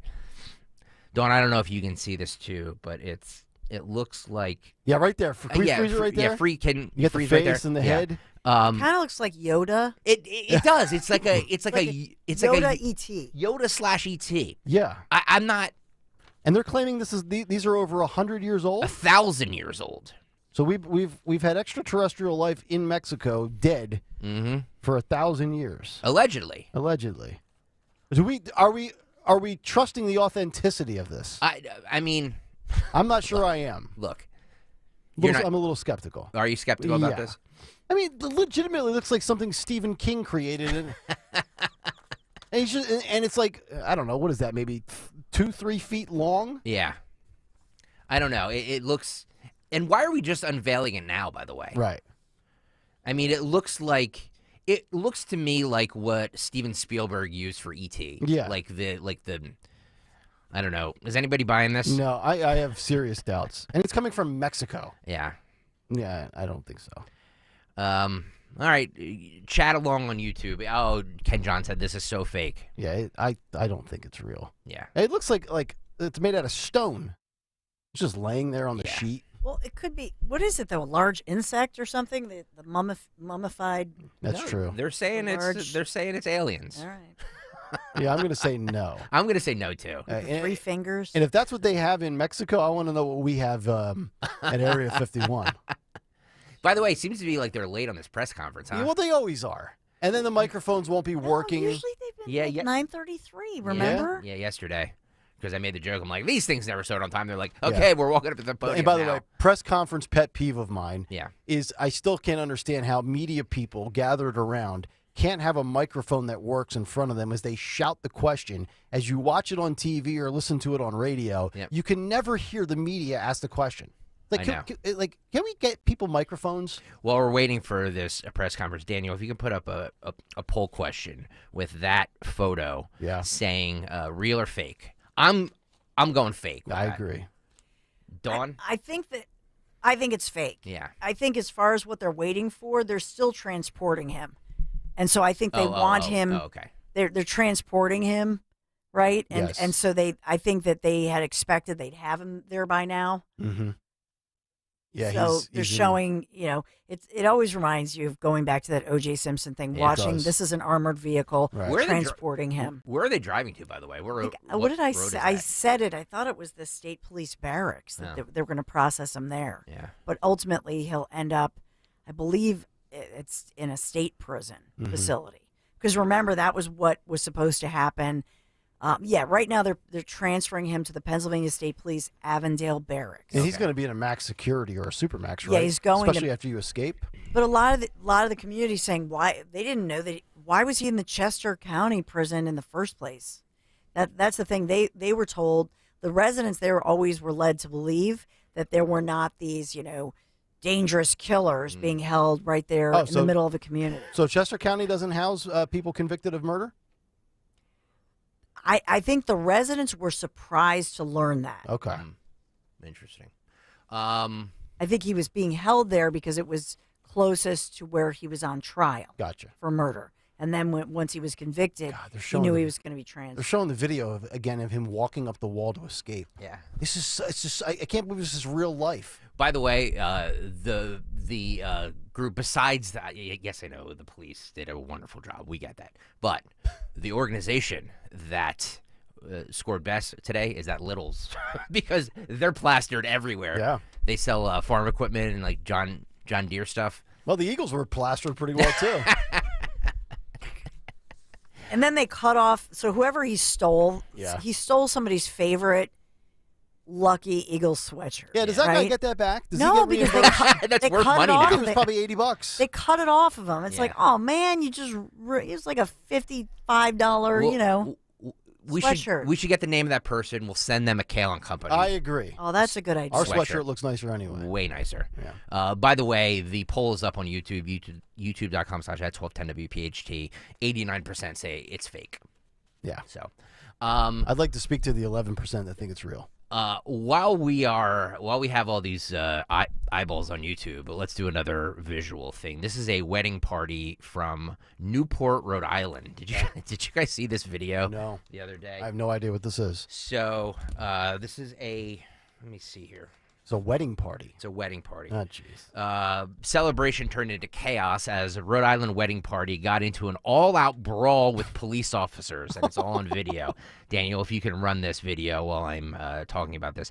Half a dozen members of the wedding party were arrested Sunday morning following a melee with cops outside a Newport restaurant, and footage shows the incident escalating from a tense interaction to straight-up combat. So look, if you're watching right now, you can see the cops, they shove... And she kicks him. Oh, she kicked him in the stones. She kicked him in the stones, and then he swings at her. Good. Can't assault an officer. The lady in her orange dress who had too many vodka cranberries. Some guy took down somebody. The cops are trying to break it up. Yeah, and then she kicked him again. And then she kicks him again. She's a biter. She and a kicks him kicker. again. I know. You don't do a man in the pills And like then that. and then somebody kind of knocks out a female, which is not. Another chick. She's totally out now. Yeah, she's out. She's down for the count. I didn't see who knocked her down. What was it? The cops? I can't tell from that angle. I don't know. I'm infatuated by the lady in the burnt orange dress who went for multiple below the belt blows to an officer. Can you rewind that, Daniel, to the very beginning? The woman in the orange dress, if you're watching along on YouTube, is identified as Alexandra Flaherty. Okay. She's seen kicking the cops in the groin. Yep. Another woman in the wedding party gets knocked out cold, hitting the deck when an officer throws her to the ground. So it was the officer, allegedly, who did this. I didn't see that. That wasn't caught on video. See, she can't put her hands on the officer either. Yeah. By the way, how much do you think they had to drink? Oh, my God. They're loaded. Absolutely loaded. You look at that, you wonder who would want to... Who would want to go into law enforcement right exactly. Who would want to go into a wedding? Yeah, but even 5-10 years ago, that a lady in a dress like that. Yeah. Not that she's not a lady, but you didn't see that level of disdain and lack of respect. Yeah. Right. And people wouldn't think of doing that. I would be scared to death to even think about trying to physically touch an officer. From a woman, nonetheless. I know. You know what I mean? Like, I'm not trying to be sexist, but you never, like, this woman's in this dress, and she's trying to kick the police officer, and then... This is why I don't condone marriage. Aw. Look at this. I mean, it's a wedding. Wedding group. By the way, this I got all this footage from TMZ. The cops say Rachel's husband, David Onick, started the whole thing when he threw a fit after being denied entry to a bar. Oh. Police said David got physical with bar staff. Was he the who groom? called the cops. It doesn't say he was the groom. It's just a wedding party. Okay. Police say when the officer arrived to talk to David, his wife began injecting herself into the incident and becoming uncooperative. Injecting herself. She's definitely somebody that that can't hold her liquor. Well, there's no doubt. If she's willing to kick a officer, her husband's dead man walking. Old man Dudley, you win, YouTube chat. He says, and now kids, we'll watch mom and dad's wedding video.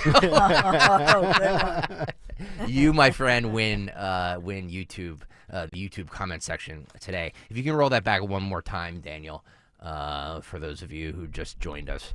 They ought to stick her in the cell with Cavalcante and let them duke it out.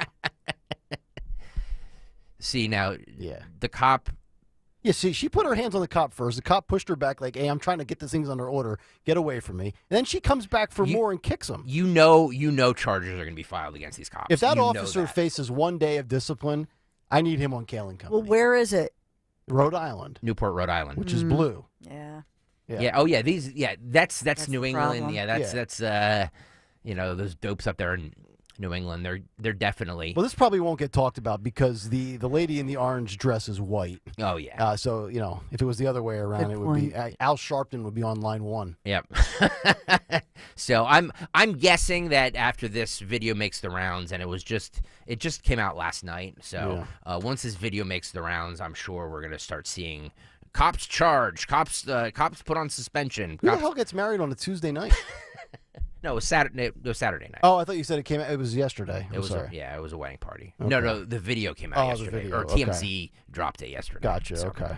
There you go. That's what I have. We should break. All right. And then once they do the press conference, we can bleed over to Dawn's show. Okay. We will do that. 5 minutes out from another chance for a free trip to Disney with the keyword. I didn't forget it this time. Thank you. And we're back after this on Kayal and Company. Hi, this is Dom Giordano. September is Cholesterol Education Month, and it's time to take charge. So how is your cholesterol? For over 38 years, Rescue Natural Supplements has been a trusted partner in cholesterol support. I've relied on Rescue supplements for years. With Rescue, you'll find specific supplements tailored to your needs. Favorites like omega-3s, red yeast rice, and more. Right now, all you have to do is just use the code DROP, D-R-O-P, to double up your order on any cholesterol product for free. Call today at 800-26-ALIVE, 800-262-5483. Speak to a knowledgeable product consultant or use the code online when you visit res-q.com, res-q.com. Again, use the code DROP, D-R-O-P, buy one, get a matching Rescue cholesterol product for free. I've personally seen the firsthand benefits of Rescue supplements. They are incredible. Remember, use the code DROP, D-R-O-P, to double up your cholesterol support order for free today. The New Jersey Transit Police Department reminds you that we all need to work together to keep our transit system safe. Be alert and aware of your surroundings. If something doesn't feel right, it probably isn't. Report suspicious activity to 1-888-TIPS-NJT or text your report to NJTPD. New Jersey Transit urges you to help us keep our transit system safe. Report suspicious activity to 1-888-TIPS-NJT or text your report to NJTPD. When you need to know, depend on KYW News Radio 103.9 FM. The manhunt for escaped murderer Danilo Cavalcante is focused in northern Chester County. He's now armed with a rifle. The Pennsylvania Supreme Court will hear the city's appeal to pass its own gun laws. And pot brownies and other marijuana products could soon be legalized in New Jersey, even for delivery. Get the latest anytime on KYW News Radio. Now on Crystal Clear 103.9 FM. You've never needed us more. Your busy life is about to collide with your love of Eagles football. With the free Odyssey app, you can jump back and listen to the moments that matter, even if you missed it live. Hear Marks and Reese break down the offense, or listen to Nick Sirianni's interview with the 94 WIP Morning Show. Yeah, I've been in a game where we scored a touchdown, and I'm fist pumping with the fans. I don't think I've done that since I played college football. Stay close to the Eagles wherever you are this season. Download the free Odyssey app today. AUDACY.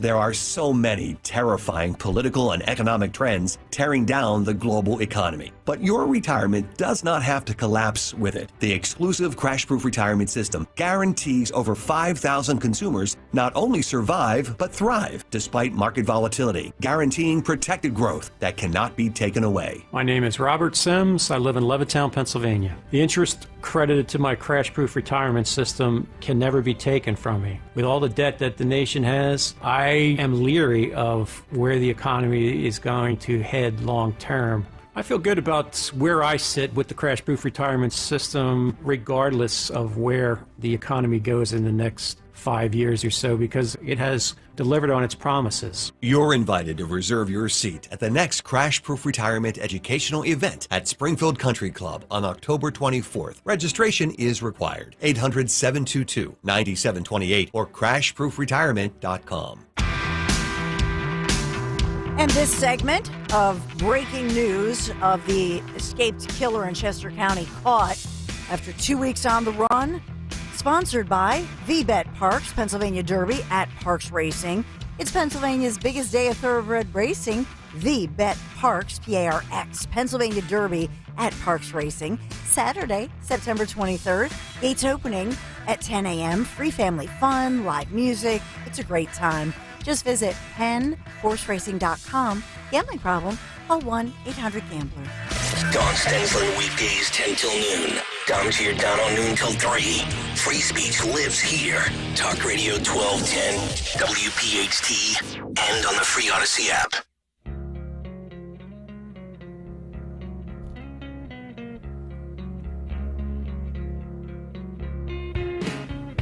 Kayal and Company, 9:50 Wednesday morning. The Dawn Show coming up in 10 minutes. We'll find out what's on tap in just a moment, as well as who on Twitter today. Cavalcanti press conference on the way as well. But it is 9:50, and it's time to once again give you another keyword for your chance to win a free trip to Walt Disney World. So you are going to take this keyword and go to 1210wpht.com, click on the graphic, and you will enter the following keyword. And the word is rides. R-I-D-E-S.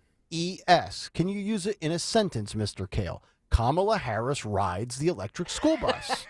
So it's rides. R-I-D-E-S. I went to school on a school bus. And Kamala rides the school bus. R-I-D-E-S. Danilo Cavalcanti rides in a armored vehicle. Yes, to his freedoms being taken away for another time, and hopefully permanently. All right, so we'll get to that as soon as that airs. In the meantime, let's find out what's coming up on the Dawn Show in just about 8 or 9 minutes. Yeah, we're awaiting the news conference, and we'll just take that no matter what time it is to bring you the very latest as we learn the details of how they captured this guy and what happens next. We will have upcoming in the 10 a.m. hour after the news conference, Dr. Marlene Wust-Smith. Now, she's going to join us and breaking down, talking about the site-neutral payment system. We've heard a lot about the so-called hospital doctor and why do they get paid more and how bureaucrats impact the entire system and how we all pay for it. So an inside look into that, and this is important. And as well, we're going to, 11 o'clock in the 11 a.m. hour, Anthony Heenan joins us again, wraps up what's EastCenterSquare.com, breaking down the latest headlines, talking about Pennsylvania, the OD prevention programs launched to limit the deaths. This is a big headline. So much more going on across Pennsylvania. So more Pennsylvania news rather than Philadelphia-centric. Talk to our friend, the other Anthony, as I like to call him, not Anthony Dorenzo, our executive producer. Yes. All right, Dawn Show coming up at 10 o'clock this morning as we wrap up a Wednesday with Who Won Twitter Today. Who Won Twitter? Who Won Twitter, sponsored by Rhino Shield. I'm going to give it to Scott Bell. It's visual, but if you're on Twitter, you can see it. He says, here is an artist's recreation of what the Mexican space alien looked like, and it's a picture of John Fetterman from earlier today when he was ooh, space alien. Scott Bell wins Twitter today. Rhino Shield can make your next paint job last. Your last. Rhino Shield protects your home. It's waterproof, affordable, and looks great on any exterior surface. Call John Gilgy today to save an incredible 20%. 844-RHINO-99. That's 844-RHINO, H-R-I-N-O 99. Call John. Use Rhino Shield. It's awesome. It'll be your last paint job. Okay. And it's affordable. There you go. Press conference will be up in a matter of minutes. The Dawn Show is coming up next. That'll do it for us here on this Wednesday. We're back at it tomorrow morning at 6 o'clock. And as John Fetterman would say... Good night, everybody. This is Larry Steinhess of Investor Schooling. I am so proud to announce the continuing success of our students at Investor Schooling. You already know that at Investor Schooling, we teach real estate investing and stock options.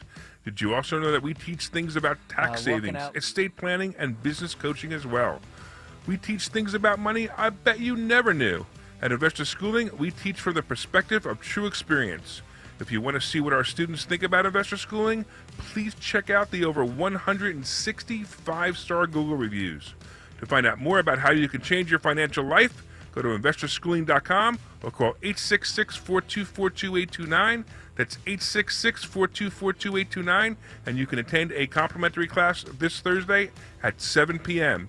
Attend that class and see for yourself what Investor Schooling is all about.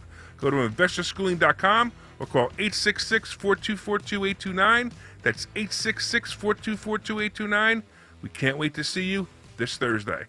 Hey, it's Rich Zioli. When it comes to all your home improvement needs, trust is everything. And that's why for years, I've been talking about the amazing work my friends Stephanie and Matt and the entire team at Emmons has done for me and my home. My roof, doors, windows, siding, and yes, remodeling projects. Emmons can bring that same quality